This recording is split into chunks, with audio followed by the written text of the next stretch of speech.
Hei aku nui, hei aku rai, nau mai piki mai ki te rā tuatoru. It is Hui a Iwi 2024, and you've got to get that parakuihi in you, nera kazi. What is it for parakuihi this morning? It was Tuiraki, it was the Ngāi Tahu Holdings who put on the parakuihi this morning, wasn't it? E pai? So good. Excuse me, whānau. I'm just getting that last bite in. Bacon and egg sandwiches. Beautiful. Oh. He mihi ki ngā kai mahi. Ai. I tākoha I tēnei kai. And if you can see us behind us, the line of whānau, just arriving to Hui a Iwi this morning, enjoying their breakfast as well. Let's go and have a little kōrero to the whānau and see how they fared after last night's entertainment. Nō reira, we're going to have a kōrero. And then, of course, we've got a massive day lined up for you, whānau mā. And for those watching who don't know, ko waipau namu te kauru tēnei. No. He uri no Ngāi Tahu, huriri Ngāi Tahu rua, hiki hiki, o raka aparima. Kia ora, ko tūme e rongonui tēnei. He uri o Taranaki, engari he mō kai tēnei mō Ngāi Tahu. Hei, kia ora whānau, kei te pēhea o koutou. Come and have a kōrero with us. Kei te pai, morena. No hea koe, matua? Aro whenua. Oh, ka pai. And is it nice being here in Kaikōura? Yes. Aye. Yeah. Your favourite thing about Hui a Iwi? Mine was catching up with a lot of people I haven't seen for, what, 10? Nice. 10 years, yeah. My age group and older, the people I worked with 30, 40 years ago. We're all getting older, and so catching up with them was the thing for me anyway. That's the main reason I'm here. And for Nongatanga. I whakapapa here as well, so part of the furniture. Yeah. Now, speaking of furniture, kai is the furniture here, the kai moana. Did you get a taste of that? Yeah, so at the Hakri, it was 2 bottles of paua, 2 bottles of kina, 8 white bait patties and 5 pieces of chichi. So, You're giving us the specifics, the exact amounts, matua. when it's kai like that, I don't eat the part yet, right? That was what actually a lot of our whānau have been saying, kai Mauri. You know, that's what they've been going on about. Your whakaaro? Yeah, well, I'm a mahinga kai person, so I work in the environment. I still live off the whenua, so that's what I look for. That's our mana. So the mana here is Kauda, is the name. You go down, my Tuiriri is Tuna, go down to Otako, it's the Tuaki, Chichi down south, all that stuff. So every renaka's got their mana, it's all based around kai, so hence kai ho kai. For the viewers watching, could you explain what kai ho kai means? It's an old term of giving and receiving. So you may give, but you may not receive for another generation. So it's as simple as that. Sharing kai. I'm actually going to be putting that question to the Trump at this thing about food sovereignty and what are we doing to protect kai for our people going forward, given our political atmosphere we're in, not just locally but internationally, where food is being controlled from one source. What are we going to be doing to protect our whānau from food sovereignty and that? So that's something I want to put forward to them, and where do we fit in being kai producers for the wider market, and having niche markets and special kai. That's the kind of buzz I'm on, bro. Oh, well, Kāro rangatira tērā e te matua. Thank you so much for having a kōrero with us. And we look forward to seeing you at the open forum, nera? Yeah, kia ora. Kia ora rā, kia pai tō rā e te rangatira. Kia ora, ka Russell. He is, Is tuaki. Te kia kou. Kanga piro. All right, let's continue our kōrero. Hey sis, kei te pēea koe. Hey! Morena! Morena. Yeah, morena! She's from the whānau emergency response team. Yes. How have you found the hui? Oh, no, it's been tino pai. Heaps of people are not prepared for emergencies. Yeah, so it's a bit concerning whānau. Kauraka e mataku, kia takatu. Yeah, but it's been good having a kōrero with everyone, just saying, like, you know, these are some items that you can gather in your whare. Have a kōrero with your whānau, and most importantly, let's get ready. You know, we've got climate change, we've got floods, you know, we've got so many things happening that Now it's time. Oh, wait, okay. And your favourite thing about hui a iwi so far? Nā tangata. Nā tangata. Aha ko no hea koe, you know, no awarua, no arowhenua, haramai, kihi, mihi. Yeah. I like that one. Kihi, mihi. Kihi mihi. Yeah. I love it. Kihi, mihi. Hey, that's a new kupu, kihi mihi. Kihi, mihi. Yeah. And if you're from Taranaki, ki'i mihi. It sounds like kirimi. No, it's the people, eh? It's just good seeing everyone hariko. You know, and these breakfasts are awesome.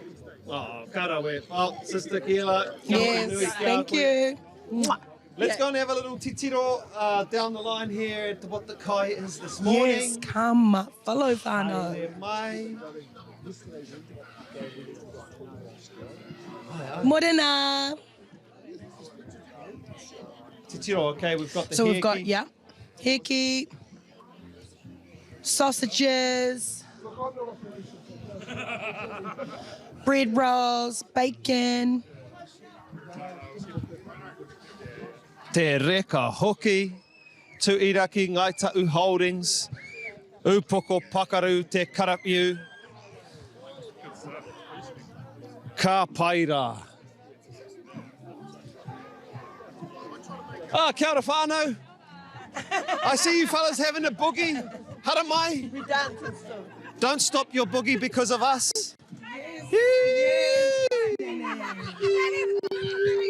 Reminding her of being in the garage, eh, Nanny? Teach us some moves. Come on. Come on, Annie. I reserve that for later. Well, tell us who you are, no ea koe, and how have you enjoyed hui iwi? Come on. Yes. Haramai. Kia ora. Hold on, I'll take one. Oh, beautiful. No, the eyes are telling the story. You've had a very good wānanga, a very good time with your whānau. Absolutely. And where have you come from to be here? Christchurch. Ka pai. Aye. From Wairewa. Wairewa. Yeah. So yes, And what has been your favourite thing about hui iwi? seeing all my old mates. Yeah. You know, whānau. Beautiful. It's lovely. Yeah. Sad that we have to come to one place to see one another, but it's good that we can. Love it. Yeah. And what does this waiata remind you of? Party.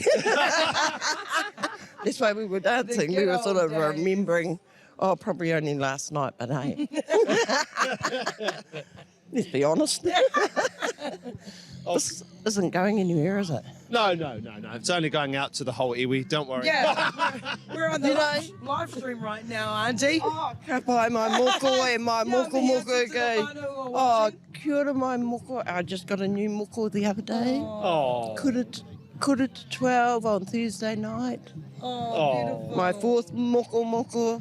Beautiful. Oh, and my moko out there. Love you guys. Oh, and my baby up in Chawamutu and my moko puna up there. Ka Kia pai. ora. Oh, and the rest of you who know me. Probably nobody. Well, ngā mihi nui ki a koe, Nan, and kia pai, and I hope you have a good final day of hui iwi. We will, and we're lucky. We came in the big bus over there, and so we don't even have to drive home. Ka pai. So And we'll get home nice and safely. thank you for teaching us those moves. Kani. All right, shall we come and have a titiro over here? Have a little tipi haere over here, my whānau. Kia ora, my whānau. How was the kai? He pai? Kei te pai, ai. Ai. Kia koutou, where are you from? Originally, Ngāi Tahu from Kaikōura district, that's me, the Tom's whānau, and live in Christchurch. Oh, ka pai. Yeah, yes. And ko koe? Kaikōura, actually. Yeah, local. Yeah. Hey, where you going, Fire? Don't try and sneak away from us. Haramai. What's that? Supposed to be here with my husband and my boyfriend's at home. So you've got options, Nera. Oh, gee.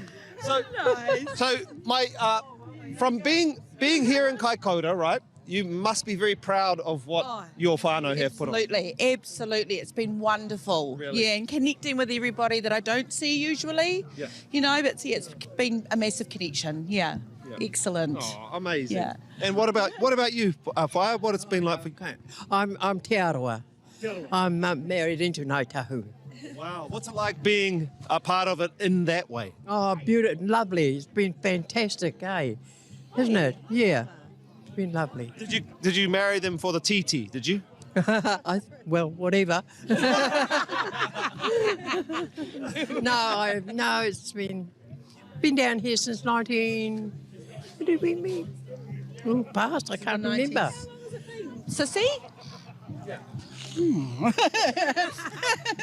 About, 40 years at least.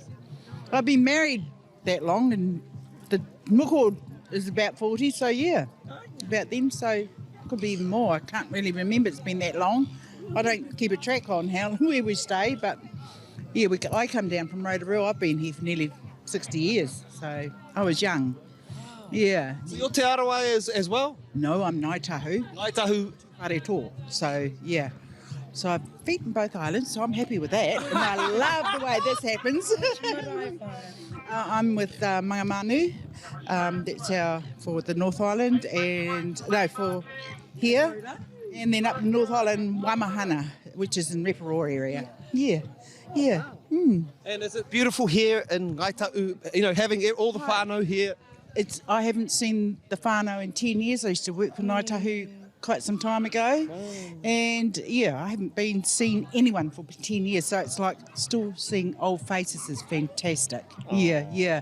I just enjoy it, catching up, and everyone still actually remembers me. Who wouldn't forget you, Whaia?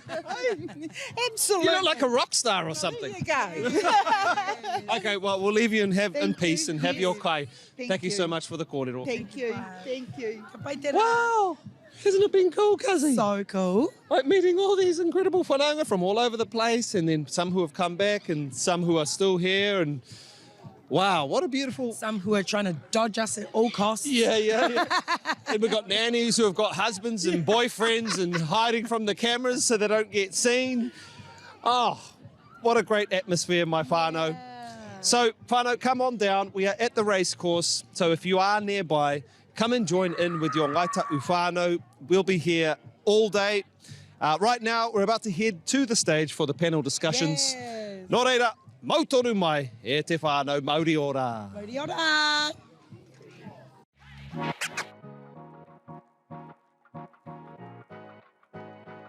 Nō kua no te onore, koriro iau tēnei tūranga. Ko te oranga tonutanga o te reo, te kaupapa rangatira. Every morning I wake up and go to Ma'i with the Mauri because of its meaning and its purpose. As a kōtiro, I grew up listening to Tahu FM. When I heard my language being spoken on radio, it gave me a sense of belonging. We're a safe place for people to grow, to learn, and to be themselves. My real journey began at Tahu. We're all on different levels, but we're on the same path. That's what I love. Waiata is one of the oldest forms of expression. Tahu FM is about putting Māori on the centre stage. It's about remembering who came before us. Tahu FM means being part of a whānau. Whānau means the world to me, and he gets to be around some awesome role models. Mō tātou, mō Kā Uri, muri ake nei. Tahu FM. Live across Te Waipounamu. O Tautahi. Timaru. Kaikōura. O Te Poti. And Murihiku. Tahu. Morena whānau. O te awenei, kei te mini mai e tamanui te rā anō. He did drip a little bit yesterday afternoon, right? But it's going to be a great day, and it's awesome that you have all stayed for Sunday, and we've got a fair bit on, so we won't muck around too much. He karakia ka whakatimataka, whai aki tērā pātu atu kia koutou te wātaka. Kia ora no tātou Ngāi Tahu whānui, e mihi ana kia tātou tēnei ata mokopuna, e hao nei ngā hihi o tamanui te rā. Kia karakia tātou kia pai te rere o tēnei rangi. Wāhia te aua puta, itua puta, i waho i te paki o ko te rā kau. O maere no kua maere rangi o maere i te mā rā whenue. Ko rangi i runga, ko papai raro. Ko nei, ko tātou, ko te aita Ngā Tahu. Ki wainga nui ki te ao mārama ki te ao whānui. Tuko nā te rangi e tū ne whakatika te tuara nui o pāia, kurua tupua, kurua tehi tōka toko nā e tāne ko toko māunga. Rangi hiki tia rangi hapainga e tū, ko te rangi e tū nei me te papai e takoto nei. Tū mau mai te rā e tū nei, a tamai wahu, a tamau ko te i te putanga, a tamai te rangi tā more more nui, te putanga, a tamai te rangi tū hā heke i hoi a rangi e tū nei. Ho atu tēnei karaki o ho atu e nei kupu ho atu tātou te aita Ngā Tahu. Kia rehua ariki e tū nei. Tā whia kia rehua kia tamai waho haumi e. Hui e tāi ki e. Kia ora mai tātou. Tēnā koe brei. Whānau, we've got heaps on today. A little bit of quick housekeeping for you all. Just a reminder, we have water stations out there and make the most of those today if it gets a bit hot. Look after yourself. Another pānui, as it's got a little bit warmer this morning, one of our biggest health and safety issues, I guess, is that moana over there. So, you know, if the kids get a little bit hot, they feel like going for a swim, make sure someone's looking after them, and we'll all be good. Okay, whānau, we'll have more pānui for you through the day, but I think we'll get cracking into the first kaupapa of the day. It's our whānau from Kaikōura with a bit of a report back, a bit of...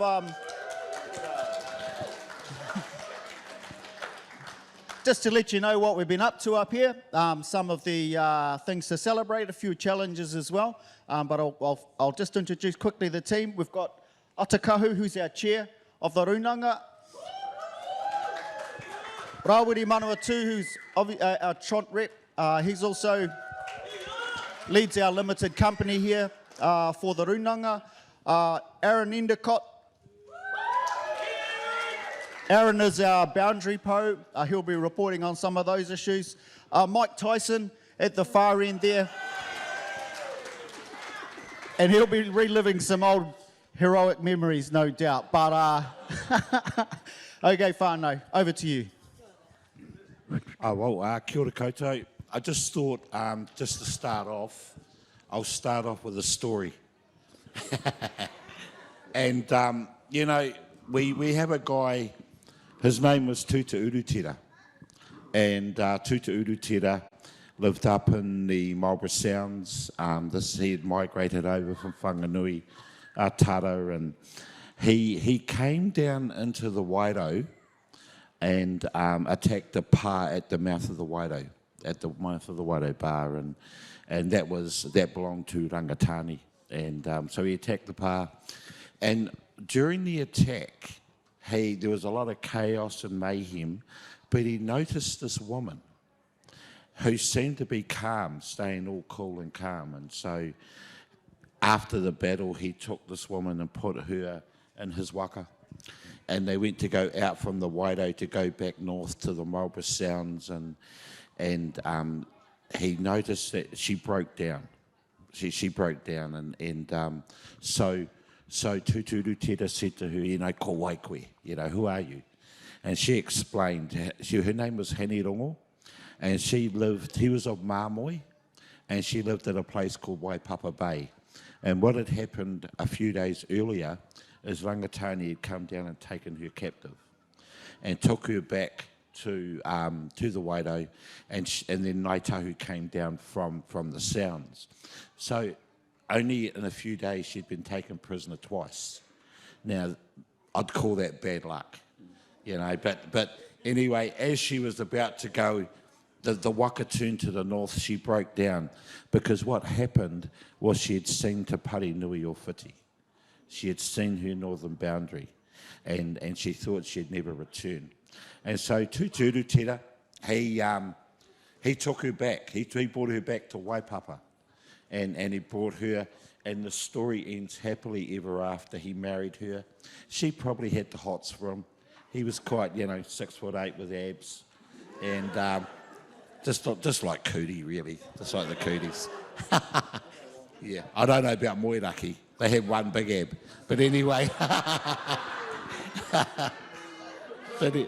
But anyway, so that was that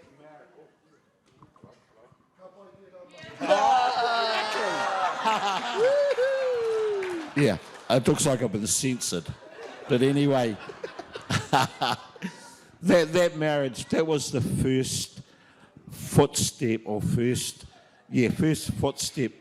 Tahu into what is Ngāi Tahu's takiwa today. So that was an important marriage. We rolled down further and, time, we slowly migrate through Kaikōura. Tarangi Whakaputa, he lived just up on the hill, up over here, before he went to Rāpaki. Why he left here, I'm not sure. Yeah. Who leaves paradise? But he obviously did. And anyway, but all, Tūrākau Tahi and Moki and that, they lived down at Peketā before they went south.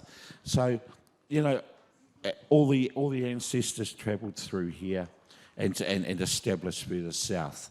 From there, we had, unfortunately, the Kaihuaka feuds, which created, radu amongst us, and that was around 1825.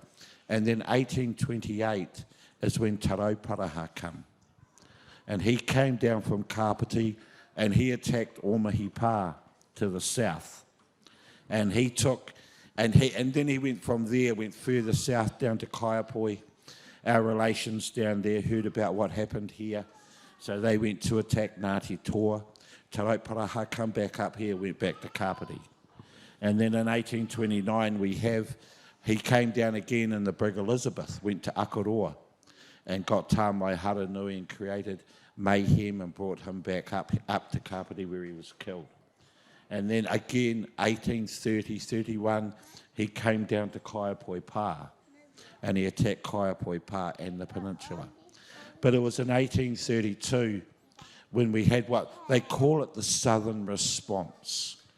But was it a Southern response? It wasn't a Southern response. It was a Ngāi Tahu response. And they came from the south to Hawaii and Paeroa, Haireroa, Paitu, Te Kapiti, all these warriors from the south, and they moved up and they got to Otako and Taiaroa and all them jumped, and Karatai and all them jumped on, came back, hit the peninsula, Arowhenua, Tarawhata and others, got to the peninsula, Iwiko and the Paurataki and all these ancestors, they rallied up and they came up. And so that's why I believe it's a Ngāi Tahu response.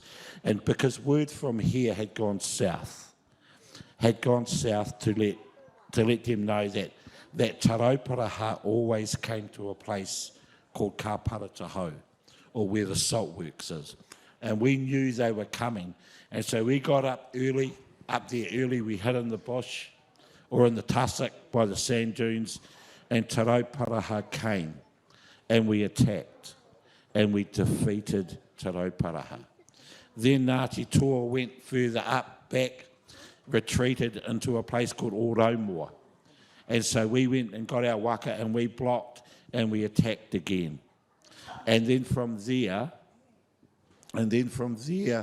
we went to leave and Tarauparaha and his gunship went to follow, and Tūhawaiki turned around to challenge again. And the final words from Tarauparaha to Ngāi Tahu was koia, koia Ngāi Tahu. You see, now that part of the pūrākau of that hasn't really been talked about. All we were taught by in schools, even the North Island Maori had this attitude that we were defeated, but we weren't defeated. And what through that pūrākau, what shows us is united, we are invincible. United, we can beat anyone, and that's what we need to be as an iwi, is united. And so pūrākau plays an important part in that unification of our tribe. Only telling half stories, you're only getting half. We need the full story. And we need waiata. We need haka about Kā Parataho. And because we almost, as a result of that, as an iwi, I believe we went into our shell, but but this sets us free. Kia ora. Oh, yes, sorry. There was another war, another taua came up the year after, led again from the south, and they went up into the Sounds, and there was no one to fight. And so we thought, oh, well, we'll fight the whalers. They're good to fight. So we attacked a few whaling stations and we came back. But that's where Tuta Haunuku, the son of Tāmai Haranui, he drowned on the boundary at Parinui to Parinui o Whiti. And so our northern boundary is important in history. Our northern boundary should be important to us today. And we are on the east side. It's our role.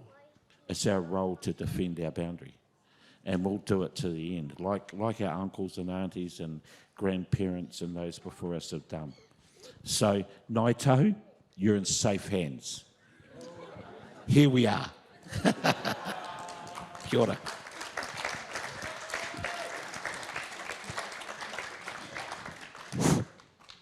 Kia ora koutou. I just wanted to start with some acknowledgements. Earlier this year in July, Ngāti Kuri, we called a hapu. As a hapu, we called a hui at Takahanga. The main purposes of that hui was to discuss some issues we were having at the time, predominantly through the whalebone case that was going on at the time.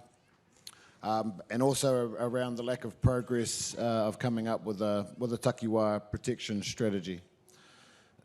So I wanted to just acknowledge all of the hapu leaders who joined that hui, either online or in person, and also to the Toronto leadership who came along on the day as well. And I just wanted to provide a bit of an update of what's happened since that hui to hapu leaders who attended, who may not be aware. I'll start with the whalebone case has come to an end. It's not really the end that we wanted, but it is an end that, I think it's good to get away from having that court case overhanging what needs to be happening in the takiwā. I also would like to acknowledge the Toronto leadership who brought us in for a hui post that, a hui at Showplace after that discussion. And I think the overwhelming support that we got from Papatipu leaders was a real catalyst for the change that's happened since. It's been great to get some traction on the takiwā protection strategy. We have a bit of a plan of how that's going to come together. So where we were to where we are now, we are in a much better place. We have a seat at the table and our voices are being heard, and I really think it comes down to the backup from hapu that we got at that hui. And thought it was important to take this moment to thank all those hapu leaders. With the takiwā protection strategy, I really feel that lack of that strategy in place over the years has been one of the reasons we were so reactive going through that kaupapa. And we have moved to having information coming to us that we can then take to our boundary po from the office. And it's meant we've had a man on the ground with Rocky. It's just meant we're able to sort of be proactive with all of the actions we're taking to be at the forefront of protecting our takiwā. I also wanted to acknowledge all of the kaimahi who've helped put this day together. Thank you. It's been a bit of a mission, a bit of organised chaos, but we got there. I also wanted to acknowledge our Tuahuriri whānau for putting Pūnui o Toka together. There's nothing that quite galvanises Kuri like Tuahuriri doing something exceptionally well. We had a hui the next day. We can't let them show them up we can't let them show us up. So we ditched the plan for 6,000 sausage rolls for the hakere. and we got our act together. I just want to move on and have a kōrero about rangatiratanga. It was mentioned yesterday that rangatiratanga has been given to us in writing in our legislation, in our settlement legislation. And I think the importance of having rangatiratanga in there is that the Crown or anyone can't dictate to us what our rangatiratanga means to us. Only we can define that. And I don't know if we quite have defined it. I think that's part of what we need to do as an iwi is work out what rangatiratanga actually looks like for us. What does it look like for hapu? What does it look like for iwi? And how do those things interlay with each other so that we're displaying kotahitanga, so having kotahitanga and rangatiratanga right beside each other, because I think one without the other doesn't quite work or end well. I think rangatiratanga from a hapu point of view, especially in relation to the takiwā, needs to be hapu rangatiratanga at the point of the arrowhead, with iwi rangatiratanga backing it up as the base of the arrowhead, and then you have the flight of the arrow as your strategic direction.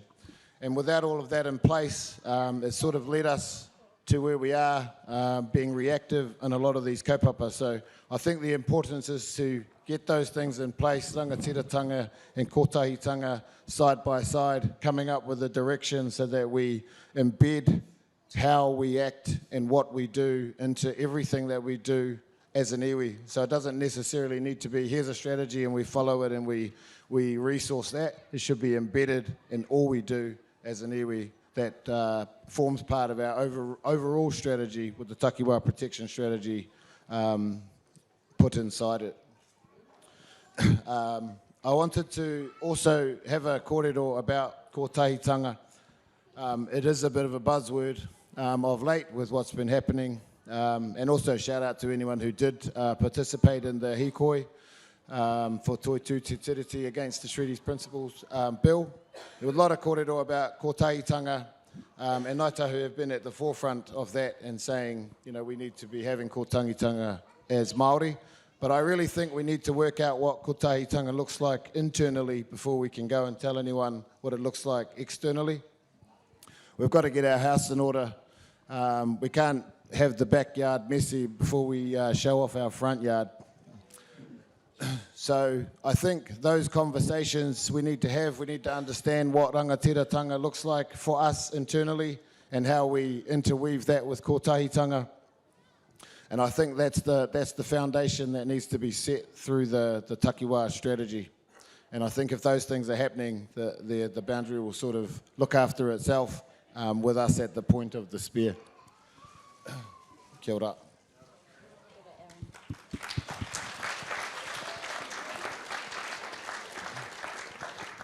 So I'm going to take off my boundary po hat and put on my Te Renanga o Kaikōura Limited and Inc. hat. We are going to give a bit of an update to some of the things that have been happening with us in the takiwā and how we've been trying to move into an operational model to create some opportunity for whānau members through employment, through investments. So I just wanted to talk to the strategic po that we've come up with as Te Renanga o Kaikōura Limited. It sort of sets a framework of how we can go about our business so that we can provide benefits to whānau. So these strategic po are what we set our KPIs against. All of our annual reports that go back to the Runanga are reported against these 5 po. The first one being mana whakahaere. So that's managing and looking after everything that we have. It's ensuring that we're doing things to best practice. The next one is tūhonanga. So this is relationship building. We have put a massive amount of effort into relationship building, which Rawiri will talk through a bit more. But all of the opportunities that we have come up with have been leveraged off of relationships that we have, either with agencies or community groups. The next part is about economic growth. And that's exploring opportunities that are coming up, looking at investments, trying to put business cases together and do due diligence so it aligns with what the hapu wants and the outcomes are all aligned with these po. The next one is capability and capacity, and for us this is a big one. We have a lot of opportunities that come through our takiwā, and a lot of the times we are just not equipped to take them and deliver them well, and that's because of capability and capacity. So we have been putting a massive focus into building capability and capacity. Every contract that we've delivered, we've managed to get our partner to include training from externals to come and train our people how the mahi needs to be done, so it's done professionally, and that sort of is over not just a 1 year, but they've sort of committed to doing that over many years. It has, we have found that all of those agencies are sort of going out of their way to want to help us, so I think the excuses for that, you know, there's barriers created for Māori, I think those are no longer there, or that's what we've experienced. And the last one is sort of fundamental to what we're trying to do, is create all of this, get these opportunities so that we can deliver benefits to whānau. And that benefits looks like, could be cultural competency, could be economic, could be educational, could be social. All of these things that we work through are ultimately here to provide benefit to our whānau members in a multitude of ways. And now I'm going to hand over to Kā Uri to talk through in a little bit more detail about their business model. Kia ora koutou. Ka wai. O tēnā tātou, first and foremost, just want to introduce you to my oldest moko. This is Aria. Say kia ora. Kia ora.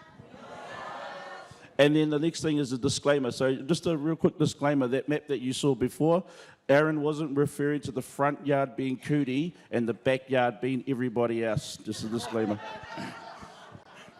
Ka wai. Right, moving on. So what we've got in front of us is some of our current investment projects and some of the investment projects that we have in development. So the first one here, we have our Puro investment, which is medicinal marijuana or cannabis. So we're invested into that. We are also looking for testers. So if there's any testers out there, you need to register at the... And we do have some for sale. But of course, we invested into it for the medicinal purposes, the rongoa purposes, of course.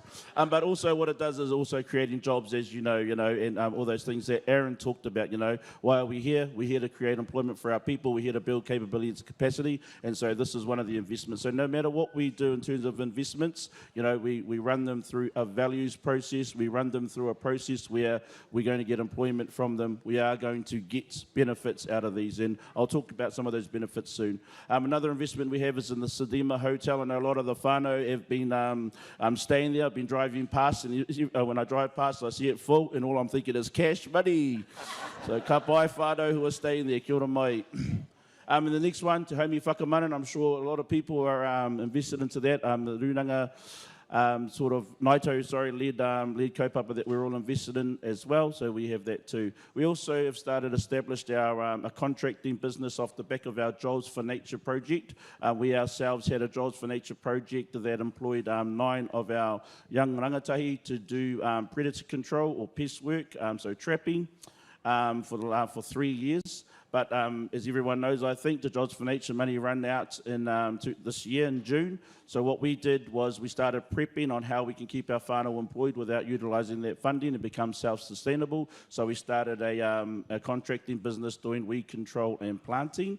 So we just transitioned our whānau straight from that straight over to our contracting business. So we're doing contracts now, and we've been able to keep that going. So it's been great.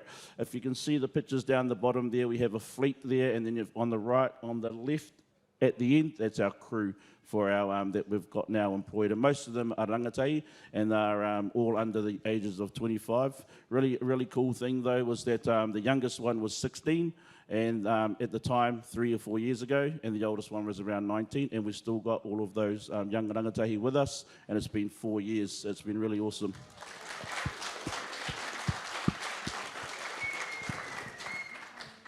Ka pai. And the next kaupapa that I want to talk about really quickly, Te Ara Pūkenga. So that is an education kaupapa where we've created a model to work in partnership with local businesses. So we've just, we all have identified within our whānau that, people get employment, but for us in isolation, where's the career pathways, and how do we get those career pathways without being able to get certificates and level 3 certificates and those micro credentials so they can move up the ladder of success. So we started a project called Te Ara Pūkenga where we partner with local businesses and we get employees from those local businesses to come work with us, where we provide the training, we provide the pūtea for these certificates, and also a bit of a wage subsidy as well, so that they have the ability to take the day off and to come and work with us so they can get these credentials. And again, that's purposeful. So we're partnered with about 15 businesses locally, and we're talking about like the Sedima Hotel, we're talking about tourism, we're talking about all of these different, the New World, and all these other different businesses, so we can train our whānau. So, we understand that, people might not have the capability or capacity to train all of their staff. So what we wanted to do was we wanted to ensure that whānau had a way to learn or had a way to gain certificates. So it's sort of like us, sort of like supporting the businesses to be able to do that, and ensuring that our whānau have those pathways. So that's our Te Ara Pūkenga project. And then we also have term investments as well, and I'm sure most of us do. So just on to the other part of that, so the grow farm there, so that's going to come from the Puro investment. So the Puro investment, as I said, was as medical cannabis, and so we have an opportunity to work with them to start our own grow farm, and this is where we see the employment, and this is where we see the testing being done. In the near future. So we're talking about a couple of years to get that off the ground, but these are the opportunities that come from the strategic investments that we make. Sedima Hotel is the same, employment, all those types of things. Nursery, so we, as I said, we do weed control and planting, but part of that was also having a nursery so we can ensure that what we plant has a whakapapa to the takiwā, and is planted from here as well. So that's some of it, but also creating jobs, employment, building capability to capacity. Cultural tours as well. We're lucky enough to have Morris and Heather supporting us so that we can sort of create and establish a new sort of cultural tour here in Kaikōura. So, so again, employment, everything like that. The hot pools, there's some hot pools coming in, so we're sort of having discussions with them about what they could look like in terms of partnership. But as I said and keep saying, all of these are strategic partnerships for employment, building capability and capacity. Quota purchase and catch, so again, we're talking about catching paua, kina, having our own boats so we can be able to do those types of mahi, having our people in these boats doing that kind of thing as well. Tourism is a big one for Kaikōura, so it's about us having those relationships that Aaron talked about, as tourism is one of the biggest sectors in our takiwā at the moment. Next. Kia ora. Just want to share some of the outcomes with you. So within the mana whakahaere that we talked about, those investments, the assets, employees. I want to talk about the employees because, as I said, most of them are rangatahi, and the rangatahi, when they come into mahi, we're not just there to be employees. We're there to be the soccer coach, the soccer mum, the netball coach, the rugby coach. We have a holistic view, as we all do, on how we bring through all of our kaimahi. So it's really important to us. So we've got to make sure that we're doing more than just employing people. We're mentoring them and supporting them through their lives as rangatahi to be those rangatira that we always talk about, which was what they're going to become. And so, projects, contracts and pūtea, all of that sort of thing in management. But in Te Puna, again, we have new investments, so we're always exploring opportunities, developing our business frameworks. Everything that we do, we have to make sure that, everything's processes and procedures are in place, compliance, etc. So we just keep on building and building on top of this platform that we're talking about. Te Honga, you can see the list there of all of the different relationships that we're holding at the moment, and all of these relationships lead to those opportunities.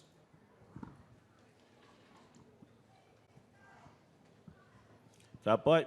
And this is sort of a snapshot of what our capability and capacity building looks like in our framework. So on the first, those first boxes you see, it says office, and the second one it says field. So the first place there, we've got the experience. So we've had people come in, again, young rangatahi as well, and we take them through this experience of gaining skills in administration, financial management, procurement, all those things that you see there. And then the qualifications as well. So we've had 15 certifications for our office staff, and then in the career pathways down the bottom there, you can see a couple of our administrators become project coordinators. Then we have project coordinators who have become managers, and then we have them become leads as well. And then in the field, that's when they're doing that mahi out in the field there, all of the whānau that we've brought through this Jobs for Nature project and we've transitioned, they've all got the experience in predator control in the restoration areas and team lead development, and they've also gained 25 certifications between the 9 of them, and each of those 9 people have 2 level 3 certificates, and they've been able to gain those in the last 2 years as well. And then they went from team members to team leads. So a bit of a snapshot about how the career pathway works within the structure of Tiruranga or Kaikōura. We want people to be succeeding, and we want people to be growing in their experience and skills. We also taught them all the haka, so we got our numbers up.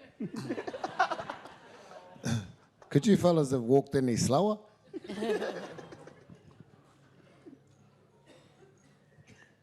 Ka pai, and this is the taurikura whānau, so a lot of things there that we have as outcomes. So you can see there's one thing in there that says Kaikōura, so we supply our whānau with a health card, and so that health card enables them to have get free prescriptions and free consultations at the local medical centre here. And since we've done that, we've seen a lot of whānau, especially our kaumātua, go back to the hospital and so when I say go back, sorry, I mean repeat consultations. A few whānau, would be a barrier. The money thing would be a barrier for whānau to go back to the hospital constantly. So we've set up a kāri haura in collaboration with the local medical centre here, so our whānau can get those free consultations and prescriptions as well. We also host whānau evenings, whānau support as well. We have cultural development days for those young rangatahi and others that we talked about. A lot of pūrākau through Morris, again, to learn the pūrākau, so we're strong in our whakapapa, strong in who we are as well. We've employed 14 rangatahi over the last couple of years as well, and we have values and culture, processes and procedures running throughout the whole entire our entire organisation. So we've supported about 30 plus whānau into employment over the last couple of years, and that again, that's through these relationships that I talked about, through the businesses that we have partnered with. We've been able to set that up. I think our runanga between all of our businesses and our organisations, I think we employ about 55 of our whānau in Kaikōura. And then also we've supported about 30 plus whānau into NTQA certificates and about 18, as I said before, into level 3 certificates as well. So those are some of the outcomes that we, as we said, the framework leads to taurikura a whānau, which is whānau prosperity. Next one. Another one. Yep, cool. Ka pai, so I got the boring stuff, that's why I had to say a joke at the start, just so I can get you all laughing, and then thanks Aaron for jumping in there, because jeepers. Anyway, kia ora whānau, just wanted to give you a snapshot of what we're up to and what we've been doing in that space, and I'll hand it over to Ara. Tēnā koe. Kia ora. Kia ora,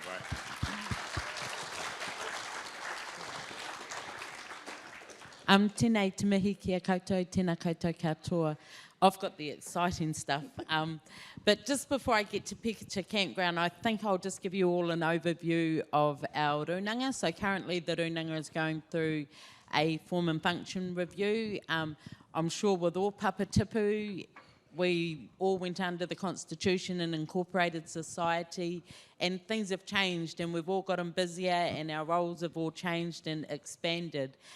So currently we're going through a form and function review as the runanga, but we're focusing, and Rawari's kind of mentioned it as well, and Aaron, we're focused on po. So our main pillars of the runanga are po, and so I'll start with the cultural po and a quick review. So that is led by Morris, and in terms of the cultural po, for us it's important to get our pūrākau, teach our whānau our pūrākau, and he's done this in many ways. I know that he's also helped ngā hapu in terms of learning our pūrākau, and how he does it is online, so he's reaching people in Australia, all over New Zealand. But it's really important for our whānau here of Ngāti Kuri to learn our pūrākau and cement that narrative. So the narrative is important so that we're able to ensure our kaitahutanga, our katikiritanga is well protected. The other thing that Morris has done, some of you may have had the opportunity to look up and down our coastal corridors. That was through the cultural artwork. So it's not only teaching our whānau, our pūrākau, but it is cementing it within our takiwā, cementing it within our district, and allowing the curious mind of our non-Kuri, our non-Ngāi Tahu, to actually want to explore and engage themselves in that pūrākau. And so that's the cultural artwork packages. At the two ends is Hine Kura, and then the other one is Hine Rongo. And so we have our women protecting our boundary. Kuri is very woman orientated. I'm the only one up here with men. So I want to enforce that it is definitely wahine toa within Ngāti Kuri. The other pose that we have is within our education. So we encourage and enforce to go within our takiwā to all our kura. And again, cement our local history, our local pūrākau, our whakapapa. And we do that within the schools, getting Ngāti Kuri in the schools and working within the schools. We've also worked on some things with tuahuriri where we've kind of crossed the boundaries, and so we've been able to awhi them with some of the rural schools like Hawarin and that as well. We also have a hauora pau. The hauora pau is very exciting, so we have Te Taio Marakura, who is our mandated health and social service. They're delivering mobile nursing within the takiwā of Ngāti Kuri, so right up to the Awatere Valley, inland to Hamner Springs, and then right down to the Huranui. We also have Te Ahi Wairua, who delivers manatane, manawahine programs within the takiwā and beyond, so they go right up to Nelson, right down south. And so they're delivering our hauora, they're ensuring that our hauora is upheld. Within the hauora, we also have civil defence, and that, for us, it's very important to actually embrace the partnership with our so-called Crown agencies, and that's to ensure that our people are protected. It's not about us wanting to be buddy-buddy with them because that's what you're supposed to do, that's the thing. It's about ensuring that our whānau get the best quality and the best of everything.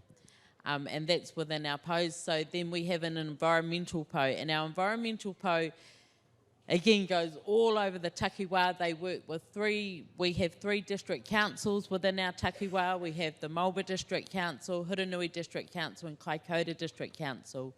And for them, it's about ensuring that Kuri has a voice in all areas of hauora, in all areas of the taiohi, and in all areas. And the environmental po work closely with our Te Ora Haumanu group that Rawiri was talking about. We also have an entertainment po because who doesn't like a good time? And so it's about ensuring and acknowledging that our people are honoured and treasured. So for us, it's really important. But overall, the most important thing for us is about sustainability. It's about bringing whānau home. It's about learning our whakapapa and our pūrākau and that. And so that brings me to Peketa Pā. So part of the form and function that I talked about was looking at our tribal properties. So within our takiwā, we have 9 tribal properties. One of them being the 3 campgrounds, which is Peketa, Waipapa, Goose Bay, Omahi. So Goose Bay and Omahi are one. And as I imagine with all papatipu, we're all busy, but we were fortunate enough to have one of our whānau, one of our next generation come along who was skilled in this area, and that's Mary Watson.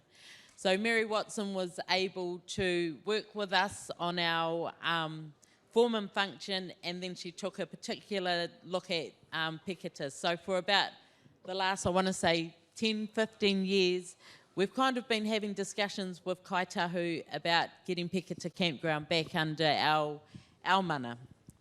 And I don't know whether it was us or them, or I don't know what happened, but Raz said it was them.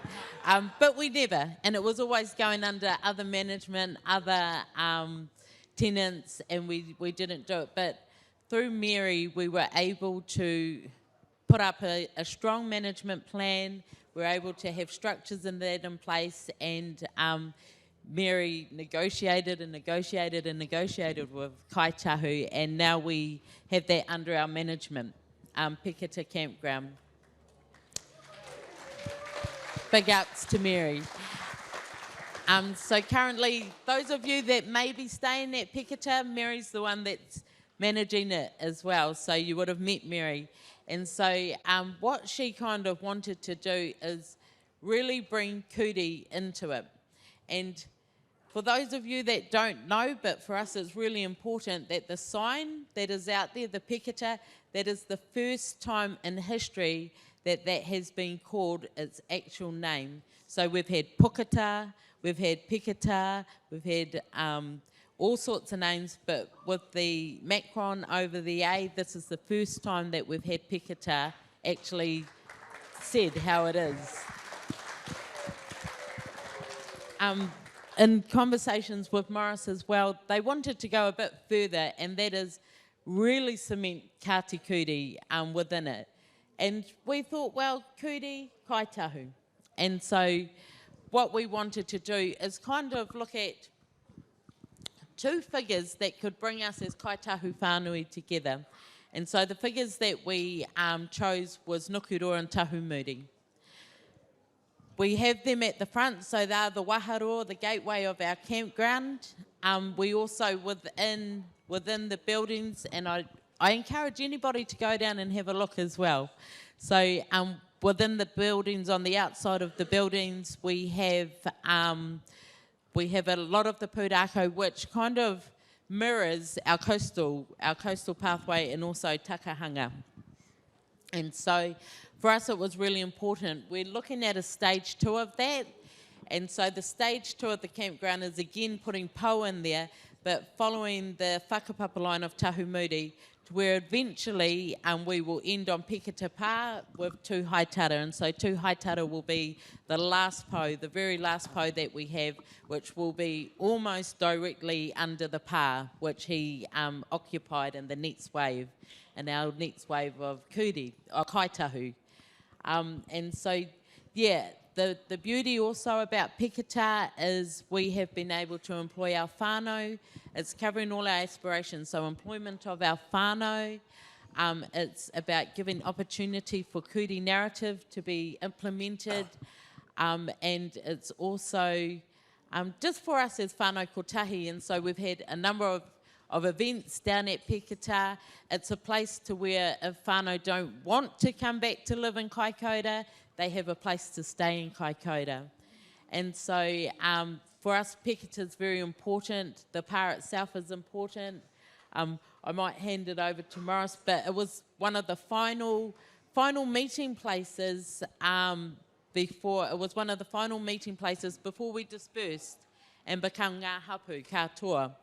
And so Pikita is very important. The other exciting thing is we also have been working with tribal properties and getting a little bit of a strip of Pikita, and then we've been working through our environmental and cultural pou we have been working with Ngāi Tahu and also Doc to try and get our pā back. So Doc has entertained the idea. Doc, can you hear me? And they've entertained the idea, but it will be under investorship, so it won't be full ownership, but we'll also seize that. And so then we're looking at having Pikita. The Runanga owns the pā behind the front Pikita pā, and so it'll be awesome to have the lot together. And so I suppose in summary, I'm just going to get this here because I've written it down because it's very important. But in summary, I think that we have, from Morris to myself, we've talked about boundary, we've talked about protection, we've talked about cementing kuritanga, we've talked about cementing kaitahutanga. And so I thought I would take this opportunity, and this is why I've written it down so that I can get it very clear. Our opportunity I would like to move a resolution to reserve our settlement, our whakapapa and our rights by ensuring that there is always a line item in the budget, the Ngāi Tahu budget, specifically to protect our northern boundary. And so for us it's important, not just for Kuri, but for Ngāi Tahu. And as Morris says, we're here. Kuri's here. We're protecting that boundary. We have done for centuries, and so we'll continue to protect it.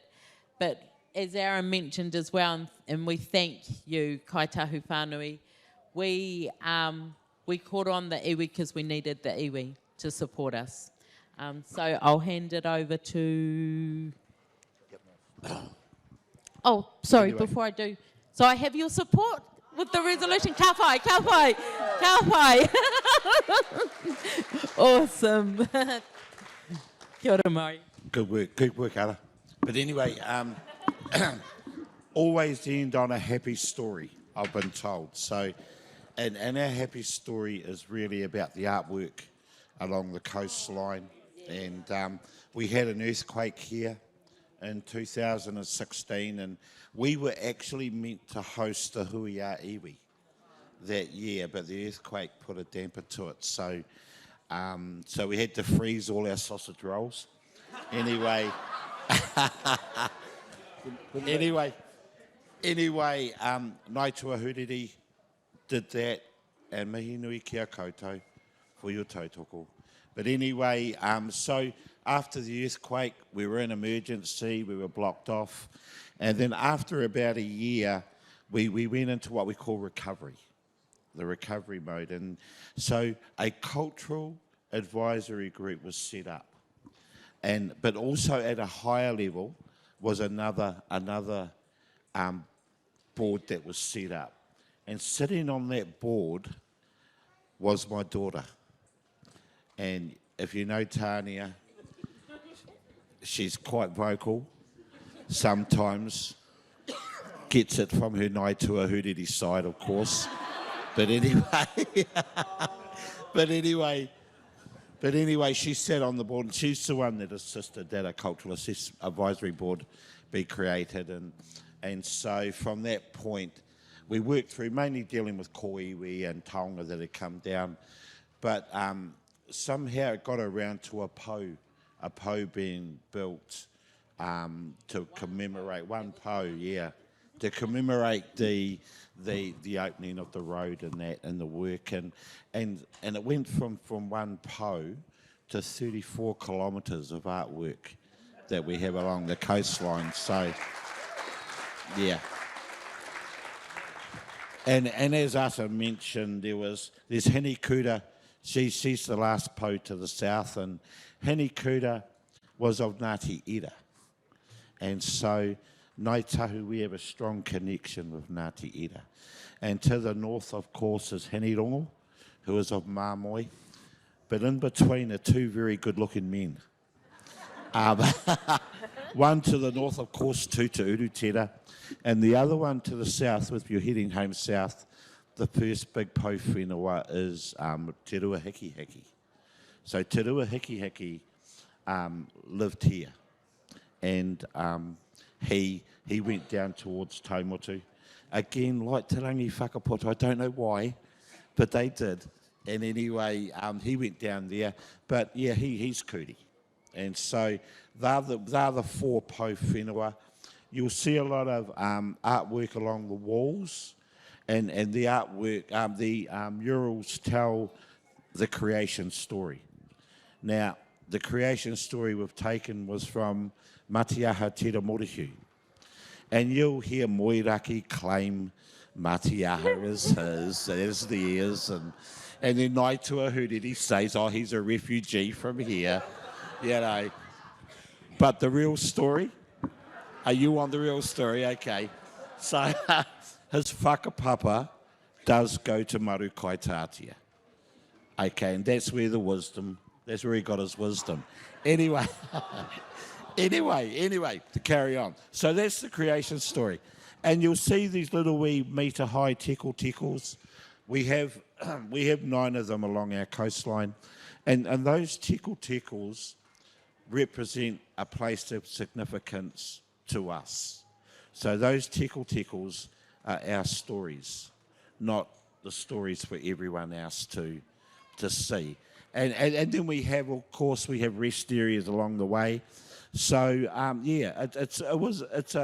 it's a good story. It's a good story. But the beauty of for us is that you know, we talk about future generations, and so these stories will be handed down to our future generations, and you know that's the real taonga with all of that, all that we have along here. But anyway, that's pretty much it. Sorry. We have also, so with the artwork, Ricky Manuel, who's of Ngāti Porou, but he's okay. He's a good Ngāti Porou. If there's any Ngāti Porous here, you're good too. But anyway, he's a good Ngāti Porou, but he grew up here in Kaikōura. And his father, Mana Manuel's, worked on the railways. And so when we looked at who can we get to lead, you know, to be the artist, it was a given that it was going to be Rick. And Rick said, so I went and seen Ricky Manuel, and he goes, oh, look, I might bring Fane Robinson into it. And I thought, oh, yes, you know. So we got two birds for one buck, really. It was good. And anyway, so Fane and Ricky have been I guess the main guys that done the designing and that. But there's also Hori Mātaki from Araki Creative. We got him in, and so it's been a real collaboration of Art for Tisha, of course, who done a lot of it. So, but it has been a real collaboration of different people to get us to where we are, and so from the artwork we've also got artwork outside our local fire brigade. They wanted a piece, so we've got the story of Maui there, St John's, or what, Hatohone now, Hatohone. They've got a poha outside theirs, and our wharf development. We're going to have, in the next few years, we'll have our stories are going to be embedded all over our takiwa. Also, we are halfway through developing a whare in Hamner Springs, and hopefully in the near future to have one in Oahu. So that's so we are, as far as artwork goes, we're really stamping our mark on the place. And the idea has been the main person has been Ricky, having him there, so there's synergy in all the artwork. And so before he does anything, he always comes to Takahanga and he looks at the artwork that Cliff Whiting designed, and Uncle Bill and all the aunties, and then he goes away and has, so there's that synergy amongst it all. Anything else? I'll get Rawiri to finish this, but just to say, we aren't doing any questions, you know. Yeah, but I'll hand back over to Rawiri. Tēnā tātou, nei rā tua whatu ki a koutou katoa, e whakara mai nei ki a mātou, e pānaki tērā e te whānau nei rā te whānau nei o Ngāti Uri e tuku atu te mihi ki a koutou katoa, no reira, tēnā koutou, tēnā rā tātou.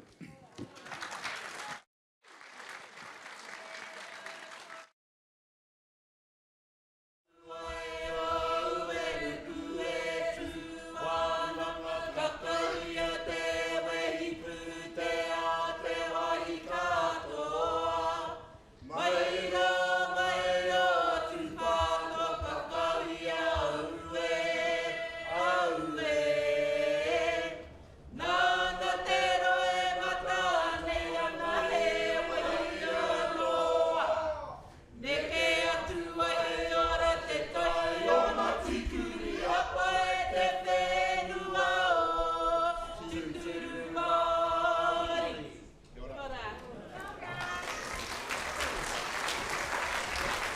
Kia ora whānau. Just a few quick pānui intimate with the Ngāi Tahu Fund. Our committee will be up for their report back in just a second. Very important pānui for you. 35 minutes gone in the first half. The All Blacks are leading 10-6. Kia ora. Tui tērā whānau. Later on this afternoon we have the Tōkona Taraki team who will be leading out Kā Uri, Ngāi Tahu 2050. We'll be hearing from that team. Also, I hope you've got your questions ready for the open forum, which will be happening after that. But right now, we're happy to welcome on board the Ngāi Tahu Fund Committee. Presenting today are the Chair, Puamiria Paratagoro, along with committee members Jamal Morgan, Edward Allison, and Gail Gordon. Please welcome them to the stage.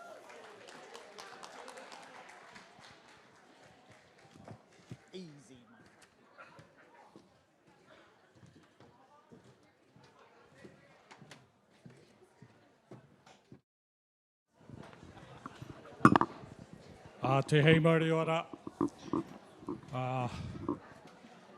Whakatakata te hau ki te uru, whakatakata hau ki te tonga. Kia mā kena kena, ki uta, ki mā taratara ki te tai. E hi aki ana. Tēnei puawai o tātou nei hui. He teo, he huka, hau ai tū. Tūturu whakamaua tēnā haumi e hui e tai ki e. Tuatahi ko tēnei mihi atu ki a rātou, ngā mate huhua te motu, ngā mate o te tau. Kau e wariwari tia o rātou, e mihi atu ki a rātou, haere ki tua te arai, ki o rātou te hunga wairoa. E ngā mate haere moe mai, oki mai rā. Ka huri ki a koutou, kāti kuri, koutou, hei manaaki, he poipoi ana tātou.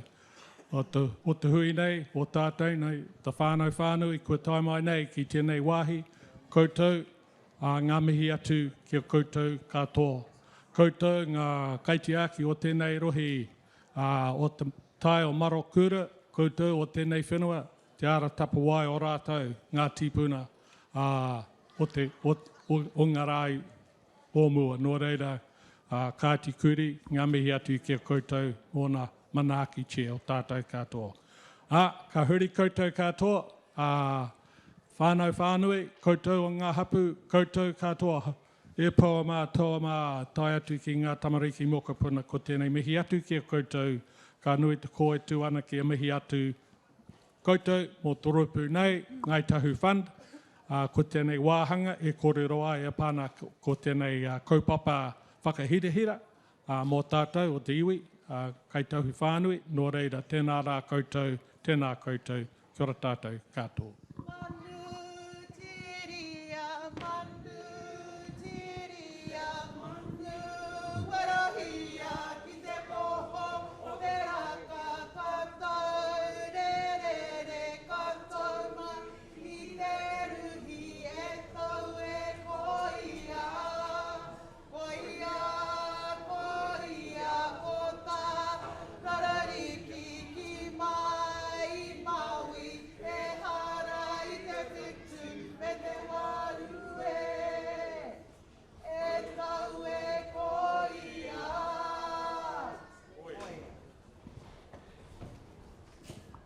Tēnā tātou te whānau, nei rā te rua hiki a ira kehu, huirapa, kura kaitahu mihi kawana ki a koutou I tēnei wā, te hari kua tau mai nei tātou. Tēnā tātou, we have a half an hour to talk to you about the things that are important to us, the things that are important to you, we would like to hear about by the end of that session. So as we talk through the session, it's important you know who's making decisions on Ngāi Tahu Fund. So we are a membership of 2, 4, 6 of us. The reason it is this collective of people is we have been quite strategic about our pou for Ngāi Tahu Fund. We have 9 pou, and we wanted to make sure that the people are making decisions about your pūtea, about our pūtea, are qualified to do so. So on our committee, we have our po, Edward Allison, who brings with him an expertise. One of the funds we look after is the Mahinga Kai Enhancement Fund. So we needed someone who was deeply engaged within our taiao, within our natural world and our whenua, and there was no other obvious choice than Edward to bring his expertise to our table to help us have those discussions.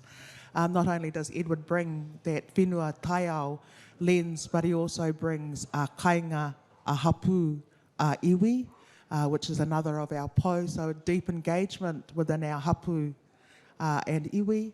He also brings with him whakapapa, me ngā kōrero o te kainga. So that's our Edward, that's why we have Edward on our committee. We also have Arita Wilkinson, Dr. Arita Wilkinson, who is an artist in her own right, a senior artist in her own right, who brings in that arts focus. So when we have kōrero about those applications and those priorities that deal primarily in the arts space, she brings her lens to all of those conversations. And then there's me, I do stuff.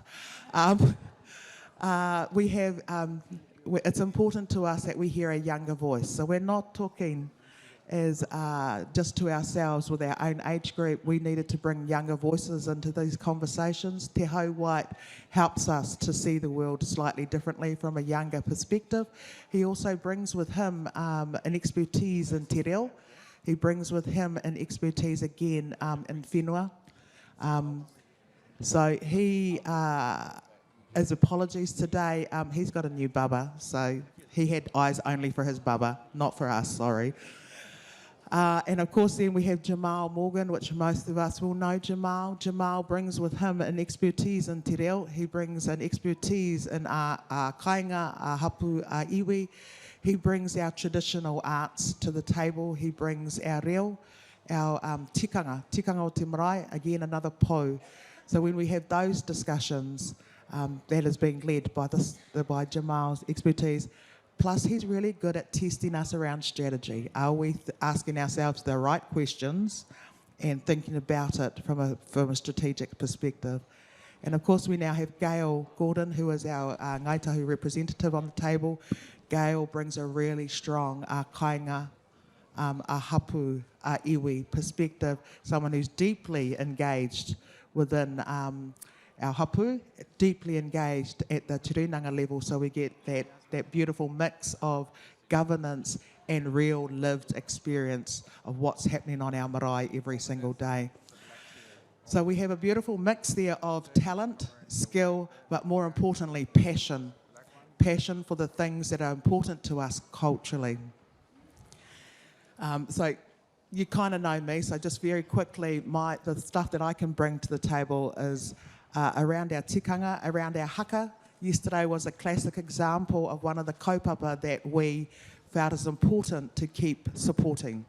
Kapa haka is one of our easiest identifiers around where our cultural well-being is at. Yesterday was magnificent.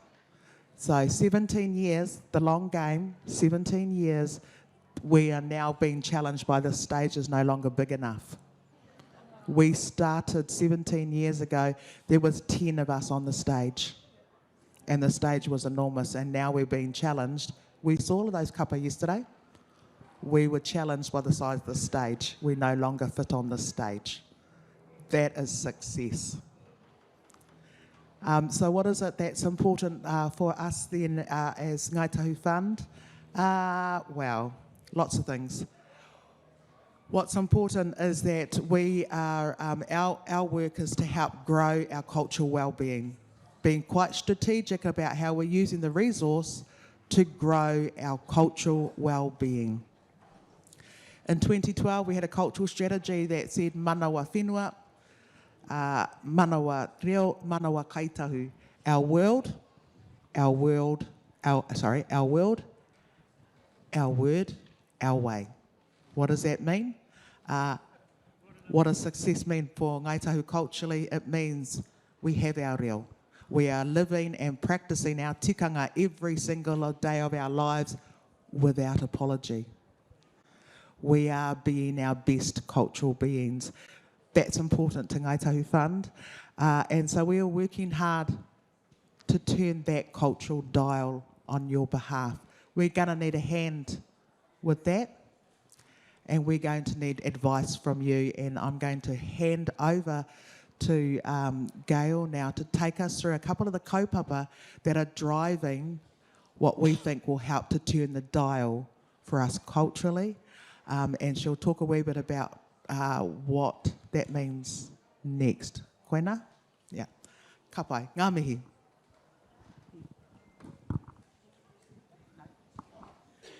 Kia ora koutou, ka Gordon Takuinga no Rāpiki Ahau. So as Pomeri says, I'm the Ngāi Tahu representative on the Ngāi Tahu Fund.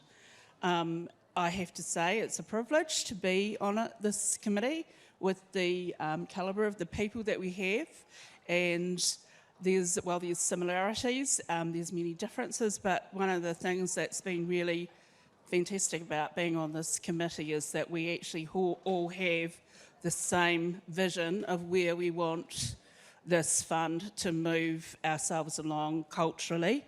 We're looking very, very much at what sort of significant initiatives that we can be involved in so that we can move that dial. We know we've got tremendous number of gifted people out there in our papatipu, many who are a bit shy to come forward sometimes, and so it's really wonderful for us to be able to support some of those initiatives to bring those people to the fore and to, as Paul Media has mentioned, start moving that dial so that, and we can see those sorts of things happening already. We're very keen to hear back from all of the hapu and iwi. Next year we're hoping to have a symposium, and we want to look at what it is that really we feel we need to be doing, or you feel that we need to be putting significant sort of funding and support behind to make a difference for everybody. And as Paul Media says, we've already yesterday at Te Atakara, you can see that growth, which is really inspiring to see. So a couple of the initiatives that we've been supporting for a couple of years now. One of the ones which I just find is amazing is the Aurora Kurawai. Sorry, I've forgotten what they call themselves there. But anyway, there it is up there. Yeah, so it's the Kurawai group, and this group has been working together. It's just a whole lot of people that are getting together and starting to bring back that wonderful art of Kurawai and Kākahu. And so they've been working together. They've been in their time that they've been doing it, and I think that's about 8 years. They're starting as a small group, but they've managed to complete. They've completed 40 kurawais so far that people have done. They had 21 graduates last year in their course, and of course there's that wonderful thing of, I think we all want to be able to, create something amazing for our whānaus, and this is a group where they've been able to do it together, sharing that whanaungatanga and doing the mahi. So I think we've got is it actually a video that we've got? We might play about them. So this is the Erekehu Paetia tour, and so you would have seen some of the wonderful kapahaka yesterday.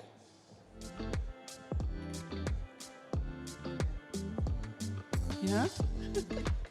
So this project, we're doing multi-year funding for this project over 3 years, and it is very much about growing that pai, that kaikaranga, everything to do with how we live, why we do what we do, and it's been really aspirational to see that coming through.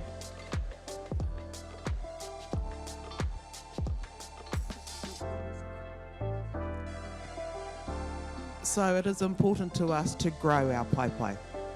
What you're seeing on screen now is our current and our past paipai. What you saw happening, what you have seen happening here on the peninsula is the new generation of paipai stepping into place. It is important that we have that succession. Irakihu Paikitua helps us to drive that change and that succession.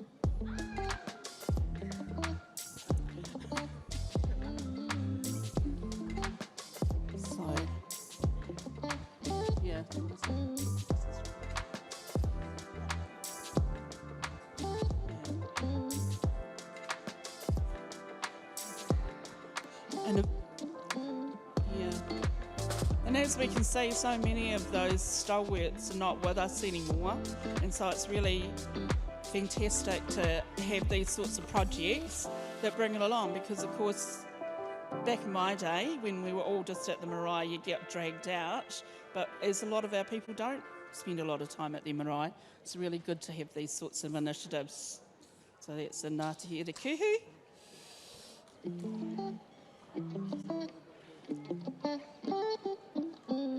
Here we are.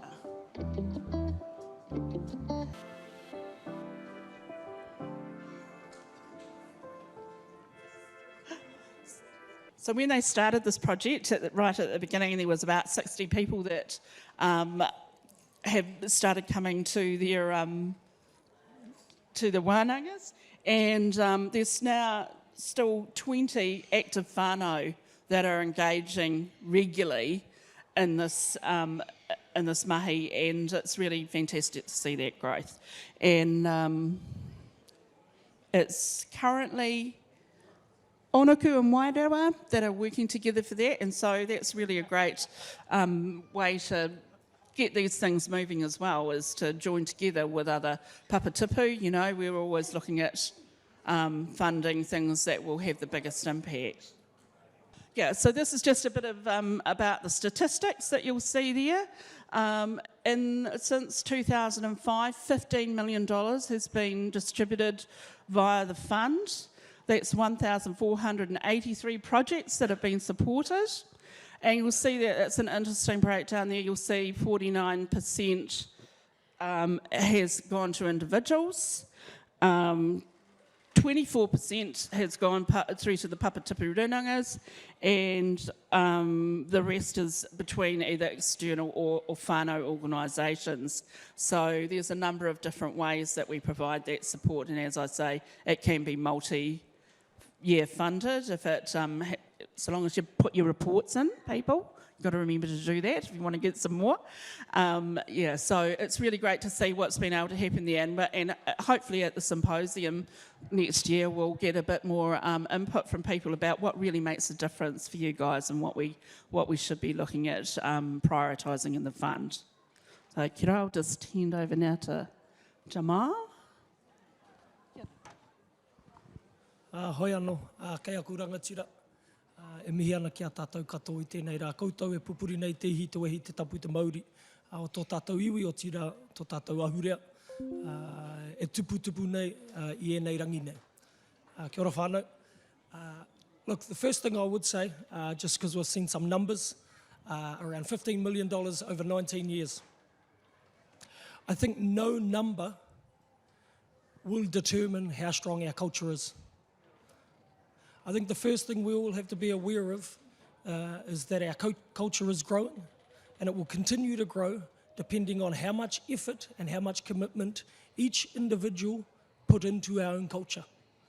Ngāi Tahu Fund is a complementary tool to our cultural package and our cultural growth. But it rests upon all of us to act in a way that gives effect to our cultural imperatives. And that is changing and growing and evolving. And what I'm seeing across the iwi is that we have two distinct groups. The first group are cultural takers. They are there to receive and embody and implement culture. And then we have the cultural growers. And those are the people that are leading cultural initiatives across our takiwā. And we need both of these groups. We need our leaders, and we need our followers. And collectively, that makes a strong culture. And as part of that, most of our cultural development is happening outside of Ngāi Tahu Fund. Nō reira, e mihi ana ki a koutou. E mihi ana ki a koutou, e whakapau wera ana, e whakapau kaha ana, ia te rangi, ia te rā, ia te pō, aono pōno, huri te tau. Everybody that's going to our tangi, everybody that shows up here, everybody that goes to their runanga meetings, these are our cultural imperatives, and these are the places where our culture thrives. Those that wear our clothing around and tell our kids and reinforce that self-efficacy around who we are. These are our cultural signposts that now our kids expect to see.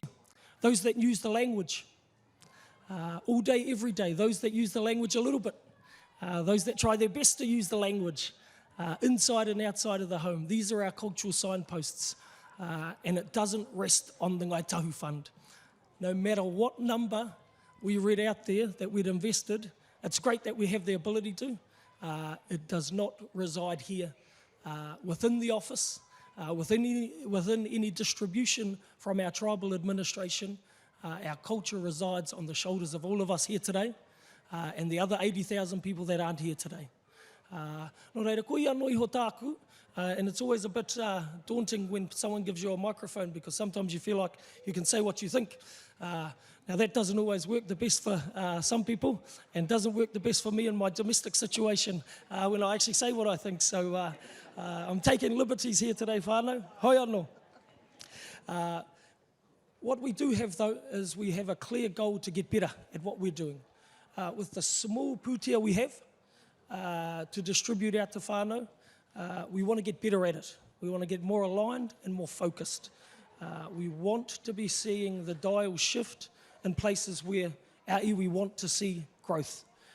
And so what we're doing is we're going to have a cultural symposium next year, the date to be set, and we'd like to invite everyone to come along to that, and the information will come out in due course.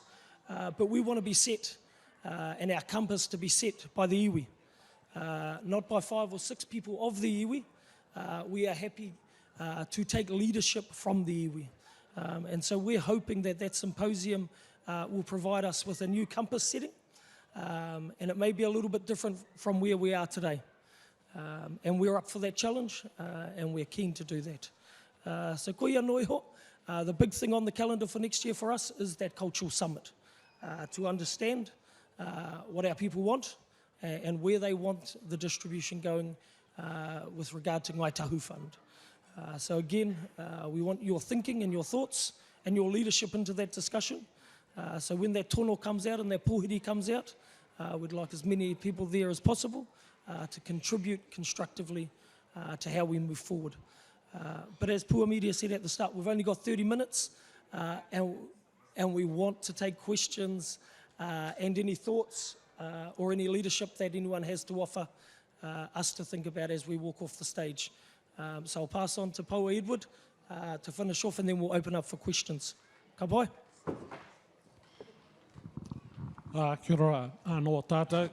Look, my role there, one of my roles is around mahinga kai, and as Jamal has said, it's a limited fund, so it's about how we can be strategic, and it's not so much about te taio, which would take more than Ngāi Tahu holds as an asset to fix. It's about trying to support initiatives that will see the retention or relearning of those skills of gathering places, knowing where those our mahi ka kai is, how to gather it, prepare it, preserve it, all of those skills, those things that we're particularly unique for, Ngāi Tahu. So because of the diminishment of our resources, it's also diminished the opportunity to go out and gather mahi ka kai, and equally I think that's had an impact on the mātauranga that we may retain or have passed on. It's about trying to regenerate and support it where it is to nurture that very important part of our identity. It's very much like te reo. If you lose one generation of mahi ka kai knowledge, that's going to be very hard to replace. So it's akin to te reo, really. Oh, right. E wai anō, koutou, e pātai.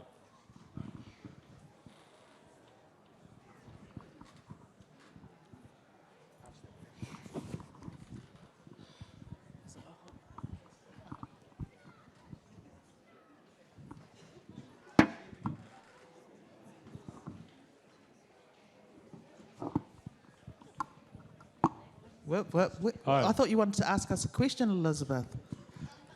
Kā roha. No, ka pai. We had the symposium. Oh, he pātai. All right. To Elizabeth.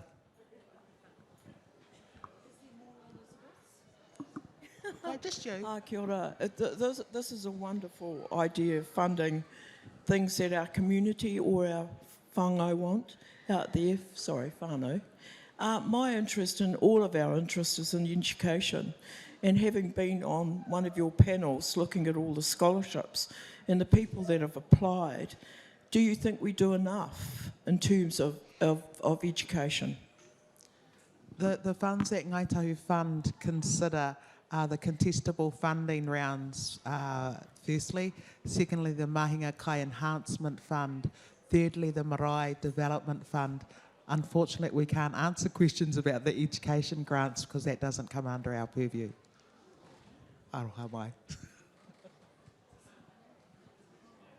But I'm sure someone from Te Runanga is listening and noting that. Tēnā koe, Elaine Wills-Aho. Edward, I wondered if you had any projects in the Mahinga Kai area that you consider have been really successful, and could you talk about that? I'm not sure that I could really. I mean, we've quite a few applications are more focused on the taiao, and so we're trying to encourage people to focus on just what I was saying about that growing retention of mātauranga in transmission. There is probably very few people who do that as a regular thing, gather mahinga kai. It's about just trying to nurture and build that nucleus. Yeah. Morena. For whānau who feel a bit whakamā and a bit disconnected from their marae, but want to connect as a whānau back to the marae, do you have any thoughts on how that could happen? Or how that could be supported with these funds? Kia ora whananga. One of our biggest and oversubscribed part of the fund is our whānau reconnection, reunion, hui, wānanga space. And that fits into the small fund that is open and becomes open in every round. And it's one of the biggest parts of the fund that we purview and see. So many whānau hui, many whānau reunions, many returns back to marae are funded through that. And so that's a significant part of what we see coming through the doors with regard to the applications.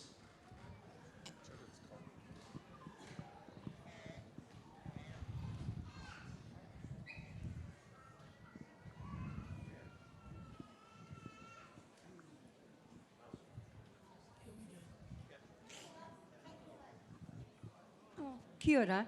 Just a question. I want to find out about, do you have funding for making pupus, and is there a system there among your funding for a undertaker with Ngāi Tahu? I'll take the first question, Auntie. Thank you.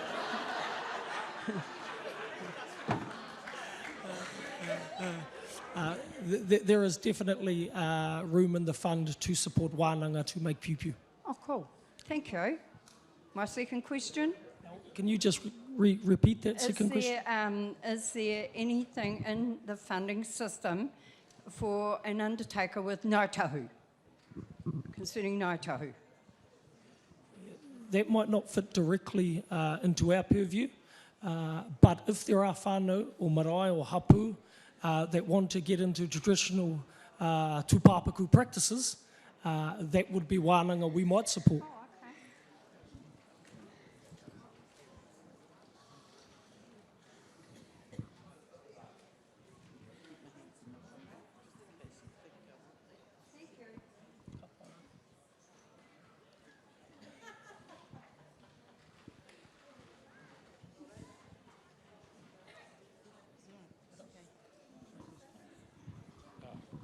Okay. Hello, kia ora. Kia ora. Kia ora. Somebody gave me a mic. It's been years since I've been able to do this at a Hui Tahu Hui Iwi. Kia ora koutou. Kei te mihi ki te whānui o Ngāi Tahu. Could I just go back one question or one comment when you were talking about whānau reunions? One of the major issues, I think, for Ngāi Tahu is that so many of us are not here. And so the challenge is, how do you make those 80,000 link to our marae? And one of the really key ones that I personally experienced is whānau reunions.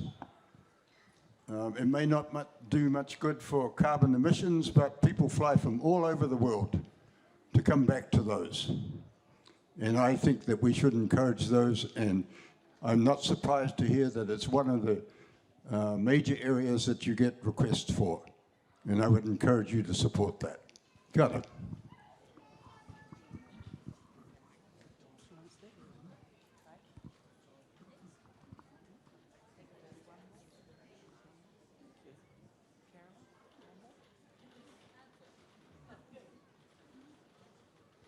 A question I'm not sure if it applies to you for, but $1 a day is what I'm worth to the tribe. And I'd like to know when that $1 a day will increase and by how much. I think I'm worth more than $1 a day, and I'm sure most of these kaumātua would say the same thing.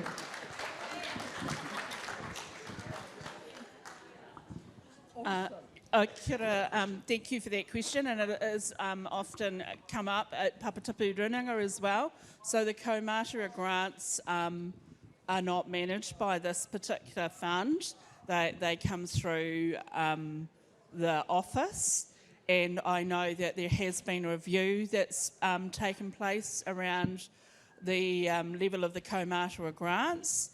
There are a number of different things that link in with that are all about tax and things like that. But I know that there has been some work into that, and perhaps we need to get a bit of a pānui out about what's been looked at in that space and what the results are. So we do take it on board. We do talk about kaumātua grants and what we are doing for our kaumātua at the main table. And so I will actually follow up on that, and we might just see about getting a pānui out about that. Kia ora. Oh, kia ora koutou. It's not a question, but a response to the previous question, and I think it was from Mātua Donald. And essentially what I've observed is where there are older members of a whānau who reside within our takiwā, until they are gone, that wider whānau that may not be here don't maintain that connection until that whānau member has passed, and then they step up. So it's good to see. It just could be happening at the same time. Kia ora koutou katoa, ko tai mai nei te whakakapi o tātou nei wāhanga, i te ata nei. Ngā mihi atu kia koutou katoa. Thank you very much for the opportunity, and look, we encourage you to come to the summit. That's very important to re-energise, I think, where we can go with that fund.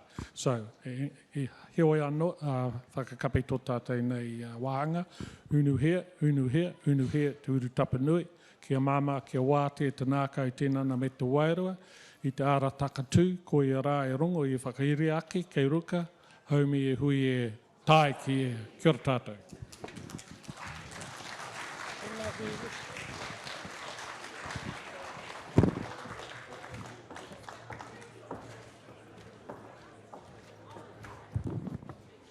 Kia ora koutou. Thank you for that report back. In just a moment, we'll have the Tōkana Taraki team, and they'll be explaining what Kā Uri 2050 is all about. But before that, I have a couple of friends of ours, Brendan and Henry. Brendan and Henry are from the Mauri Pharmacists Association. Kia ora, bro. Kia ora. Aia no ka kaitiaki o te puna rokoa. We were running a prize in the stall tent. Guess how many Māori pharmacists in Aotearoa? There were few good guesses, but the closest. So there's 143 Māori pharmacists in Aotearoa. About 5 are Ngāi Tahu. 3 of us here today, so come see us. And the winner is Arahia Lawson, who guessed 142. So she... And the prize is another Ngāi Tahu-owned and founded business, the Brothers Green in Koaka. We grow hemp around Canterbury and make these awesome products. So well done, Arahia. She here? She here? Where can she pick up her prize if she's not here? Just back at our stall. Over at the stall. Yeah. Thank you, bro. Cheers. Thank you. Well done, Arihia. He pānui, for those who are going on the whale watch, check-in is at 11 o'clock, just out here by the yellow tent, for those of you who are going for a bit of a trip. Good news coming up, whānau. The Tōkana Taraki team will be leading Kā Uri, Ngāi Tahu 2050 on behalf of Te Runanga. Joining them with this presentation will be Justin, Ben Bateman. But from Tōkana Taraki we have Eru Tārena, Awhi McGlinchey and Iri Hapati Pitama.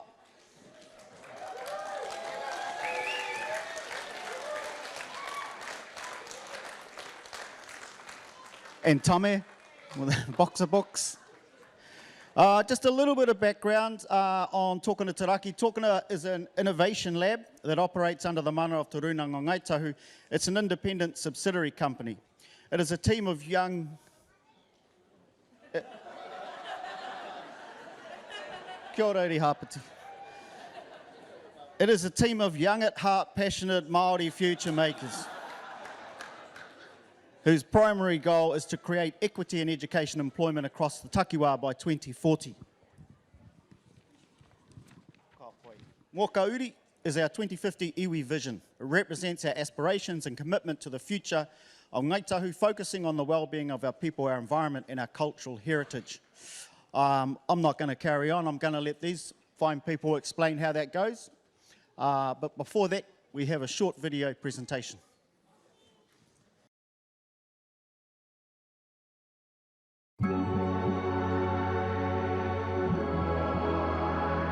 Turu turu takua o Ngāi Tahu.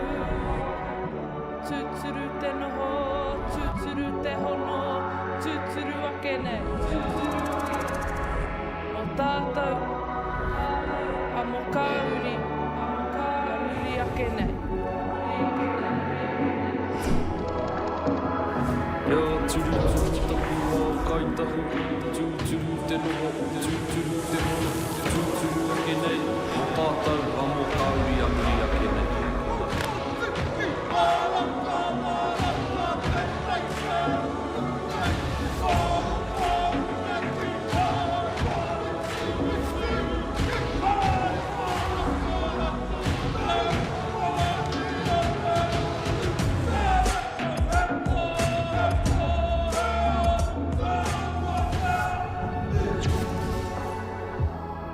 Kā Uri is our collective vision that's going to take us into the future. It's grounded in whānau voice. We look to the past as we move to the future.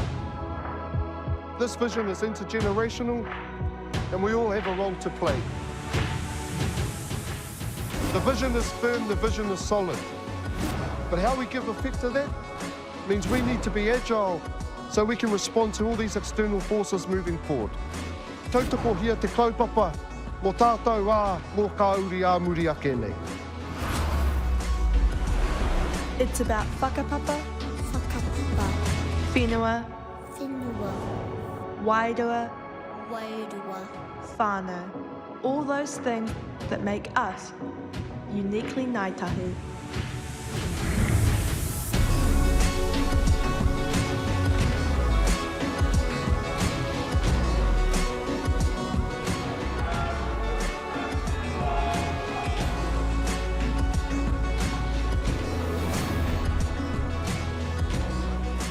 Mō tātou a mō Kā Uri a muri ake nei.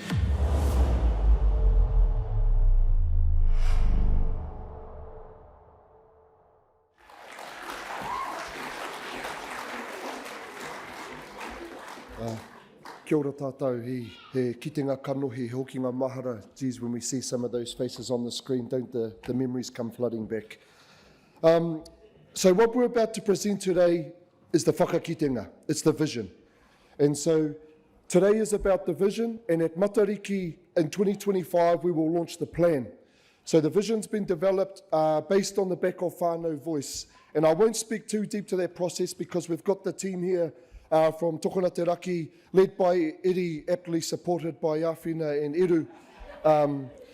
And they will speak in detail to the process. So really, I'm just going to talk through the whakakitenga, the vision, and some of the key po. And then what will happen is that's going to be handed over to Ben and the team to operationalise and come up with a strategy that we will all be presented with at Matariki 2025. And so this whole strategy is about tūmatamua ora matamuri. It's about honouring our Ngāi Tahu past and building our Ngāi Tahu future. And this is a tribal vision. This is not a te runanga vision dreamt up by a few governors sitting in a boardroom. It's really important that we understand what we're attempting to do here as we move into the next 25 years is do what you fellas want. And it's been 30-odd thousand pieces of voice that have been collected, and that's shaped the vision. It's the officer's job to develop the strategy and plan out how we give effect to that vision. And so I just really want to have a clear delineation between the two. And this is the first time that we've really attempted to harness that tribal vision. So, tūmatamua ora matamuri, honouring our Ngāi Tahu past, building our collective Ngāi Tahu future. And so we've got a whakatauaki, we've got a quote here from Tā Tīpene. I won't read it out, but I will give you a minute to read through that.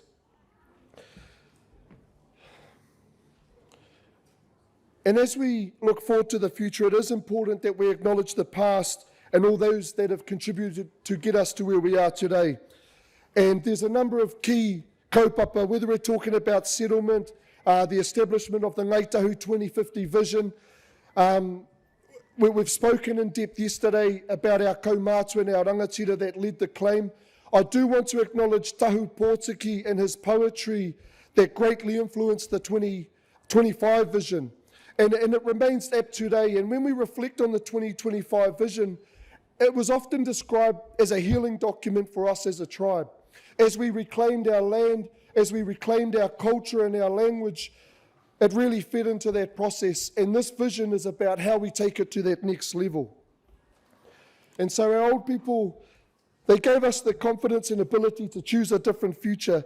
And so the attention of mō Kā Uri is, what are the things that work for us? What do we want to keep? And what are those things that are no longer fit for purpose and perhaps past their use-by date? One thing at Te Runanga, we keep building and we keep adding. And I think since settlement, we've never stopped one program of work.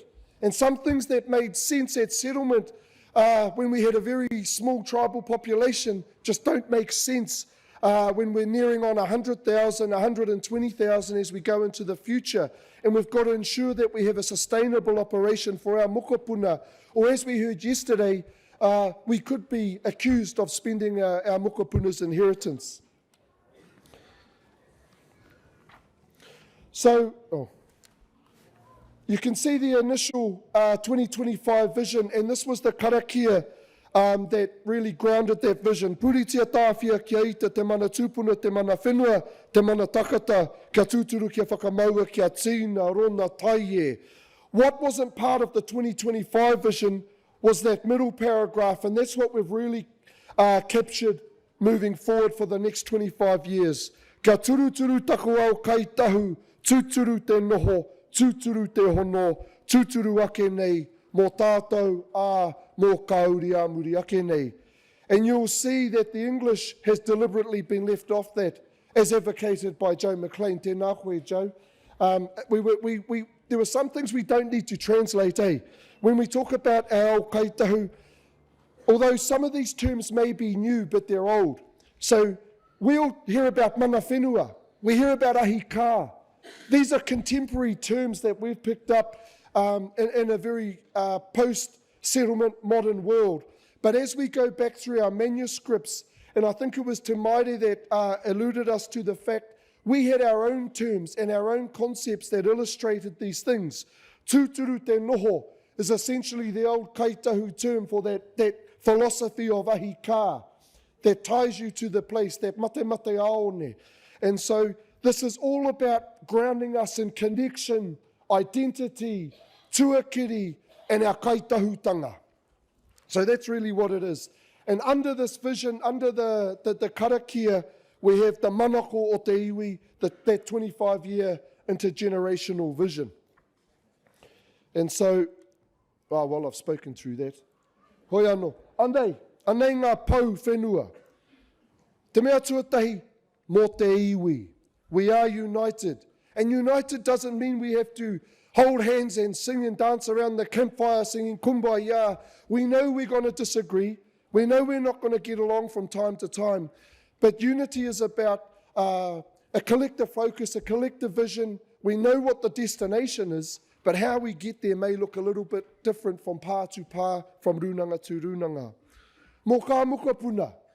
It's about those next generations. It's about the apōpō. We've got to be future focused. And I think when we reflect on settlement, when we reflect on that first strategy, everything that our old people did, and I'm looking over to you, Tipene, it was in mind of creating that platform and the space for our young people to come forth and claim their culture.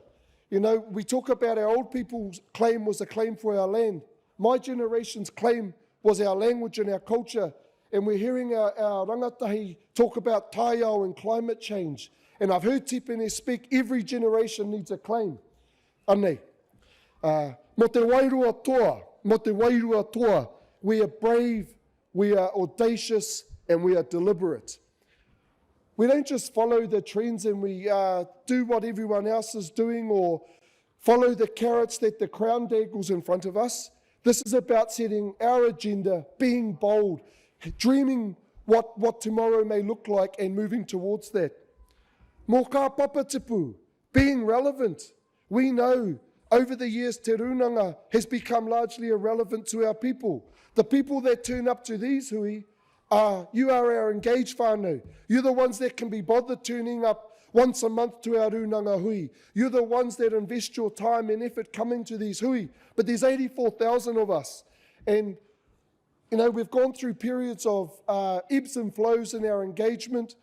We've had periods of apathy.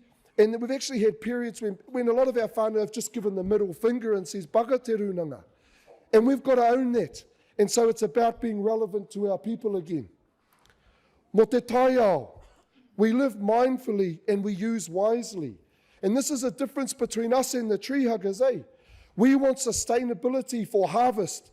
You know, we want to look after the taiao, we want to see it flourish, but we want to do it so we can eat. We want to do it so we can harvest. Not just preserving sake, you know, and I think we reflect back to Te Pūnui o Toka, and a lot of comments I received from our whanaunga from around the motu was, hika, Ngāi Tahu are a kai people. You know, it actually dawned that for us, this is our identity, and so we have to be deliberate in this space. And yes, we want to preserve and we want to protect, but it's for sustainable harvest. I want to be eating kereru. I don't know about you fellas. Mō kā mahi Mauri, we can feed ourselves, we can feed others. We know we all take our obligations of manaaki seriously. I've had a number of people get in my ear just during the course of this hui around kaupapa like kai sovereignty. How are we feeding ourselves? How are we being healthy? How are we being deliberate and not just accepting what's out there in the market? Mō kā tipuna, that's about our uniqueness, how we treasure and honour our heritage, our culture. We've just heard from the Ngāi Tahu Fund, and I think we heard a little bit about irakehu pai ki tua. What irakehu pai ki tua? We saw that at the pōheri yesterday. Those young fellas getting up and challenging our pakeke and kaumātua, supported by their hapu, supported by their marae. That's what's inspiring to me, to seeing our rangatahi not just getting up, because some rangatahi, they get empowered and they want to get up and trample on the toes of the old people. But what I witnessed yesterday was rangatahi getting up on the pai, or the other day, Friday, sorry, it's been a long few days, getting up on the pai, challenging the status quo, challenging the iwi, challenging our current pai, but doing so supported by their whānau, their marae, and their hapu. Ka tahina te a tāhua ko tērā. No, that's where it's at, eh?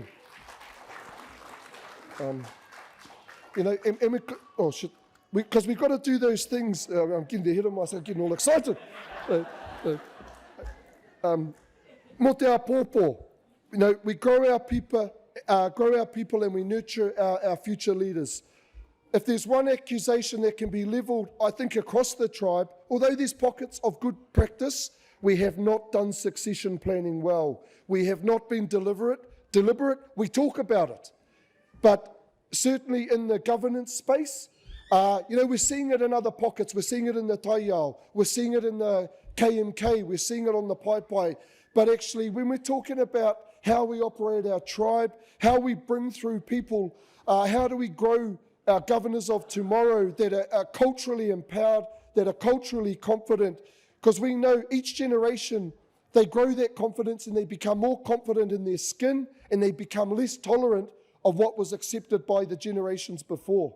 And so we've got to be deliberate how we grow our young people and bring them into these. And I've been challenged a lot over the last few days and have certainly been given some food for thought around things like rangatahi forums and rangatahi governance opportunities and how we bring them through.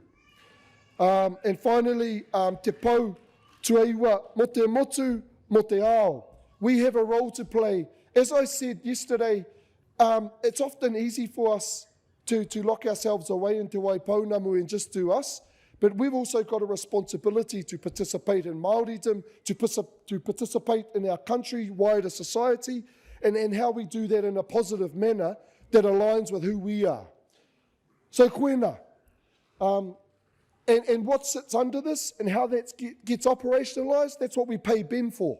And so, but I do want to acknowledge how we got here is there's been quite a long process. So yes, we've had tokona te raki get out there, talk to you all, talk to many of our whānau.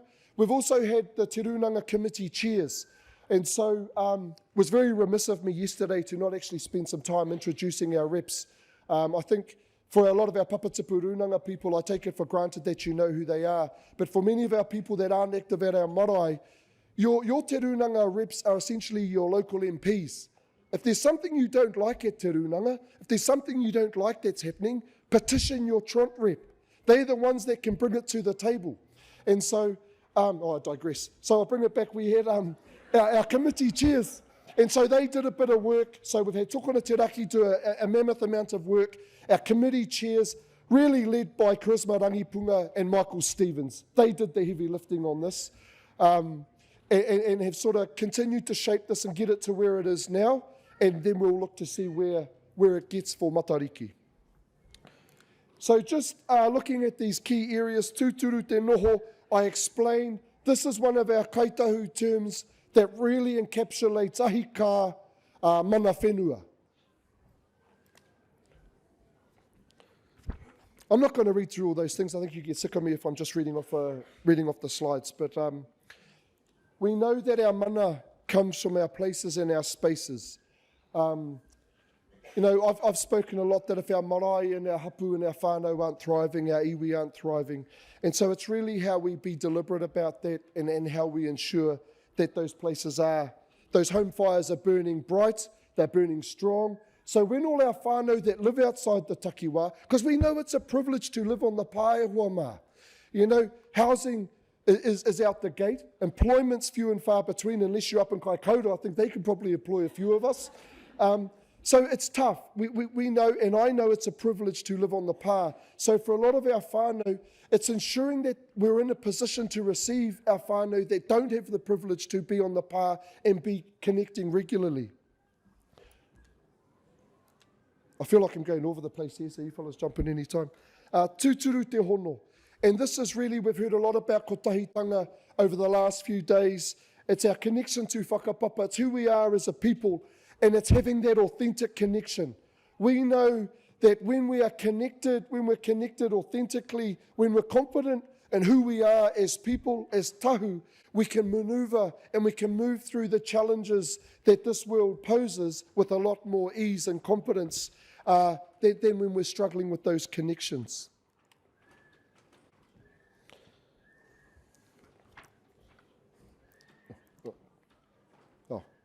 I'm speaking ahead of all of the slides, everyone. And hei whakamutunga tūturu ake nei, and this is about ensuring our rangatiratanga is protected and how it shapes the future. It's about how we are authentically Ngāi Tahu, doing things on our terms, our way, but also in a way that's conducive to taking the whole motu te waipounamu on a journey with us. Hoi anō. Again, it's about how we draw from our past, draw strength from the present and move into the future. Koe nā pēr. Koia. You got any pātai? Ask these fellas, they're the brains of the operation. Engari, it's, for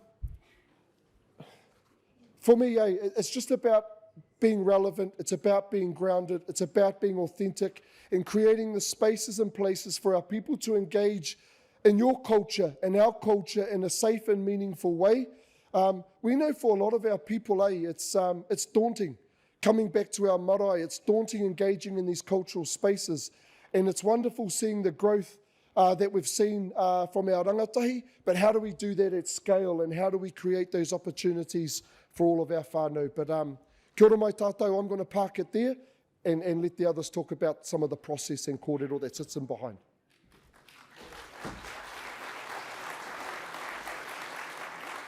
Kia ora, thank you, Justin. I'm working, bro. Kia ora, thank you, Justin.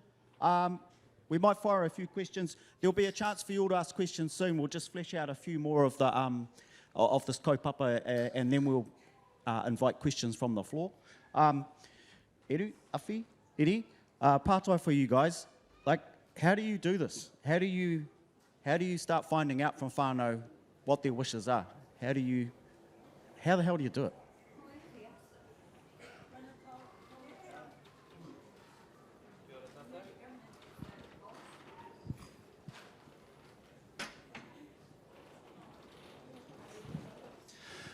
Kia ora tātou, rere nei a mihi kia tātou katoa.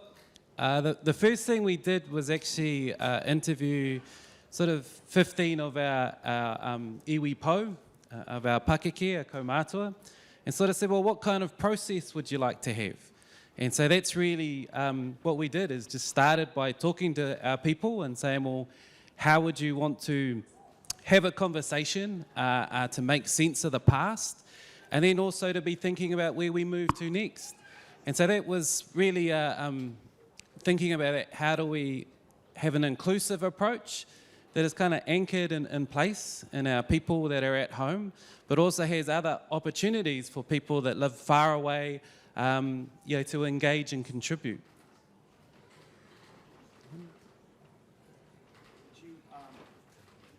Any surprises? Like, did the whānau surprise you? I mean, you must have had a few ideas about what was going to happen, what sort of takia they would throw up. Any surprises from the whānau? I might kickstart it and then throw to Awhi and Iri, but I suppose we have this idea that we disagree with each other a lot. But the reality of it is we looked at it across takiwā, across generations. And as a people, the reality of it is we agree about all the big things. And where we differ, it's all really around the details. And so actually pulling all of those 31,000 ideas together wasn't as hard as it could have been, because in terms of the things that really matter most, the things that we care about, we're actually quite united and are all on the same waka.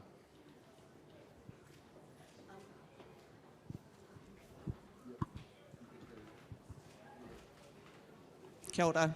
I really didn't, Edu summed up in terms of that surprising stuff, but I think as an experience for me, getting to interview our whānau throughout this kaupapa, people that I've known all my life, I learnt new things about them. And so just on a personal level, that was a really kind of enriching piece of work that we got to do. So we spent, sometimes half an hour with a whānau member. I think the longest interview was 6 hours. And within that, you really get to dig into the diverse journeys, the unique stories of our whānau that make up all of us.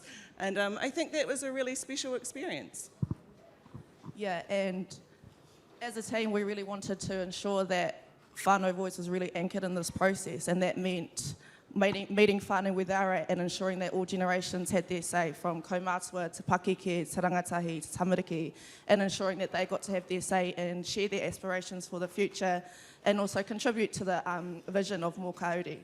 And especially for our generation, I'd say this was our chance to, one, honour the past and all the successes of the last 25 years, but also pick up that mantle as well and carry forward the legacy that has been laid out for us. Iri did take on the front row of towers there in the terms of interviews, so she did a great job. Ka pai, Iri, no offence, fellas, but you're going to be around, right, in 2015? Let's hope so. Yeah, and we'll probably be sitting in the comfy chairs over here, right? So if you look towards 2050, Iri, we'll be throwing questions at you in the years to come. Are you excited about that? Are you a little bit daunted about that? You're helping to set this strategy? Yeah, Vision, a bit of both. A bit of both, I'd say. It was, as Afi said, being a whānau member and being a part of this process, I got to interview and hear the stories of all the whānau that I've grown up with in this takiwā, but also hear the stories of all the other hapu and marae and the whānau around this takiwā as well that I never got to hear. A lot of our team got to hear first-time stories that kaumātua have never shared before, and that was the golden part for me, was talking to all of you and hearing your aspirations and sharing your whakaaro on what the future for this iwi looks like. Ka pai. In this vision, right, so if we look at Ngāi Tahu 2025 and how the world changed from when we set that vision, the world moves way faster and changes way faster now than it did way back then. Is this a set and forget type thing? Is it always going to be reviewed? Can we reset the vision as we go forward on this? Kia ora, kia ora. I might just yell. Kia ora tātou. The real special part and a third of our kōrero was really around the past and trying to make sense of where we've come from. And it was so beautiful, even for those of us that have been around for a while, to actually step back and remember what it was like pre-settlement. That 2025 was about healing, as Justin pointed out, and it was the first space where in 7 generations we actually had the luxury to be thinking ahead. So when we look back at 2025, we can just see how kind of ahead of its time that vision was. One of the interesting things for me, and we had to dig up lots of old stuff, lots of old kōrero, and even some of the old board papers from Te Runanga. And in 2004, Tahu Pōtiki wrote that, they nailed the vision, but also that things were changing really rapidly. So even a couple of years into the 2025 vision, already the world had changed and shifted and the vision needed to adapt as well. So the key thing, the learning from that is, we need to be bold and visionary and be thinking of where do we want to be in 25 years at a generational lens. But we also need to be really agile in how we get there so that we can adapt to change and be quick and nimble. So it's trying to balance having a long-term vision, being intergenerational, but then being really quick on our feet. And if the wind changes, then we change the sails on our waka to fit so we can keep moving ahead.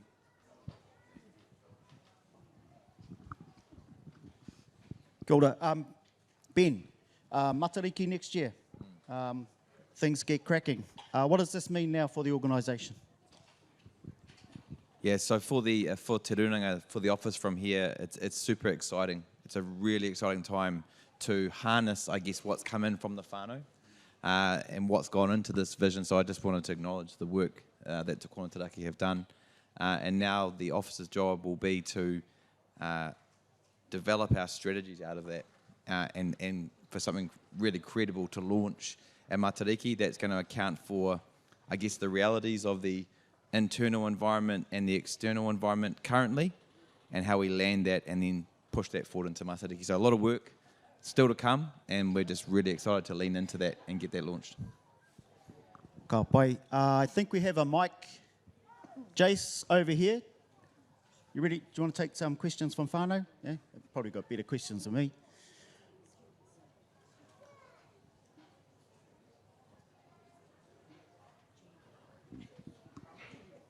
Ngā mihi kia koutou katoa. Just a part, I was really interested to hear that as part of the beginning process you interviewed taua, paua, kaumātua, predominantly, as I understood, from within the region. My question really is, how have you sought the views of those particular people who live outside the takiwā? And if you did, what were the discernible differences in thinking and the direction that they probably wanted to take that might have been slightly different from those who are more familiar and reside within the takiwā?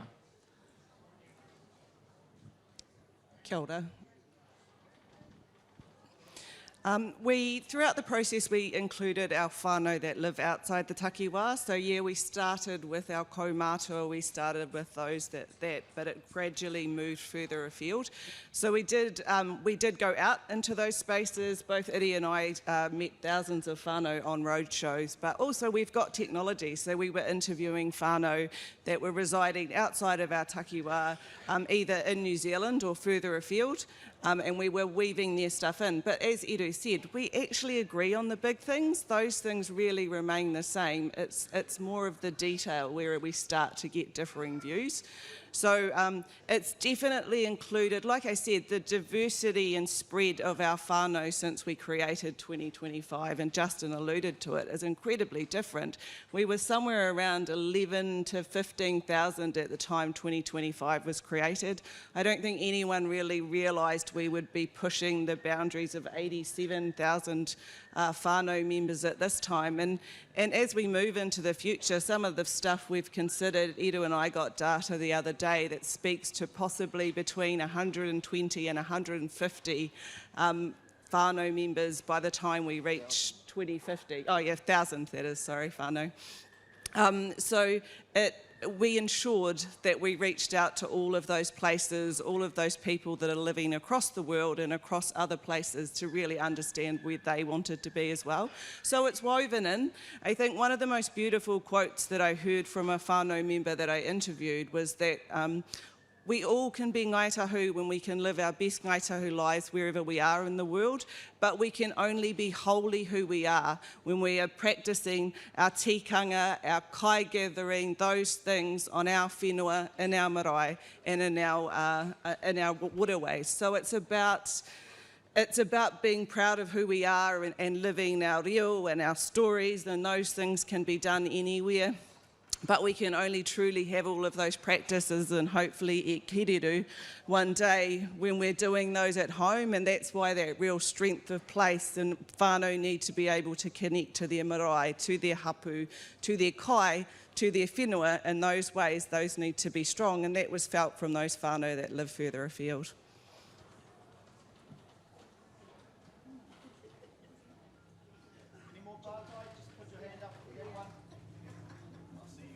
Not the firing squad. Kia ora tātou, ko Josephine Briggs-Ahau, no Kakadārata, nā matapira ko Gordon Briggs-Ahau. Kia ora, I'm like, I think one thing for me, because I've been in and out of, in terms of Ngāi Tahu and also around, and I'm going to say corporation, the office is the office. I've always, personally, I've always recognised the corporation, and then my whānau, then my hapu, and then my, my iwi, and then the runanga. So in and out of that, and I remember 25 years ago, back in the day in Te Waiponamu House, with Tuari Pōtiki, and quite a few of us back in the day that were around to set up that kind of the 25-year vision. And I've been in the background off and on through my own choice. And some of my whānau that choose not to get involved with either our home or the runanga or even Ngāi Tahu itself, but they're there, and there's quite a few of them. So my concern is around I used to think we'd catch up from in terms of, this sounds really awful, but the mothership, which is the corporation, to us at home, and each runanga to my, and I'll say about Coco.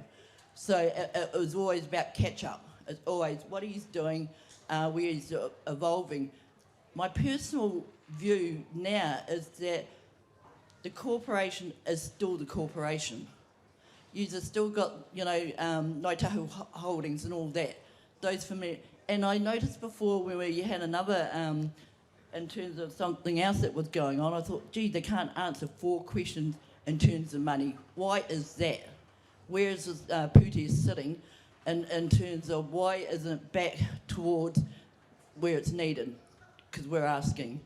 So yeah, it's just my thoughts around all that kind of stuff. So once again, I heard about the interviews, but I wasn't around, and that's okay but there's others like me that are in and out, and not everyone goes to a runanga meeting. Not everyone comes up here. What I'm trying to say basically is how can you capture these people? It's whānau, yeah, I try in terms of my whānau, it's not enough. It's actually not enough. So yeah, your thoughts on that? I'd say just one thing was, this is the first time that we've tried to do something in participation with whānau at scale. The hardest thing for us was actually time, just getting people free and able to come to a hui and to commit to a couple more hours. When you had runanga hui, you're kind of like the 12th thing on the agenda. So, everyone's kind of a bit smoked. What we found is when we actually created space to sort of stop the busyness and to breathe and to think, everyone really enjoyed looking backwards. And I think it kind of helped people make sense of that despite all the busyness and all of the hard work that is still going on, it's been worth it, that we've come really far. So I suppose moving forward, I think it would be great to be thinking about how do we get more participatory and involving whānau in decision-making and steering where the iwi goes, because everyone had an opinion, everyone was passionate. And I think just a simple part of, the 150-odd interviews, actually starting to build a record of the voice of our whānau and adding to that over time, so that your mokopuna might be able to dig up an interview and read what their taua said 50 years ago. And it captures a moment in time of where our people were at and what they were thinking. And just last thing I'll just add, but the 2025 it was really interesting when Rocky asked before what surprised you. We found this old paper from 1986, the Royal Social Commission. Yep.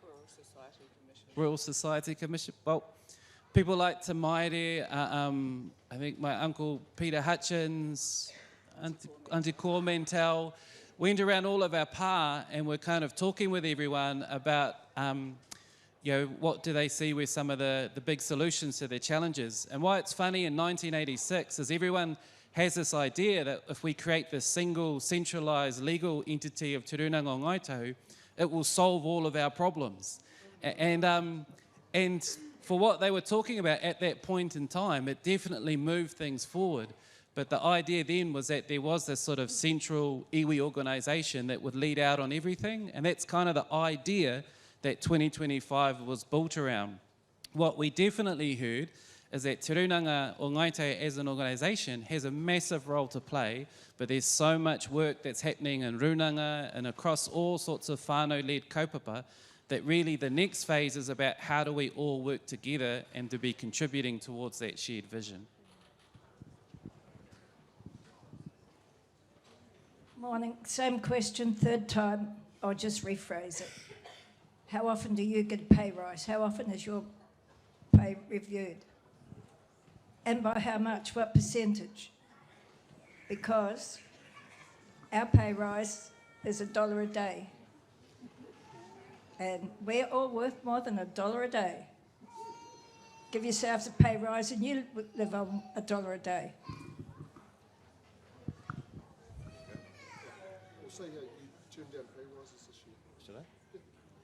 Yeah, so kia ora. I really appreciate the question. Pay across Te Rūnanga Group is, so within the office, it's dealt with differently. This year, actually our senior management didn't take a pay rise this year. We've made some decisions around where we're going to focus into the future on elements like that, but certainly Te Kono Taraki, separate entity, but yeah, so it's dealt with in different ways. Within Ngāi Tahu Holdings as well, they dealt with their pay within their own annual remuneration cycle. For Kaumātua grants? From where? Like in what context, Auntie? In what context?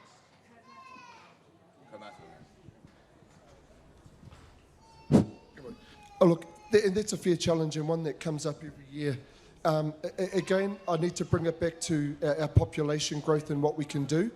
And if there's a strategic decision made to increase kaumātua grants, it means there's going to be reduced investment in other areas. And I'm not saying that's a bad thing, but the reality is we're trying to get a balance with the population that we have, with the distribution that we have. And one thing that's really come to the fore is that you heard some comments yesterday about the distribution model. We're currently unsustainable. And if we keep spending the way we are going to be spending our mokopuna inheritance. And I absolutely hear loud and clear the impact of cost of living has on all of us, in particular our kaumātua that are on fixed incomes, that are dealing with all the price increases that everyone else is too. And I wholeheartedly acknowledge the challenges that poses. But I think we are taking a mirror up to ourselves and taking a long, hard look at where all our monies are being distributed and whether or not they're giving bang for their buck and getting value. So I'm not going to stand here and write a cheque that I can't cash and say I'll go back and we'll increase kaumātua grants. But what I will say is that nothing is off the table. Everything is being reviewed and looked at, from kaumātua grants to whaidawa grants, education grants, KMK, taiao. Every single program that we're doing, we're assessing the value for investment of that.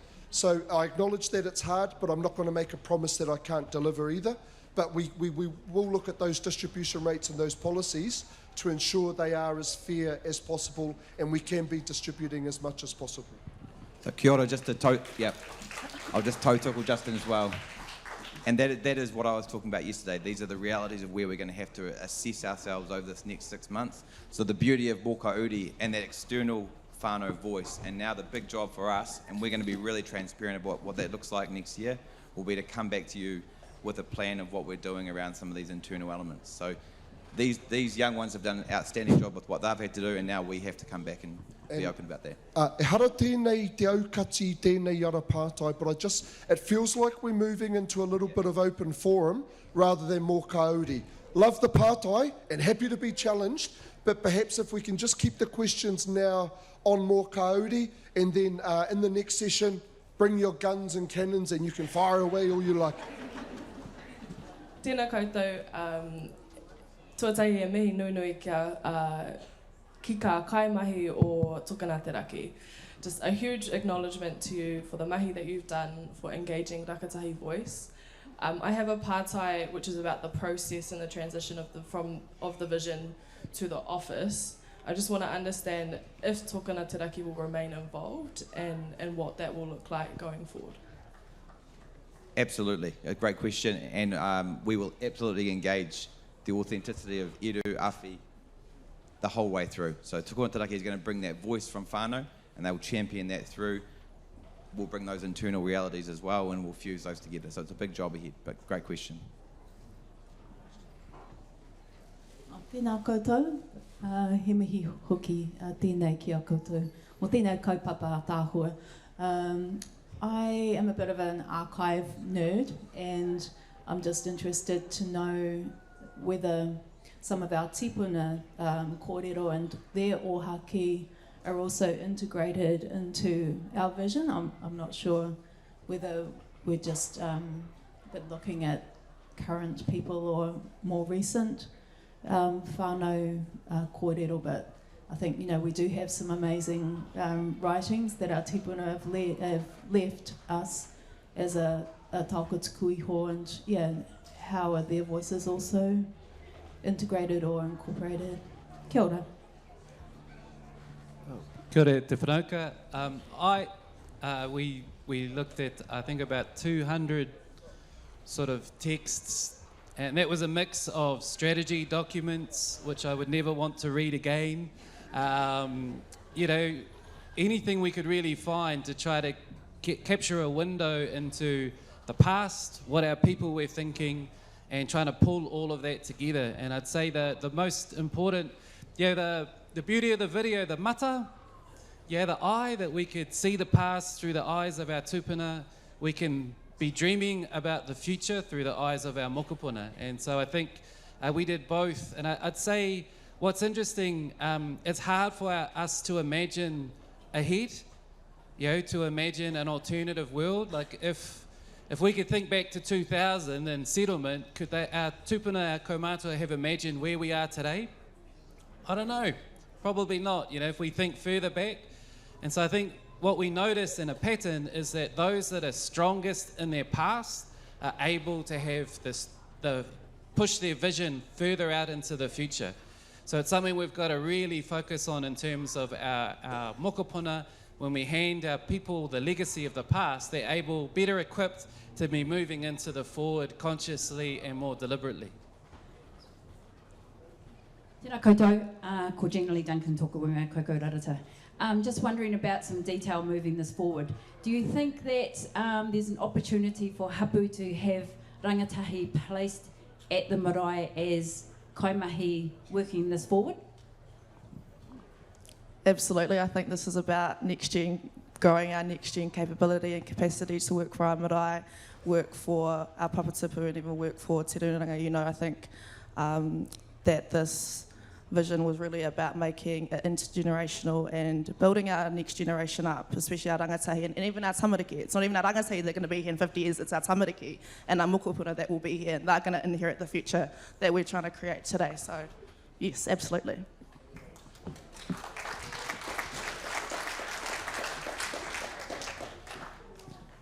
Tēnā koutou. I was just curious, how come it's 25 years and I'm just wondering, if I said to you, what's the year for 100 years ahead? And you'll say to me, wow, poor we won't be alive then, so we might need to leave that for our mokopuna to sort out. But in terms of being bold, and I truly believe that we are world leaders, I'm just wondering about, sometimes I feel like that the year that we put out our strategies could be a bit of a barrier. And I wonder if we take the year away from the plan and maybe just go with an annual plan to make sure that we are keeping up with all of our very well worded, by the way, points here. So just wondering about the relevance of the date and thinking about, well, if we don't make it and tick off everything and then we get to 2050, do we just change the date? Or just curious about some of the thinking behind that. Kia ora. I think at the start there was a contextual piece from Tātipani around the 25-year period, and for us I think it's more about a temperature check more than a tick box exercise to see where we're going, but it was about ensuring that every generation had a choice. So if we make it longer, we're missing a whole heap of generations at least having their input, having their say, and having that sense check about where we've come to, where we're at now, and where we want to get to next. So it's the 25 years offers that. Yeah, kia ora. We've got time for one more question. Where's Jace?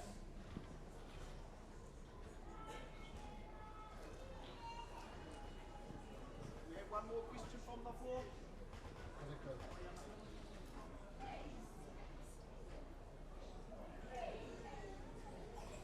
Kia ora whānau. I'd just like a question about the development of technology, I guess, but are there any investments that we have towards AI or taking AI into the kind of development plan for Ngāi Tahu? Yes, absolutely. That's a great question. And as technology continues to advance, that is where we're ultimately looking to improve our efficiencies in that space as well. So, yeah, absolutely looking at that. Yeah, and this is one of my pet hates too. I'm consistently challenging Ngāi Tahu Holdings. Where's our technology? Where's the growth in that space on our commercial side too, beyond blimmin' milking platforms on farms? So, it's great that we're involved in the primary sectors and we've got some growth sectors as well, but that's something that I feel strongly about, and we continually advocate for that at the table as well. Kia ora hoa. Ka pai whānau. Ai e tamihi kia koutou. Thank you for sharing more Kā Uri 2050, where we think we're heading.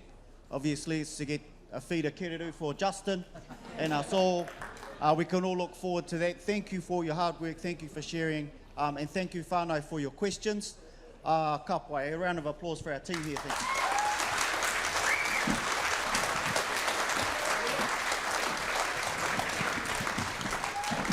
You can go and have a break, Justin, and we've open forum soon, so don't get too comfy. Whānau, we've got a few minutes to set up, and then we'll start the open forum.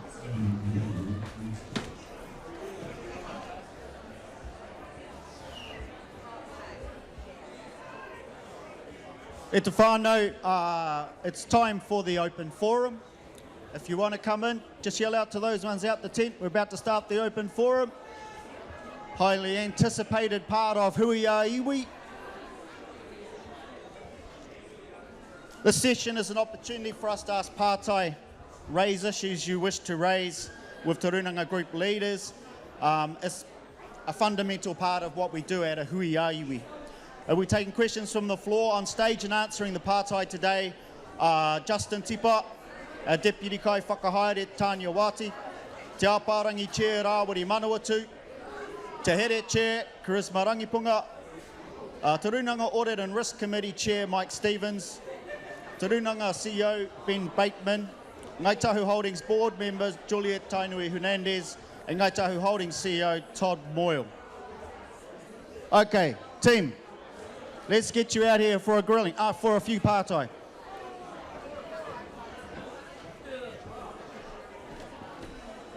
Hey, you'll see amongst you whānau.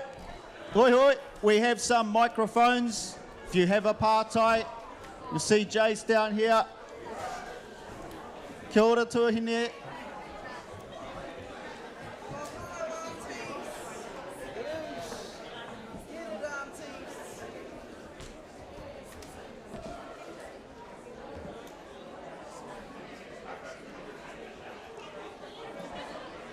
All good? Hoi hoi whānau, ka tīmata tātou. E noho.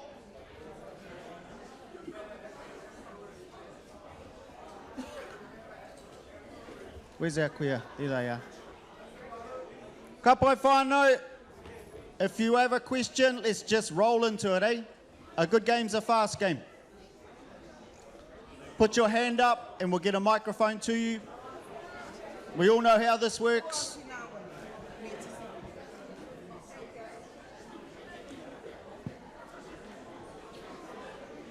Oh, kia ora.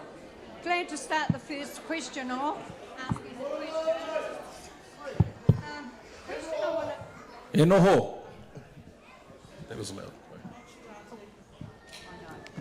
I wouldn't listen anyway. The question I want to ask is, no, I'll make a statement first. I rang up the fisheries out at the airport. Does Ngāi Tahu still own that? Okay, can I please ask why then are we having the answer phone there done by other means of other entity outside of Ngāi Tahu people? I know, I've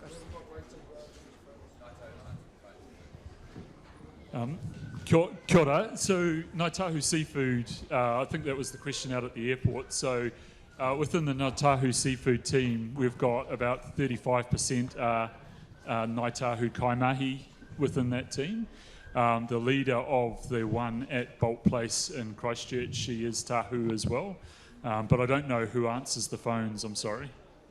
Okay, without being awful or having foot and mouth disease, it is to me, okay, it is a foreigner from overseas that's answering that answer phone.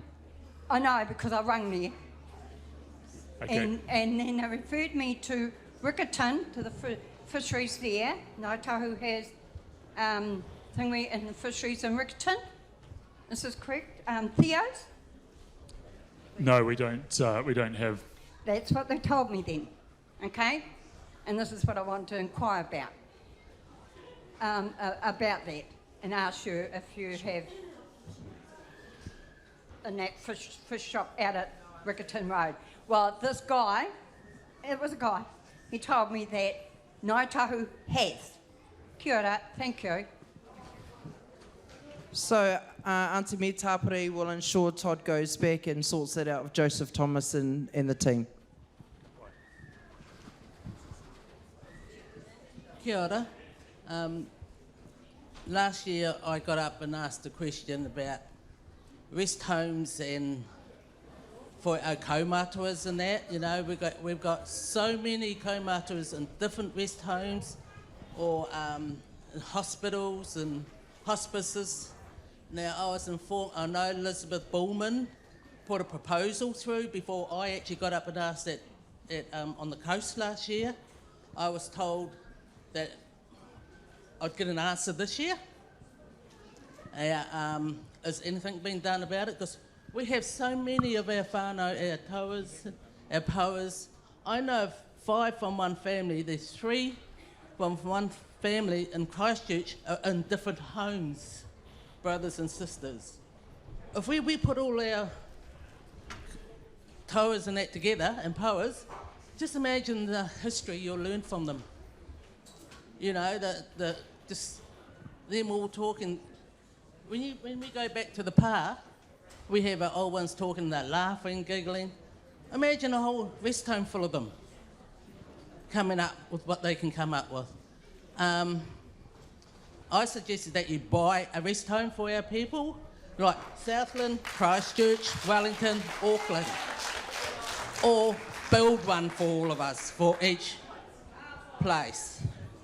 Because you've got them there, and you will not lose that on money, because the money we're paying to Ryman and all that now, that's be coming back to us. Okay, so has there been have you come up with anything to that yet? Oh, kia ora. Look, I really appreciate the question. I do remember your pātai from last year, Arahura, and so thank you for the question. We, at the moment, so for 30 June this coming year, so 2025, so in 6 months' time, we will be releasing our housing strategy, our Te Runanga Group housing strategy. Now, what I need to say is, obviously a strategy we cannot solve all the housing problems that we know our whānau have. And we know that we have whānau in really challenging conditions in social housing right the way through to owning a home and all those things. And so we are developing a Te Rūnanga group housing strategy, closely working with Todd and the Ngāi Tahu holdings team. And what that's about is about moving our whānau at all stages of their life up the housing continuum. So working as best we can to make the most high impact interventions around housing and equity. So we are working on that. It's probably not the answer you wanted, but that is where we are working on those elements. Yeah, actually, my question was for kaumātua, for people who are in homes, in hospitals, who's in care. It's not housing these people, it's our whānau that needs to be careful of dementia, all that sort of thing. And it is a good challenge. The reality is we have no plans to be buying retirement homes. And if it is going to be a plan, that would be something that the Holdings Corporation would be considering as part of their strategy. But as I understand it, it's currently not. And I think the reality is, while we might have an organisation that's worth $1.6 billion something, we don't have $1 billion sitting in the bank to go out and buy a laundry list of what we would actually like. I would love for us to have homes for our kaumātua up and down the island and up and down the motu. The reality is we just can't do everything, and I'm not going to sit here and make promises that we can't keep and say we're going to come back next year and build them. The reality is it's currently not on the plans, but if we're in a position to in the future, I know that's something that will be considered by Todd and the team, but unless you can say otherwise, Todd, I don't think it's currently on the books, is it? Oh, kia ora tātou. This probably follows on to that. We heard yesterday, Todd, about the 10 tourism businesses and how we get discount and we also employ our people. Looking at the tourism businesses, would you consider how much profit they've made thus far or how much they've lost? And is there a consideration of changing our investments and potentially selling those businesses and potentially looking into another way of investing for our people? Kā Uri, good question. So I think you went through that COVID period, which was incredibly tough for tourism. So we had some periods where they weren't productive. We will look at all of our assets and the ones that are a drag on the portfolio. If there isn't a broader value to them, that whether that's through the Taonga assets policy or other thing, we will be looking at whether or not they should stay within the portfolio or not, and how we can get better utilisation of that capital. And that won't just be in the tourism businesses; it'll be in some of those other areas as well. Just one thing on tourism is the actual value of those assets at a capital level is quite small compared to some of our other businesses, but they do earn quite a lot of operating return because they're low balance sheet value but high cash generation, so that helps with the paying of the distribution and other things. So we're always trying to balance that across the portfolio. Kia ora. Ko Kerry Cleaver toku e koa. My question is about the investments that Te Rūnanga make, and are they connected in any way to Israel, including use of HP, and is Te Rūnanga going to take a position and divest and boycott all of those businesses and investment connections to Israel, particularly given that now the leader of Israel is wanted as a war criminal?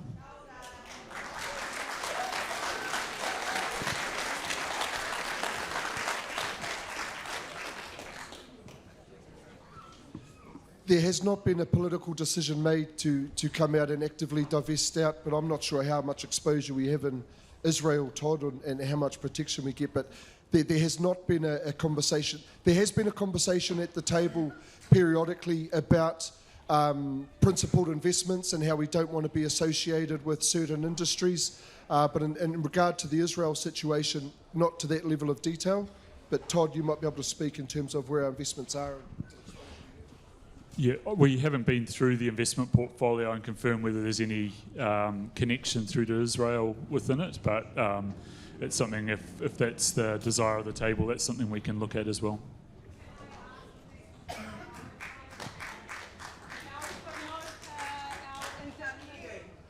can I ask that you prioritise that? Our Indigenous whānauka in Palestine are under constant slaughter and under a regime of genocide, and to participate by being connected to companies like HP and other industries that are funding the weapons of Israel is to be complicit in that.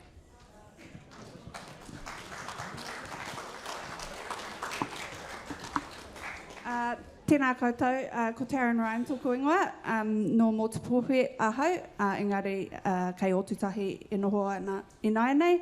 I too asked a question last year around the support our whānau have for their te reo, particularly around the acquisition or the creation of Ngāi Tahu supported kohanga reo in places like Ōtautahi, because it's been really hard for whānau like mine to get support for our children to be a part of that education system, because we can't get our foot in the door of the existing kohanga reo system, given that they're so oversubscribed and underfunded. So first, just wanting an update on what's going on with the support for our whānau for beyond rangatahi, beyond our young people, for our pepe and for our Pākeke support for those of us who are still trying to acquire our reo. And then just to tap on to Whaia's question about the retirement homes, I actually know there's a nearly finished retirement home that was abandoned in Avonside that we could acquire, so maybe we could look into that. Kia ora. It's right next to Climate Action Campus, and it would be a perfect spot because we've got our reo space there as well. Kia ora. The second part of my pātai is just, I'm wondering how we as an iwi can whakamana our hapu specifically. We all know our papatipu runaka. We know the 18 papatipu, but there's so many of our whānau that will say, I whakapapa to Awarua, or I whakapapa to Ōtako, but they don't actually know the hapu that are based within those takiwa. So I'm wondering how we as an iwi can whakamana the mātauranga around the hapu that we have existing within Ngāi Tahu beyond the 5 that we advertise widely. Kia ora. O tēnā koe, māku te whakautu ki tō pātai tūtahi.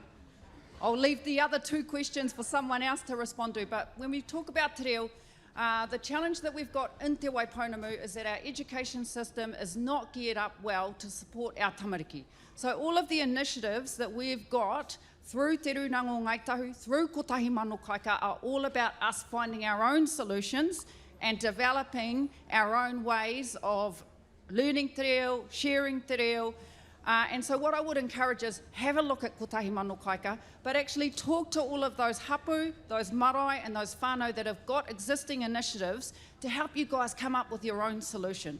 Because the system doesn't work for us, and actually the question for us is, do we invest our time trying to fix a broken system, or do we just do our own thing and do it really well? Kia ora, and I guess to respond to that, I'm all for us doing our own thing, and that's kind of what I'm hoping that we will do. But the reality is we are required by law to enrol our tamariki in kura, in schools, and if we're having to enrol them in mainstream schools where they're forced into mainstream education in te reo Pākehā, then that's not helpful either. So finding some kind of solution, creating some solution, supporting those of us who are wanting to, are ready to create a solution, that's where I guess I'm at, because we have to work with the system that we have currently. Ka pai i nā kōrero. And in relation to kohanga reo, that's whānau led. So if you've got enough kaitahu whānau or whānau that want to establish a kohanga reo, you need a person that has the tohu whakapakari, and then you can get going. So I think it's not always for te runanga to be, we don't run schools, we don't run kohanga, but what we could do is support those whānau. But I think that is a very whānau-led kaupapa in terms of kohanga reo. And in regard to the hapu question, yeah, while we talk about the 5 primary hapu, the reality is we've got in excess of 150, 200 hapu, and many hapu are associated with one marae. And so really, if you're looking to engage and learn more about the whakapapa of those hapu, the history of those hapu, and role as a hapu, it really is through the front door of the marae. And so the whakapapa team at Ngāi Tahu can certainly indicate what hapu you belong to. Yes, they show you what runanga you affiliate to, but actually I look at the kaupapa like Irakehu Paiki Tua. You've got Ngāti Mako at Te Runanga o Wairewa, you've got Ngāi Tārewa over at Onuku, and please, I'm not trying to speak for you fellas here, but then you've got Ngāti Irakehu, which is a hapu that unites them all. And as a hapu, they have come together to progress that kaupapa Paiki Tua. So I guess what I'm saying, the front door is still through the runanga and the marae, and they are the post office, if you like, but the hapu still reside at the pā and at the marae.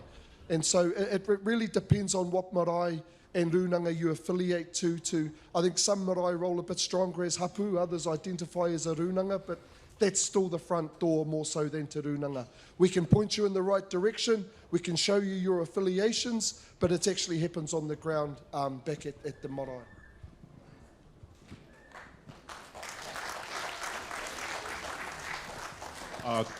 Tēnā koutou, ko Rick tau tēnei. I have several questions, but you won't be able to answer them today because you won't have sufficient time. So therefore, I'm going to make a number of statements for your consideration that you can respond to either at the next Huia iwi or later on during the year. Yesterday, we heard the presentation from Te Runanga and Ngāi Tahu Holdings Corporation. 3 key things flowed out of that conversation for me in terms of the financials and where we're at. One is distribution, which Justin, you highlighted just now, so that's good you're going to address. The second one was when Holdings Corporation presented on 1, around Kiwis, and 2, our whānau get a 20% discount on going to tourism, our tourism ventures, right? But I didn't come here, and most of us didn't come here to be pinono. What we want to know is how is Holdings Corporation performing? And didn't hear that. We got $1.6 billion, and there was little conversation about our businesses and how well they're performing. Why are we going backwards in terms of our equity? What is the future aspirations? Have you hit the targets around our investment goals that we went around our papatiparuringa when I was in the office and talked about our investment goals in the 3? I can only take it because of the lack of acknowledgement around some of those issues that there's been some failure, but I don't know. I can only guess because they weren't discussed as a key fundamental of Ngāi Tahu Holdings Corporation, our investments. Those assets are settlement assets that our tipuna fought for. And I'd like to know, how are they performing? Where are we losing money? Why are we losing money? And what are we going to do about it? So I think we need to get back to the fundamentals of running a coffee cart out the back there. The whānau will be going home today, looking in the till or the bank account, how much money have I made, can I pay the bills? And then the great thing is, can I buy Christmas presents for my tamariki? And business is simple like that. And I think for next year, we need to get back to the basics of business. The only thing I want to know about Kiwi is when is it going to be served up and where the feathers come in for our korowai. That's it. And actually, it's nice to see a Kiwi for our tamariki as well. But we really need to get to the knuckle of understanding performance. We're here as shareholders, as part of the legacy that fought hard for those assets. Every dollar was fought hard for, and therefore I want to see how we're going to drive that asset going forward. Now, I acknowledge Tipini over there. When we settled, he said to our iwi, I want to take our money from settlement, let's say it was 200 million, and in 5 years make it $1 billion. That was his commitment to our iwi. So what is the commitment for this iwi for the next 5 to 10 years, and where is the future? So for next year, I would like us to focus in on performance, future driving assets, what's making money, what's losing money, and a bit like that coffee cart and those kai carts out there, focus on the kaupapa. Kia ora tātou. Kia ora, Rick. I know you said you're going to make some statements and you don't require an answer to next year, but I think out of respect, some of those questions do need an answer today. The reality is we have had failures, and we do have businesses that aren't performing. Are we happy with Holdings' performance? Yep, they're doing a good job, but no. There's room for improvement. And we've got to acknowledge here there's a whole lot of tough operating circumstances. We've had years of high interest rates, low returns, epidemics. There's a whole lot of things we can blame. But the reality is we've got to keep their feet to the fire. No, we're not jumping for joy at the results. And that's part of the whole process of us holding the mirror up to ourselves. We're starting with Te Runanga because we've got to have our house in order before we start going and hammering those guys. And we're coming for them. And we've told them that.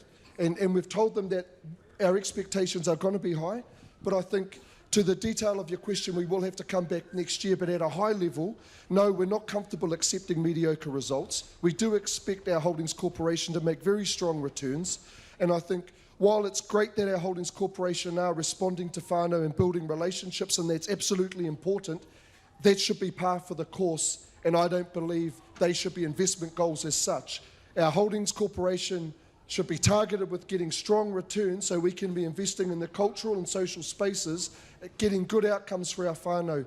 But at the moment, to be honest, Rick, we don't even know if we're delivering value for investment on all our programs in the office. So we can hammer these fellas all we like, but if we're still spending our distribution unsustainably, unwisely, and potentially throwing good money after bad, we've got to start addressing that in Te Runanga too. So I just want to be clear, it's not just about throwing Holdings under the bus or having a go at them, it's us at Te Runanga. It's everyone. And if we're going to have one house, it's not about them or us or up and down, it's all of us, and we all got to take responsibility, and I accept the challenge, and we will come back at the next huiai with some really clear targets that we will be committing to. And that will be led in also potentially at Matariki as we launch the plan. Ka pai. I do want to set the record straight. I was at Stanford University a couple of years ago and presented a paper on Holdings performance, and the economists over there at the Hoover Institute said that's an outstanding performance. Now these are coming from Americans, right? So we have been successful in that regard. My real question is one of clarity, transparency, performance in the future. Projections of where we're heading with our asset base. So that's the kaupapa. You will always have bad performing assets, that's fine, but hopefully they are less than the good performing assets. Tēnā koutou.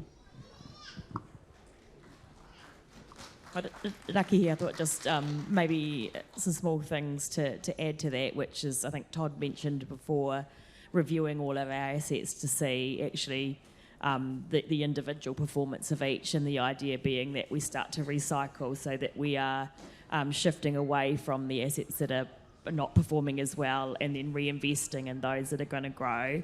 And I mentioned just in general terms yesterday the tilt to growth strategy that we have, and so that is really about looking at what assets might we invest in that are going to give those bigger returns. So that's very much an active strategy that we're looking at, but also taking away, what do those goals look like, and maybe thinking about, if or how we might put a number on that. Ka tangi ti ka tangi kāka e taka nei hau. He Mauri.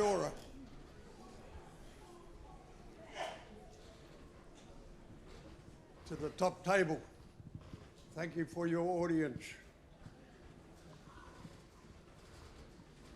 Ko Banu Tako Ingma, Rosetto Whānau, Tuahui Ari Whenua, Moi Raki Wai Haupai.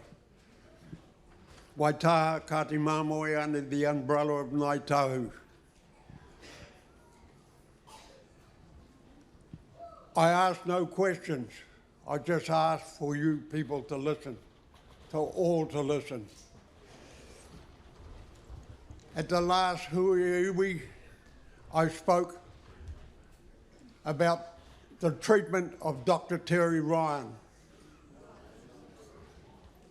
The values that we hold were decimated by all sorts of people. After that, before I sat down, I was tapped on the shoulder. The top brass wants an audience. They rushed out. We're going for the Kā Uri. They rushed out. We want a meeting with you now. What? Now? Oh, we'll have a Zoom. I don't even know what a Zoom is. So we organised for a meeting at my whare. Dr. Bennett, Miss Bennett, Mr. Ellison arrived. I knew what was coming. That's all right, Katie Pye and my whare. And pretty well at the end, they asked of me what would I take from them. I had a little bit of a think, because when I spoke at Ari Whenua, I was a wreck. I sat down crying, a wreck. And I said, I'd like a nice photo of Dr. Terry and the writings of Lisa Tumahai that she had written for his, I don't know what to call it even. But I thought, oh, well, that'll be nice. And then they said, we put it in the foyer, that would even be better. Well, I had to drop some stuff off at the Waipuna house. And I looked around for this photo of Dr. Terry. No. And then, we only have it up next story up. Can I go up there? Oh, the photo's not there. And what I'm going to say to you all now, are we ashamed of our tupunas to be put on the wall? Are we ashamed that why isn't our tupunas on the wall down the bottom? Is it a corporate thing? Or are we just mad? Are we just mad, the people that make decisions about our tupuna, about us? I don't know, my mind boggles. I come out of there, a man that was fallen over. Are we ashamed that we can't put our tupunas where everyone can see? If the corporate want to come, they're known going to the Mauri, the best Mauri house in the world. Nā reira, tēnā koutou, tēnā koutou, tēnā koutou katoa.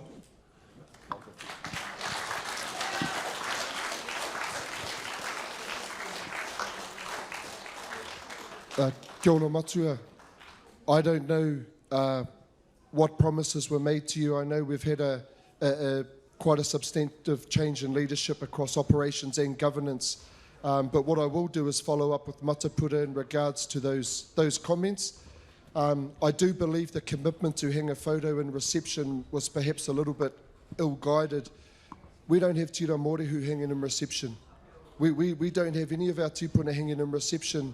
We have a pou whakairo of rākai hautu, but I do accept your comments and acknowledge the mamae that you carried at the last hui, and what I will offer is an apology for the way that you were treated on that day.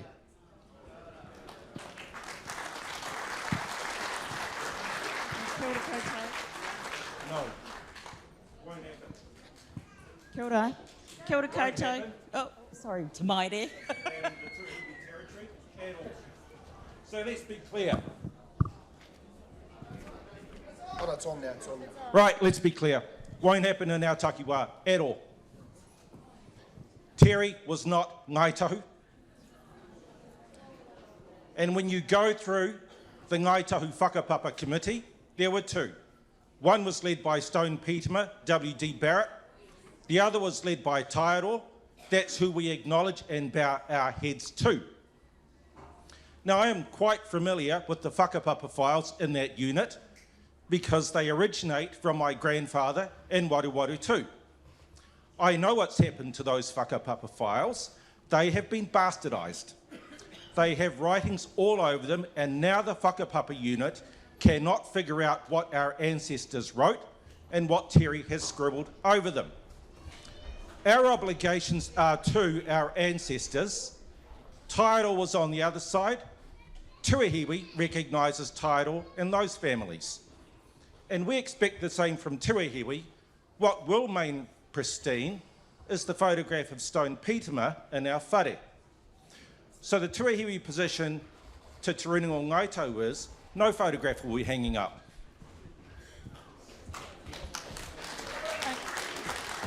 Kia ora. Kia ora koutou. Ko maere tēnei. Kore he te maere. Kia ora cousin. No wairewa Ngāi Tuahuriri, Ngāi Taraki Amo ahau. Thank you, and awesome to have this forum. The first time I spoke was to Uncle Charlie at Kaikōura in an open forum. So it's awesome to be here today. I want to ask about, or talk about, first we had the land claim, then te reo, and my kaupapa is our taonga, our ngāhere, our mahinga kai. And that part of the mahi for our whānau and many others as practitioners of mahinga kai, of rongoa, the taonga species are listed, the things that we need to protect are listed, but it needs more. And so with the Y262 claim and looking at our taonga, I roto i te ngāhere, te waunui a tāne, they do not have a voice enough. And that's what I want to bring here. Because we, as people who are gathering the kai, gathering the rongoa, whether it's from our wai, in the moana, in the ngāhere, it is being so impacted, it's actually affecting us, as we all well know. So although we talk about our health, our hauora, and our whenua, they are so intimately connected. To have an economic outcome and financial impact needs all of these things together. So as one of two of us representing in Te Waipounamu with the National Te Kāhuingoa, the Trust, I've sat for a couple of years to try to understand what's happening around the country with and for rongoa practitioners to be quiet. And when I've asked for awhio kōrero, just inquiring of the office, what is the position on rongoa? There is none. And we understand that a lot of these things belong at the hapu and at our papatipu, because that's where we are as kaimahi. However, it needs a stronger support from iwi all around the country, and we're trying to do that through things like the claim. So what I want to say is that with all of the natural disasters and the impacts of the cyclones, the floods all along the coast, our taonga species, which are unique and endemic to these coastlines and rohe, are affected. That affects our mātauranga.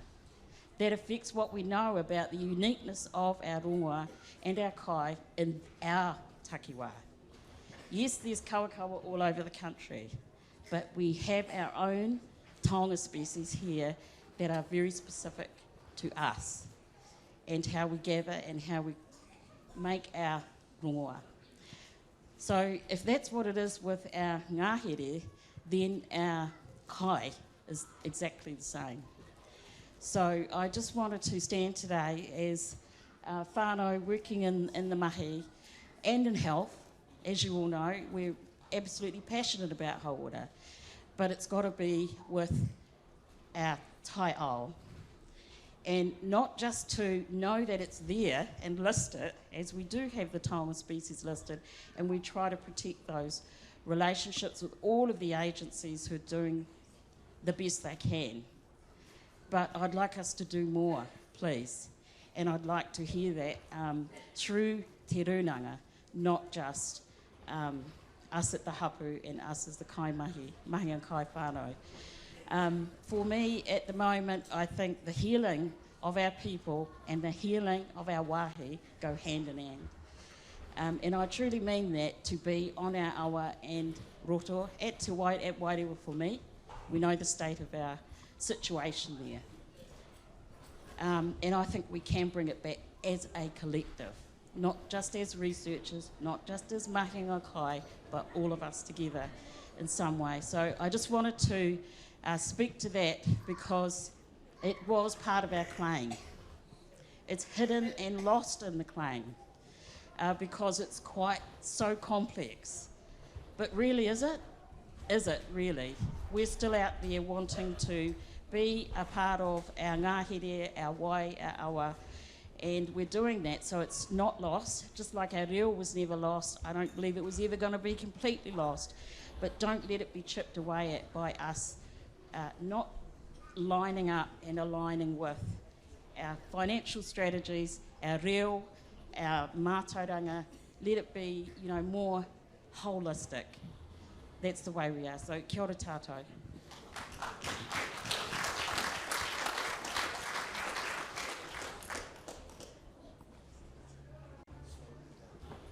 I just want to ask if there are plans for more resources to go into cultural heritage.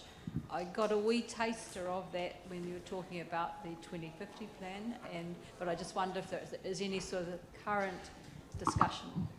Sorry, not practicing this skill. Yes, absolutely. So you would have seen with the Kā Uri discussion earlier, those 9 taumata that have been developed that have come from the whānau voice, really strong, our sense of Ngāi Tahu, as does our Mahika Kai, comes right through in those taumata. So when you have time to go through those, that'll be launched later today.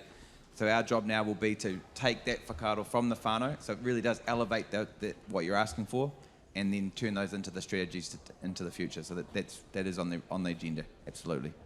Because some years ago we did a archaeological plan for the iwi, and it's long out of date, so that's the sort of thing too I was thinking of.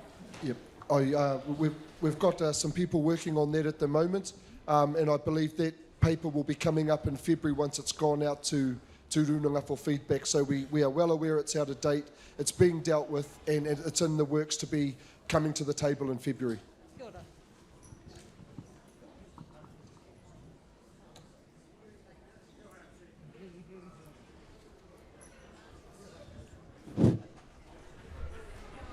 Nā mihi aroha kia koutou katoa ko wiki mātana hau. My question's really simple, but I really want an answer, not a muck around. So it goes like this for me. Wairua and only a couple of other runanga came up about the boundary issue on this side. What concerns me is what is Te Runanga doing about the boundary issue across the island? We worked hard when we got our claim, and my expectation is we're not going to lose anything to anyone. But I haven't heard anything since we came up to Kaikōura earlier this year. It's not just Kaikōura's issue, it is not just Ngāti Waiwai's issue, it is our iwi's issue. And nā runanga, kia ora, you fellas need to get up and fight. And come and support our kaitiaki runanga that are here. Because it's not going to happen, and it shouldn't be the expectation that a few can do it for all of us. If we're going to move together, let's move together, because we're strong, powerful actually. So, kia ora, what are you doing, please? Ka mai.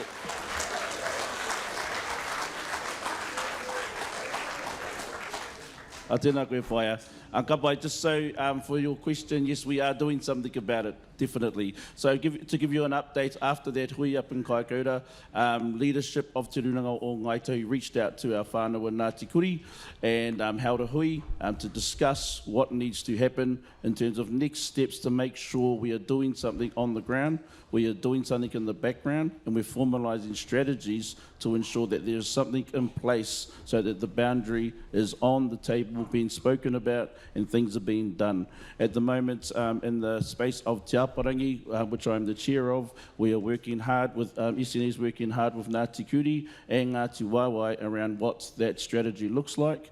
We've also reached out to our Papatipu Runanga, or we will be reaching out to our Papatipu Runanga to get to their supports, further support to protect our boundaries. So yes, there is things in place at the moment, and we're looking forward to what we're going to be doing and how we're going to be doing it in the near future. So we're on the kaupapa fire, we're on the kaupapa. Tēnā koe. Kia ora. I just hope that Ngā Runanga are listening to this and realising that boundary is our boundary. Mo ake ake. The kapai. And I just want to add on to Rawiri because there's 2 points and you've raised one that's really important. So today, during the presentation from Ngāti Kuri, Atakahu, the chair, put forward a resolution to the iwi that we want to ensure that there's always a budget line to protect the northern boundary, wake tonu atu, and that resolution was supported by the whānau in attendance. The office has heard that.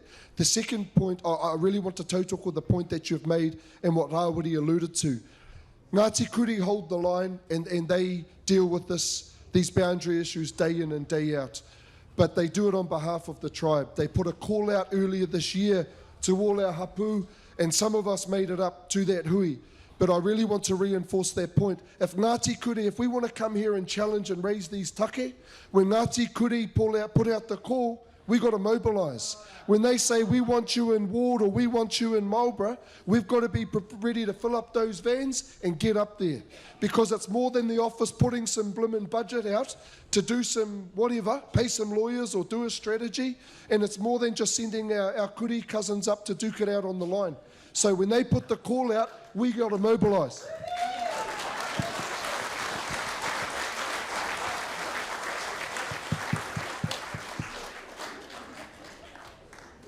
Kia ora tātou. Kia ora tātou. Kei te nui tāngata I te atamira tēnā koutou. My pātai, well, we understand we're having some balance sheet issues. However, within the takiwā of Te Runanga o Kaikōura, we have takahanga and we have mangamaunu. Te Runanga o Kaikōura gets the same grant that every other Papatipu Runanga gets, but Te Runanga o Kaikōura supports 2 marae. Now, could the table and could the people that manage the money at Te Runanga o Ngāi Tahu consider and have a bit of a think about providing an operational grant, a yearly operational grant to Mangamaunu, because Mangamaunu has been going hard on pretty much an oily rag since before I was born. And we are lucky that Te Runanga o Kaikōura does tautoko us, but I think it is time that Te Runanga o Ngāi Tahu also tautoko Mangamaunu financially. We're not asking for $1 million, we're not even asking for $500,000. $50,000 is more than what we've gotten in the last 3 years combined. So if the bigwigs over there will take some time to consider that. I understand we're having some fiscal issues at the moment, but you promised us yesterday that that's going to go away shortly. So hopefully when that does go away, we can have an operational grant. Kia ora. Tēnā koe te tātare a tāne moihau. Short answer, no. And I say that with all due respect. It's not about the fiscal issues aside, whatever the balance sheet is. I think it's part of a wider discussion, Tamahu. Yep, Mangamaunu on the northern boundary, and that's an issue. But actually, we've got a whole lot of other marae that sit in with our runanga as well. And so we have our main rūnanga, but we've also got a number of other marae, and I think it would be about the precedent that sets and the expectation that would create all through the takiwā for other marae. I'm not saying that as an excuse. I'm saying, akine pēr ko tai te wā ki te wānanga i aua kōrero. I'm up for the discussion, but I'm not going to stand here and say we're going to go away and come up with 50 grand for you next year, because I know we're going to have 6 or 8 other marae all doing the same thing, and when does it stop? But I am up for the discussion how marae can be supported. Tēnā koe, Justin. I tērā. Tēnā koe, Justin. I only spoke for Maungamounu because that's where I'm from, but it is my whole heart belief that those whānau marae that I know are down further down south, they should also get some tautoko. I'm just speaking for Maungamounu, as Maungamounu. I understand that there has to be a line, but yeah, e tika ana tau kōrero, te rangiparuhi, koe ke te wā.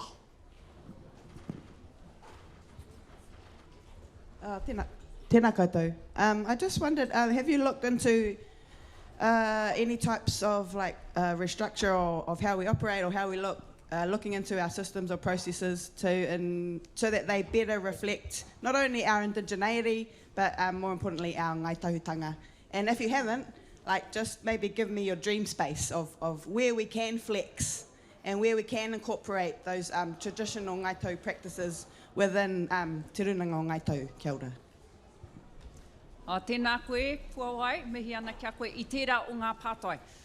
So one of the things that our kaiwhakahaere talked about was the fact that we need to clean house. We've got a number of things that have emerged with how we're structured and how we do things. And so Te Runanga o Ngāi Tahu is committed at the moment to actually taking a step back and really critically looking at ourselves, what we're doing, how we've done it, whether or not it is actually the way we should be doing it. Mena he Mauri rānei te āhua o e rā whakahaere. And that takes us being really, really honest about what's working and what's not. And then coming back with solutions. So we're in that process at the moment at 2 levels. We're looking at what our governance structures look like, and it's over 25 years, it's emerged to be a little bit of a taniwha, me tika taku kōrero. So we have to take a step back and have a look at that taniwha and go, okay, what does that look like? But also in the way that we use our money in the office and the programs and the initiatives and how we spend money, we're looking at all of that as well. And taking that step back and going, actually, is this best serving our whānau? Is this best serving our runanga? And if it's not, then actually we have to have some hard kōrero around where do we go to from here. So that's been our commitment. It is not a small task, whānau. We've got 25 years to sort of unpick, have a look at, and then sit down and go, okay, how do we get better so that we can serve you better? But we are in that process at the moment. Tēnā koe. We've clearly got challenges, internal ones as well as external ones, boundaries, and the ones that we have discussed today and which we have seen in the past and we have facing us. We've had the pūtea discussed and the kete not being too full at the moment, and we have to be realistic about that. There are some cultural practices that will help us with those challenges that don't cost. And one of those is pūrākau. Pūrākau. We had our groups yesterday on the stage performing. We had conch with 1 or 2 of them to start. We have practitioners within Ngāi Tahu who are tohonga. We have one here, we have one over there as well. We have others, we need to grow them more. Our pūrākau, our pukaia used to be the way that people communicated as we might use cell phones now, but a pukaia would have been used to let people know who was coming, what they were coming for, and to be listening. Now, this is a plea, or really just a whakaro to use those voices that our taonga are there to be used for, that our tupuna used to communicate. And if we are going within our own takiwā, or if we are going to Parliament, or we are going to another rohi and another iwi, use those voices. They are there to be heard, they are there to be celebrated, they are there to say, here we are. Kia ora.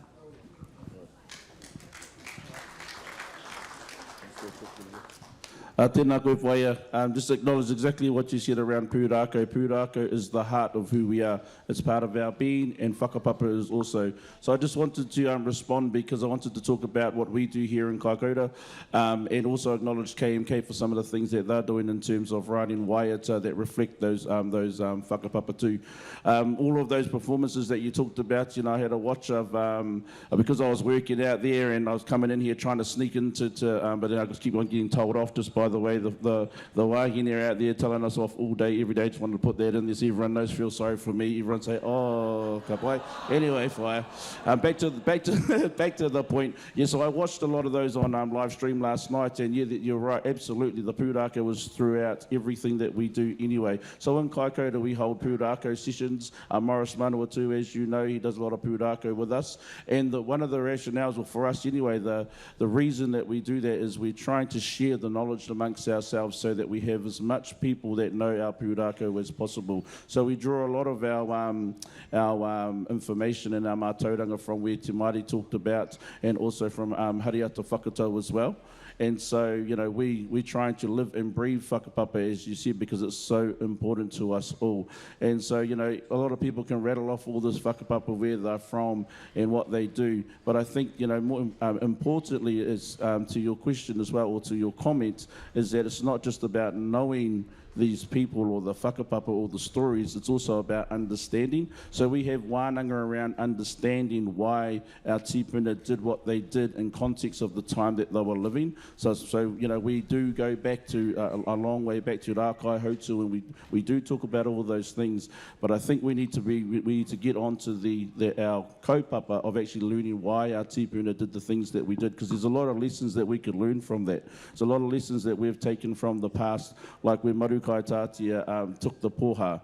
All of the ancestors were there, all of our ancestors were sitting on that paipai, and so we all are linked to that story. But one of the important things I think from that story to take from that is that we're all there and that we're all part of that, and it's all within us all. And so I just think that to your question and to what you were saying, that pūrākau is so important, and we've been doing it for a long time, and I think it's really important for Ngāi Tahu whānau, the whānui all over to learn their pūrākau, and I think that all of our marae and all of our runanga has a place there. We all have our tohunga, as you said, and I think we should all be mobilising each of our runanga to do that mahi as well. So I just want to say tēnā koe.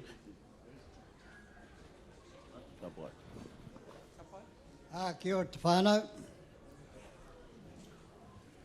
When we went through the land claim in the late 1980s, Kāti Waiwai's theme was the ownership of Pounamu, which we won for Ngāi Tahu.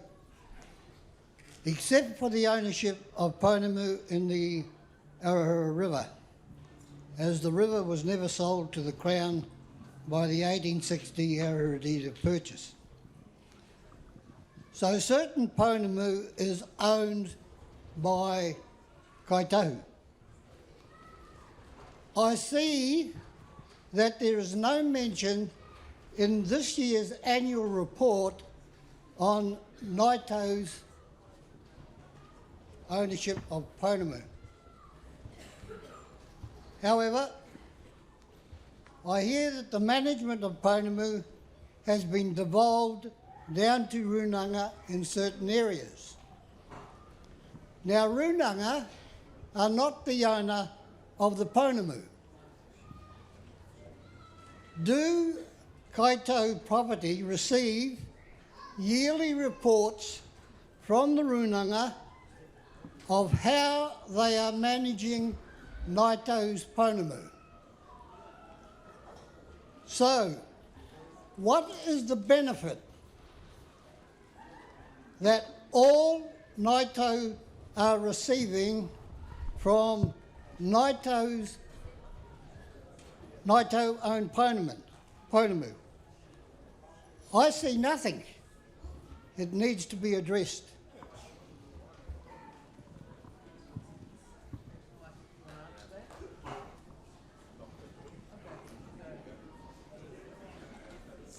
Kia ora. Kia ora, Jimmy. Someone else from the team will jump in, but I just wanted to make one small comment about this in the capacity as Chair of Te Rūranga Audit and Risk. So this is something that has been raised by other Audit and Risk members. And just a reminder that I arrived at the table on the 24th, 25th of November last year. So the decision you refer to, or rather the consequences of the decision you refer to, pre-exist me, but the consequences of that decision, Audit and Risk is trying to get its head around the extent to which we have oversight of that. So we obviously do not have oversight of Ngāi Tahu Pounamu because it is no longer a subsidiary entity of Te Rūranga Ngāi Tahu. So we have no oversight there. But your point is, I think, if I understood it correctly, is that the Pounamu itself, the in situ Pounamu, not the Pounamu that was held on books by Ngāi Tahu Pounamu when that decision was taken, but the in situ stuff is it's a bit of a grey area legally, politically, what that means. So it's on our radar. I can't give you a decision or an explanation as to where we've landed because we've not landed anywhere. I guess I just want to give you some reassurance that there's some sort of awareness of that, at least within Audit and Risk, and we're trying to get our head around it. And what I can say from an operational perspective, Jimmy, is we'll follow up on that as well. Kia ora. Tēnā tātou e te whānau. I'm taking this opportunity to kōrero to all of you since you're all under here. Any of you are familiar with Section 7AA?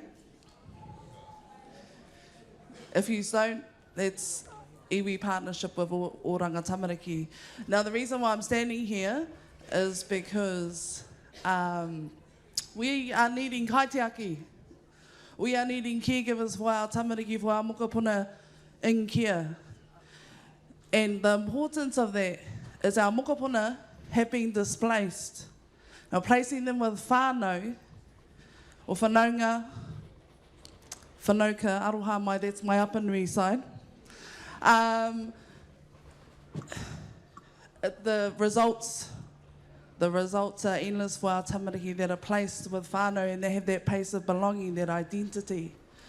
So, if any of you in this whare are wanting to,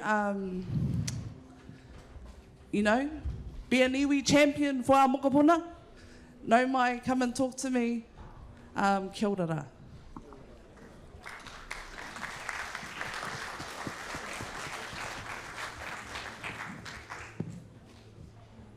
Kia ora. Look, I'd like to thank, hello. Oh, kia ora. I'd like to thank Tamaho for putting forward the question around 50,000 for Mangamana for operational. I'm from Mangamana, kia ora whānau. We are at the forefront of this boundary issue with takahanga. We have people who come onto our marae and they whakapapa into Mangamana. They are Ngāi, but they are also rangitāne, and now claim that Mangamana is a neutral marae. It's quite insulting to us who are firmly Ngāi Tahu when we are here.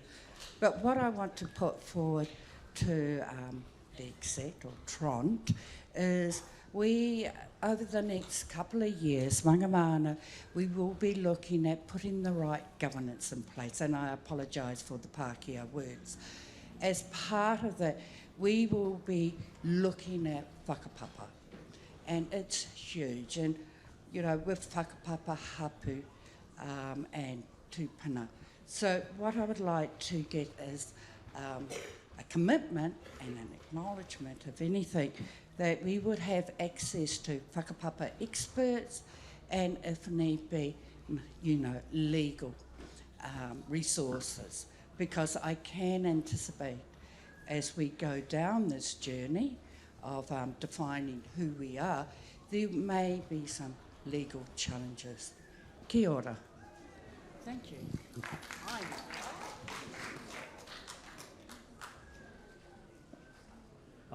Kia ora tātou. Ko iei koe mo toki koa, no Kātiri Kehu. Todd, this is for you and Holding Corporation presentation yesterday. In your presentation, you talked about Ngāi Tahu farming, and this is messaging that goes out because we'll live stream.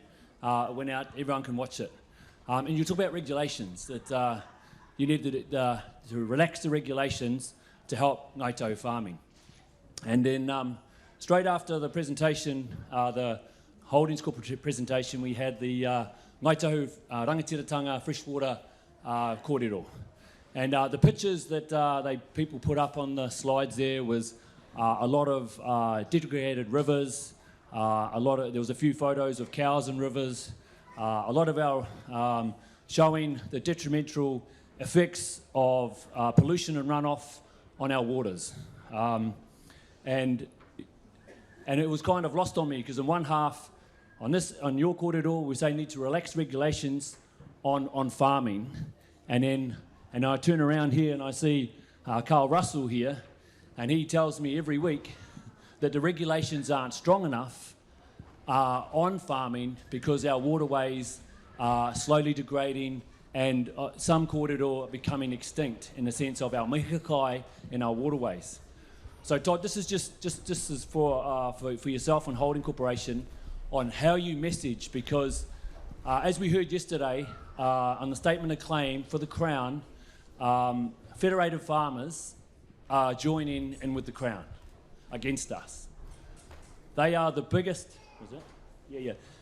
They are one of the biggest lobbyists in this country. They have a voice at the table in Parliament with Todd McClay lobbying for them.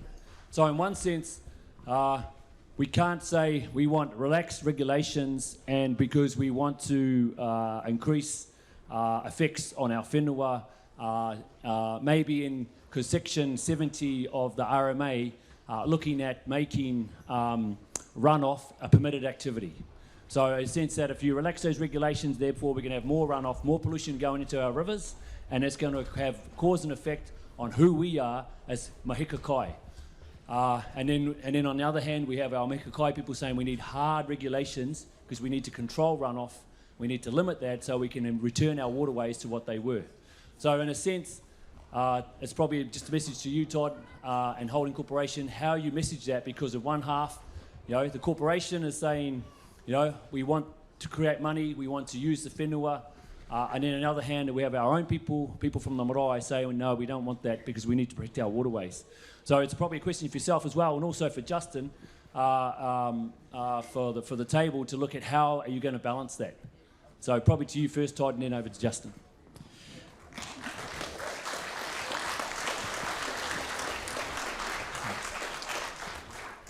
Kia ora, and Jan, and you're exactly right, and I apologise if the messaging came across in that way. What we want to be is the best possible farmers that we can be on that whenua, and so the process around what we're trying to do with regenerative farming and those other practices, the reduction of nitrogen on our farms and all those other practices, is absolutely what we're trying to do, is be the best possible farmer that we can be on that whenua while it's entrusted to us to manage in that space. So I think as Ngāi Tahu, we should be proud of the changes that we're doing within there. We don't want to be, I wasn't talking about relaxing regulation. I think there's significant regulation that sits within there, but we need to make sure that we're better than what those minimum standards are, and the expectations that are coming through really, really clearly are that needs to be the case.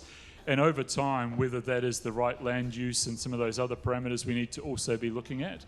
At the moment, we want to be the best possible farmer that we can be with the whenua that's entrusted to us. But I don't know whether, Justin, you have any other? This is a kaupapa that Tania feels passionately about. I might pass to her for comment. Tēnā koutou. Look, firstly, good to see you all here.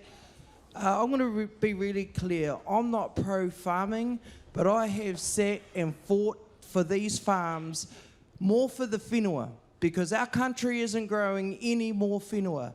It is more about the land practice that we do on top of these farms, because actually the reality is, because of they were trees, this is why we're doing the regenerative project. You cannot grow anything on this land. So until we get the soils right on this land, then we can change the operations. Tuahuriri have worked very hard with farming, setting very clear expectations on what the nitrate levels will be. Our expectation in our takiwā, which farming is actually leading the way in, is 1 milligram of nitrate. What we understand is, yes, is it an economic issue here, or is it an economic issue in the future? The economics here is, you know, a whole heap of things, but actually those nitrates are going down the Waimakariri River and sending cancer to Christchurch. So that's a health thing on the other side. So is it all political? Are we pro-farming? Or is it the best way we can possibly do with the whenua, so we're not selling our whenua and keeping the land, working the soils as we used to in the past, so then we can change the land operations to what that looks like. So that's why we're in farming.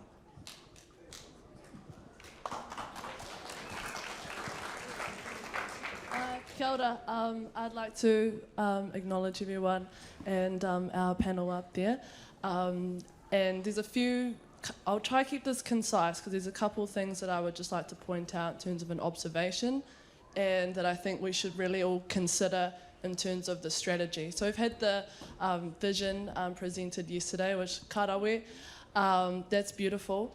However, I think we need to get down to the nitty-gritty and point out some things that are going to be part of the process of how we make that happen. And now, I may be right, I may be wrong, but I'd just like to put it to the whānau.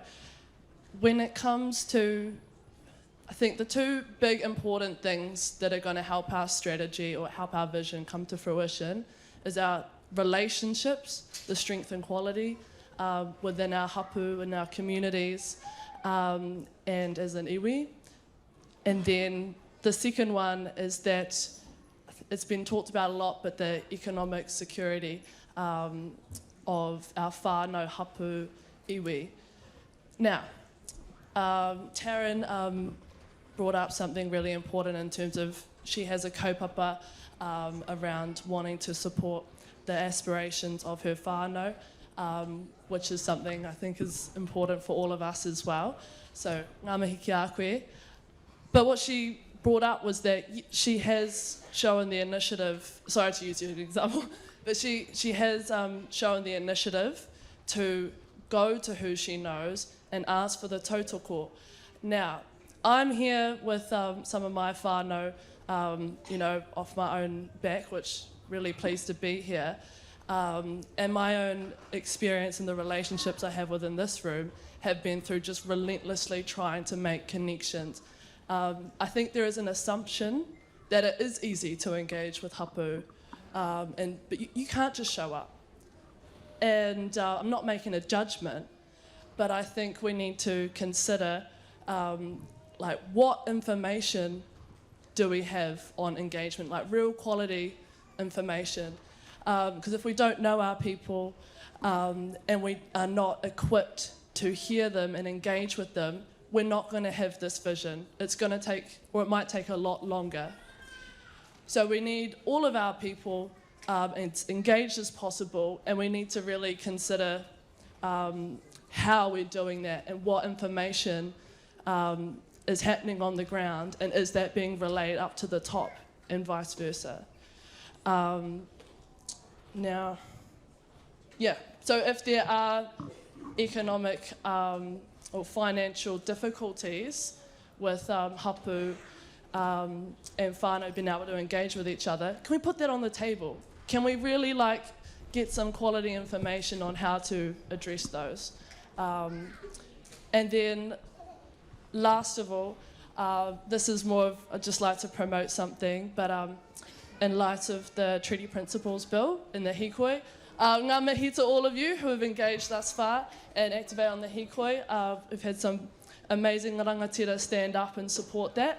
Now the next step is making submissions. So I've connected with Teresa Butler from the hikoi and Adele Tikau and another person to get some community and online workshops together to help our whānau make some submissions. So if you'd like to be involved in either coming along or helping out, please find me.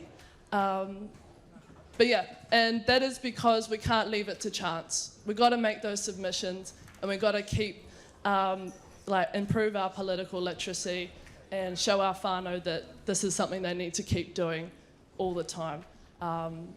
Not just with this bill, but in future. So, kia ora.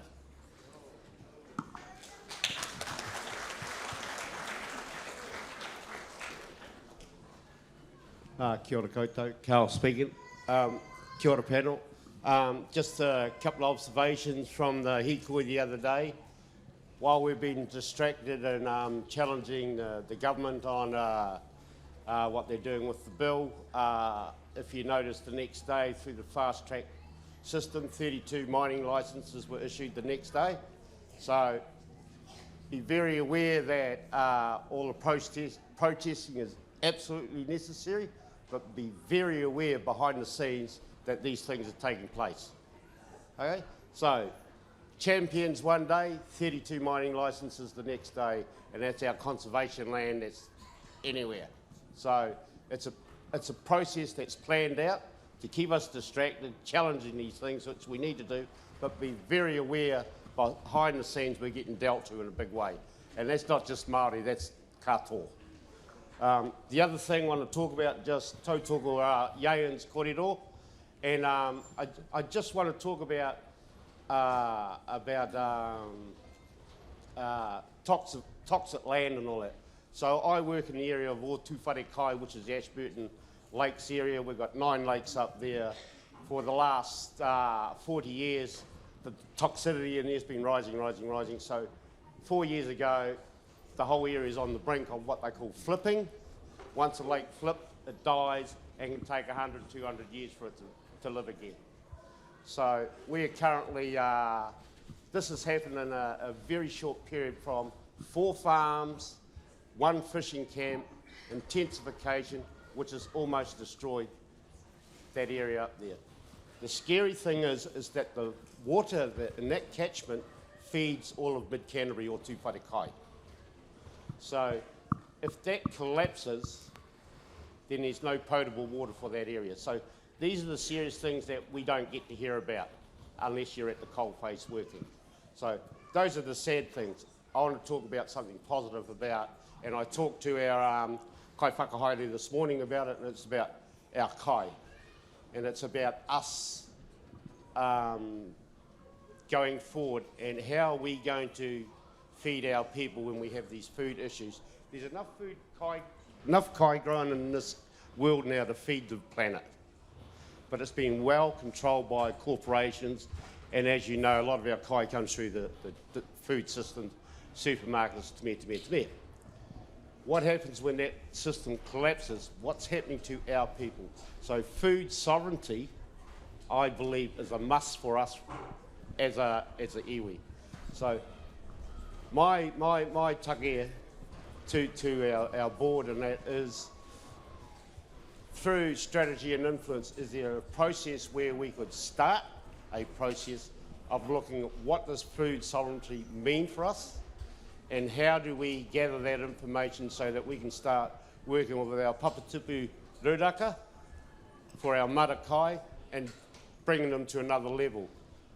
And also, I believe we need to be part of that system of supplying high quality kai for the wider communities in business. So kai is what we are. We won the claim on kai, so let's be those kai leaders in this. So for me, food sovereignty is a big thing for our mokopunas.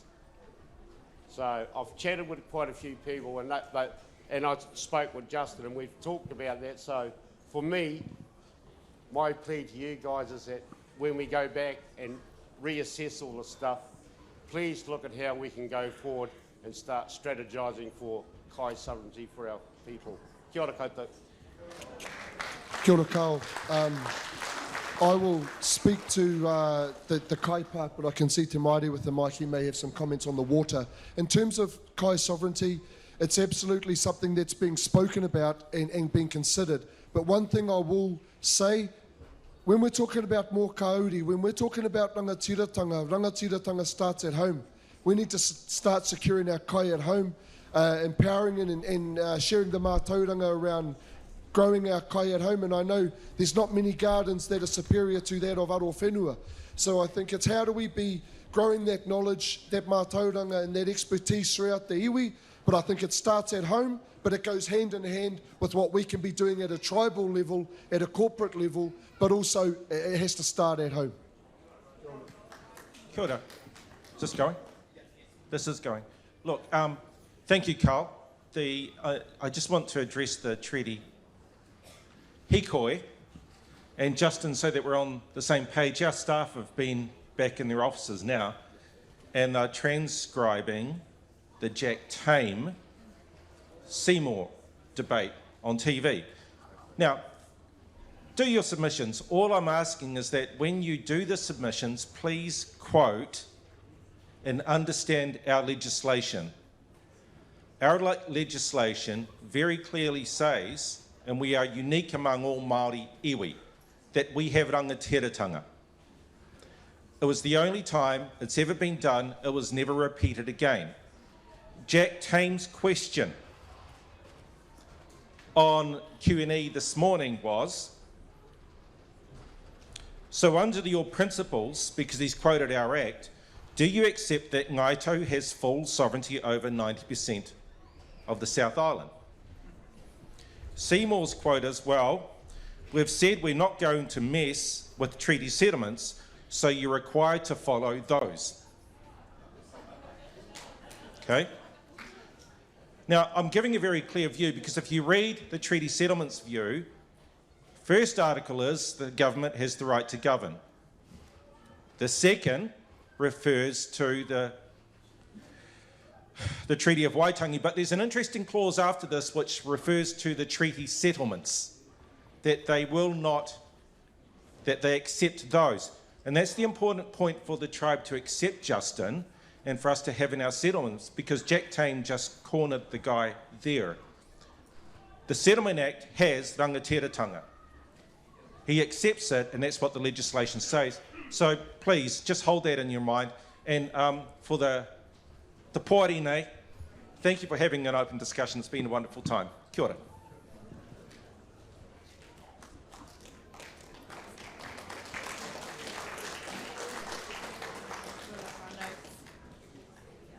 Whoa. Testing, testing. I'm Winnie and I come from Rāpaki and Ngāti Moke and Ngāi Tahu. And I guess that, you know, did we know that cows patero and it affects, it affects climate change? Because, you know, that's where we're at. And I'm a bit pissed, really, because, you know, we're this close. We're this close to the one world order taking us over.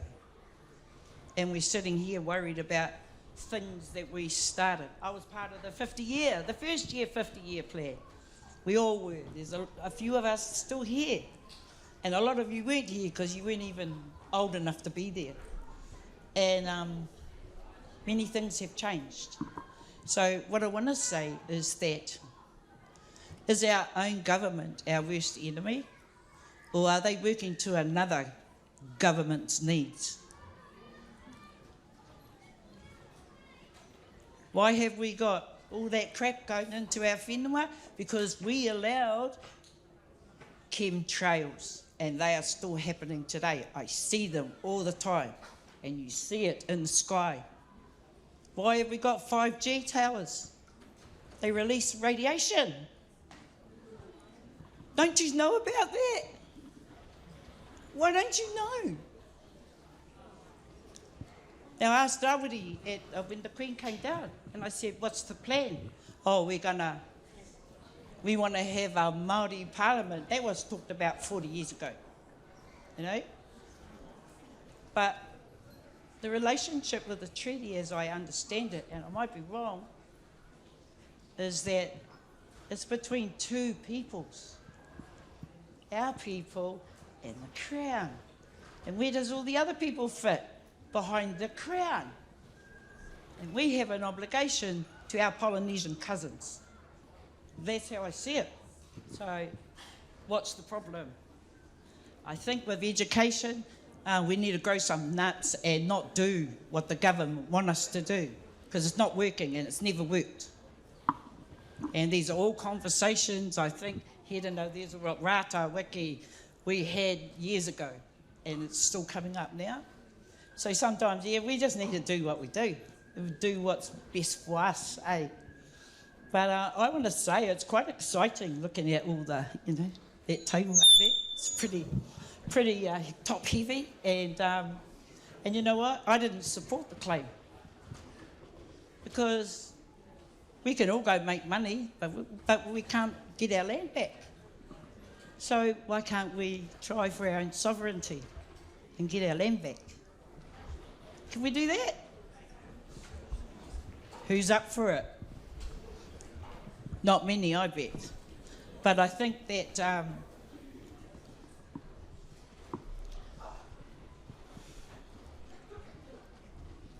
our government is not being truthful, and they are not. They're gagged, and they're not telling us what's really going on, eh?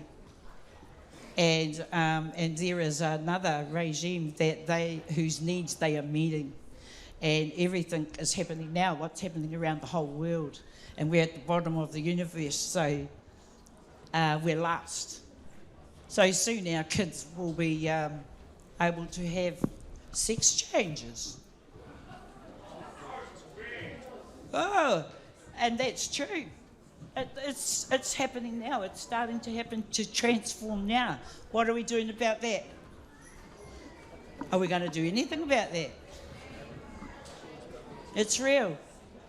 Transformation, gender transformation. It's all changing. It's all changing. And it's real. And you see it and you hear it today. So I think that for me, sorry, Justin, that was what I wanted to talk to you about, but we just didn't get the time. Kei te pai mama wene, I think you've raised a number of kaupapa, but for us, it all comes back to our rangatiratanga and ensuring our Ngāi Tahu agenda. We will work, and we have to work with any government that comes into power, good and bad, and we will deal with them. But at the end of the day, I think rather than focusing on responding to their agendas and a lot of those kaupapa you're talking about, our focus is on our rangatiratanga, and when we secure rangatiratanga as it was guaranteed in the settlement, we have a lot more power, control and authority over what happens in Te Waipounamu, and so that will answer a lot of your concerns. But until those things are dealt with, we will just have to keep dealing with the government as we do. But ultimately it's about rangatiratanga, and that's why we've got our statement of claim over freshwater. That's why we continue to advocate and argue and go head to head with the Crown. We're certainly not buying into any agenda. It's about advancing our Ngāi Tahu agenda. But the enemy is not before us. We don't know our enemy. Truly. Ka pai e rā I want you to think about it. I want you to really think about it, because it's pretty scary stuff that we're dealing with here. Hey, it's scary stuff. Okay. Thank you. And thank you for the beautiful weekend. And by the way, I thought this kaupapa was about whanaungatanga, whakawhanaungatanga, and hui a tau was for issues. So when did that change? Was that just this? It's both. Hui a tau, hui a iwi. I'm just asking, because I don't know. Well, it hasn't changed. What I'm saying, we still have to talk about those legal requirements. We still have to present the reports. Sweet. We still have to have an opportunity for our tribal shareholders so we can take those to things pressure through to the test. next one. But absolutely, it's about connection. It's about whanaungatanga. Hello. Check. Hello. Nei rā te mei te iwi. Down here. Kia ora. I don't know how to follow that one up. Not sure if I should even try. But don't blame me. I am a Buchanan. We're not known for being quiet. We won't be political, though, that's for sure. Nei rā te mihi e te iwi. E te rakatira. Ka nui take mihi ki a koutou. It's a complex question, and I want to make it quick because the bro's got me on a stopwatch after Auntie. This is about our position on climate change and our opportunities to mitigate the damage that's coming our way. This isn't a conspiracy theory, this is just general information you can find from the United Nations and all international organisations in this space. But speaking to whānau quite a lot over the weekend and in general mahi, we're all really passionate about a return to the old ways, including our native forests and our tipuna, our pūrākau, our whakapapa is all interlinked with our native forests. And I don't think there'd be a person in the room who wouldn't raise their hand if I asked the question, would you rather see a native forest or a pine forest on whenua? And if I did say, would you rather see a native forest, put your hand up if you'd rather see a native forest, and the hands start going up, right? Because our toi is linked to our native forests, our whakairo is linked to our native forests, our mahinga kai is linked to our native forests, and our identity is linked to our native forests. And we keep putting up pine trees left, right, and centre. So the question I've really got, knowing that all of the evidence and all of the information and all of the advice from the United Nations Climate Change Commission, the Declaration of Rights of Indigenous People, is saying we need to plant more native forests. What's Ngāi Tahu's position on this, knowing the strategy? And who would we be willing to get into bed with to fund native forests back on whenua? Because we know that that's a really, really important thing for our people, but it's also really, really expensive. And that's it. That's the question. Kia ora. I can maybe just start from a Ngāi Tahu Holdings perspective, and maybe Ben may want to talk more broadly. So in terms of the exotic forestry, Ngāi Tahu's not planting any more exotic forests on our current estate as it stands at the moment. So I don't know whether that could change in the future or not, but at the moment we've not planting any more on there. We have a plan to plant, last year we planted nearly 40,000 native trees across the estate, and we are looking at where there's other opportunities for that as well. I think there's, through engagement with DOC and other things, there may well be some other whenua that can be put to use for native afforestation. But in terms of holdings at the moment on the whenua that we own, we're not increasing that component. So as a starting point, but I can't. In the future, there's always things do change. We too.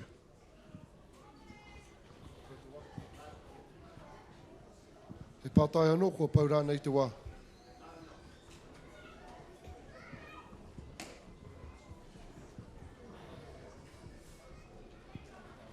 You might be able to sneak one in while Whetu's not looking.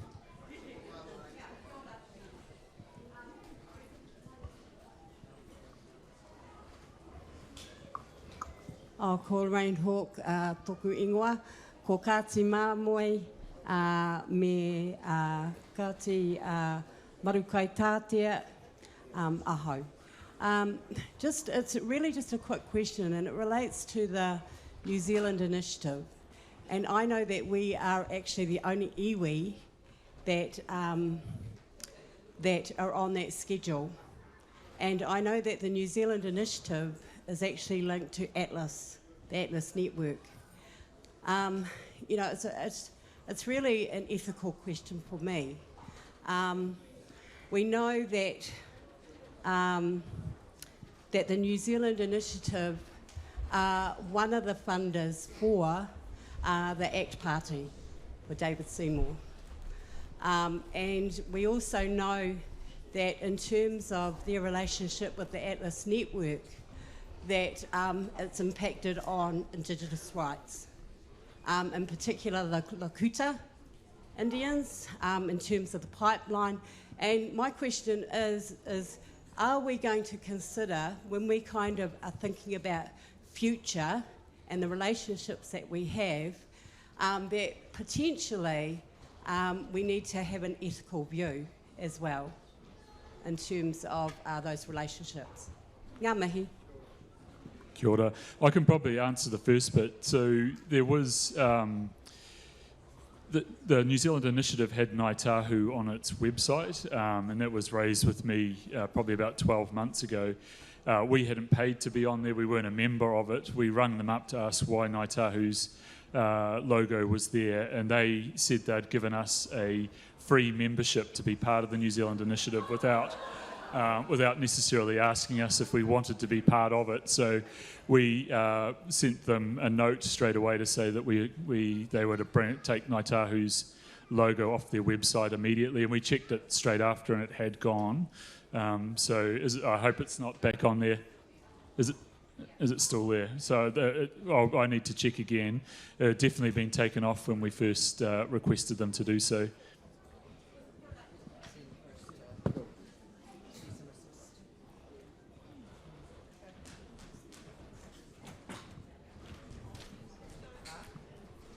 Kia ora whānau, nai tabi ki a koutou, e whiua ngā pātai, ngā whakaaro hoki. He mihi ki a enei. Thank you for fronting up and answering our questions. We'll see you at the next one. Kia ora. Ka motu tēnei.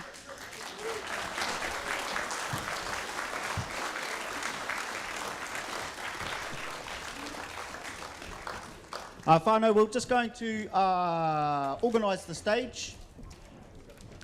And we will be dealing with the handing over of the Mauri to our next host of Ngāi Tahu for next year. Ka pai? It'll just take us a few minutes. Thank you.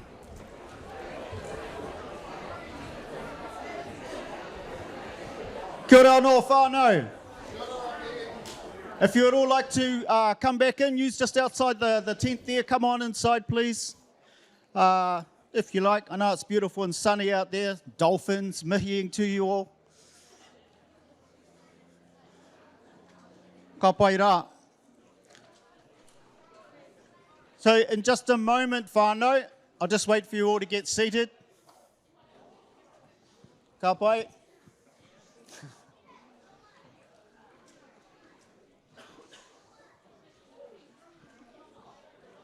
So in a moment, we'll be handing over the Mauri to the next host of Ngāi Tahu 2025. But there's something we need to take care of before we do that. And we are opening up for Tono to host Ngāi Iwi 2026. E te iwi.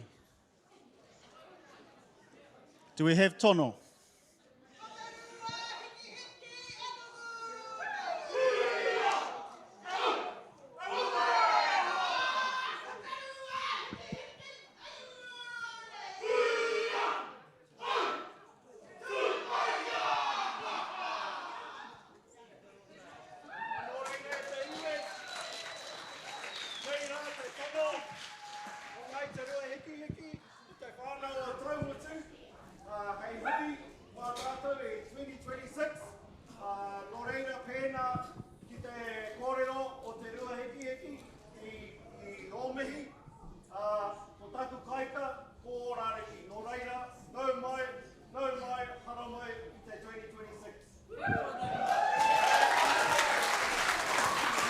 Rua hiki ki taumutu, kua rango nā te tono, tai hoake ka rukutia tērā kōrero, tēnā koutou I te tono. Koena. Hand it over to you, Raz. Over in our hands now.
Testing, 1, 2, 3.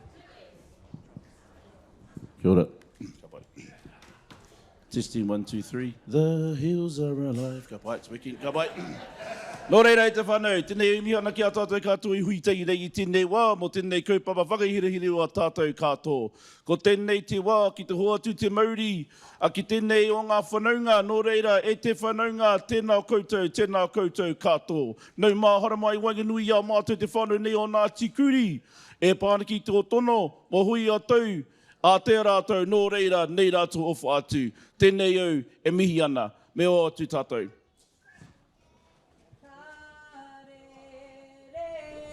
Kārere te haiata ka hahu noa te tangata I runga I te whenua mo te oranga e.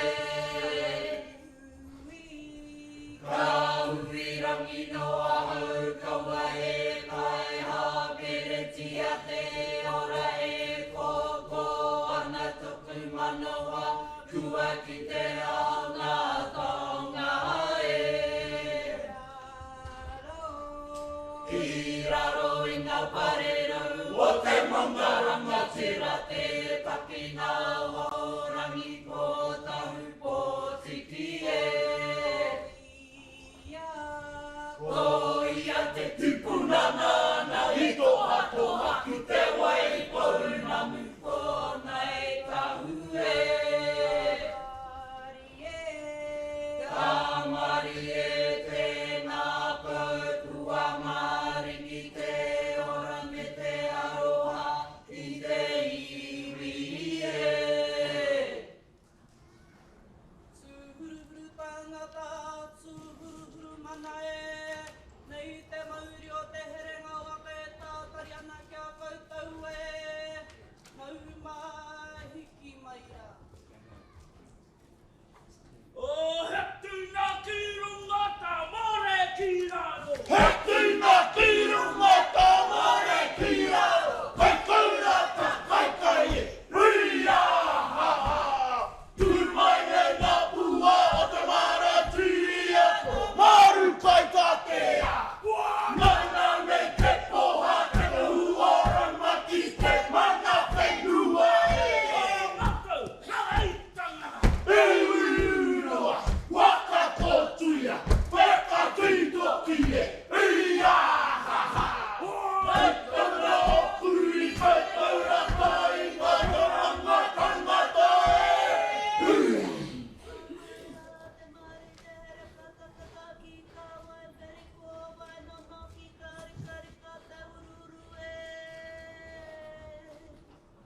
Whakataua, ko te Mauri, ko te heringa tangata, kei wane nui a mātou wai hoka, pai atu ki ta wā, ka puta mai anō, kei raro rai te kārango a tātou iwi, ko Ngāi Tahu whānau whānui e.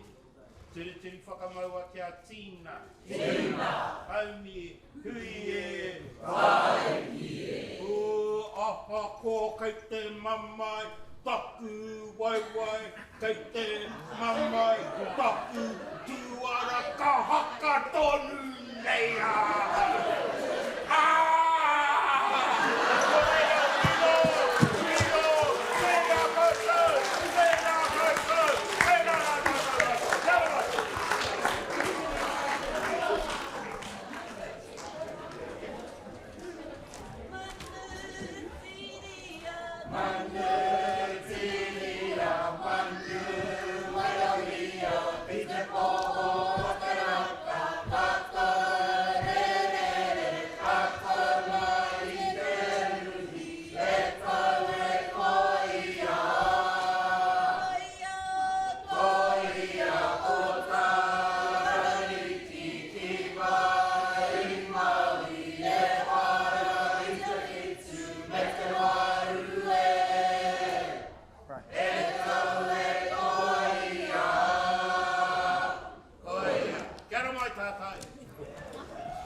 Ka pai rā, kua tau te Mauri, e aro atu ana te kei o te waka ki taumutu 2026. O tira, koe rā tātou, e aku rangatira, e aku manu tī, kua tau te Mauri, kua mutu a hui a iwi, 2024. That is us, whānau. Wow, what an epic. I know. What was your favourite thing here, Hoa? Definitely Te Atakura. It's the biggest it's been ever since Te Atakura has been held. Right. And Te Atakura turned 17 yesterday as well. And it was like the groups are getting bigger. We're getting more groups performing. And I'm just like a kapahaka freak too. Yeah. You know, so love anything kapahaka. That was my favourite. What was your favourite? And I've got to say, puti kai nai hana, you looked absolutely gorgeous on stage emceeing, my sis. Thank you. Did. Thank you. Moko ake, te kai Mauri. And as I've been cruising around, you know, talking to the whānau on the live stream, so many of them are saying, you know, tū meke rawa atu, he kai Mauri. I heard that phrase so many times because, you know, you don't get te kaiwa o mātou mātua tipuna all on this one table. I tell you, me and one of our kaimai, me and Samson, we had a whole tepu to ourselves. It was like we were repelling people. They didn't want to come and sit with us. We had Kaikōura, we had Pāua, we had the inanga. I actually took some Pāua away because the bro was like, hey, we've got too much. I was like, okay, then I chucked it in my pocket, took it home. You know, I was like Gollum, my precious. But honestly, the kai, so tēnei te i atu ki a koutou ngā ringa wera. Talked to one of the kai waka aere, ki Kaikōura nei, he said that at Takahanga Marae, they were going till 3 in the morning for like 5 days straight. Wow. Yeah, kia whāngai, you know, te tini me te mano, o a rātou hua o te tai o Marokura. So tēnei te i atu ki a koutou te haukainga. Tēnā koutou Kaikōura. You really did put it on. And it is going to Ngāti Kuri, of course, and Ngāti Maru Kaitātea. You know, you guys really did put it on. And I can say it is definitely one of the best hākaris I've ever had. So Taumutu, they're going to be hosting the next Hui a Iwi in 2026. Your whakaro there, sis? Beautiful. Close to Christchurch, you know. Aye. Won't have to travel that long. Can't wait. Yes. It's going to be another awesome hui a iwi, no doubt. Aye. And not because I am a descendant of Ngāi Tahu hiki, but, you know, anywhere we hold it, it's going to be great. So can't wait. Ka pai rā. O te atu kia koutou e mātakitaki. A wairua nei kua tai mai te mutunga o tēnei whakāturanga. Me ki mai runga, mai raro, mai roto, mai wao. Ngā rangatira, ngā ringa raupa, mai I ngā reanga Gen Z, tainoa rā ki ngā millennials, ki ngā paua, ngā taua, kui mā, koro mā, raurangatira mā, ngā tamariki, mokopuna mā, tēnā koutou, tēnā koutou. And kia mai am tātou o Tahu FM, tēnā koutou katoa. Hey. Mauri ora!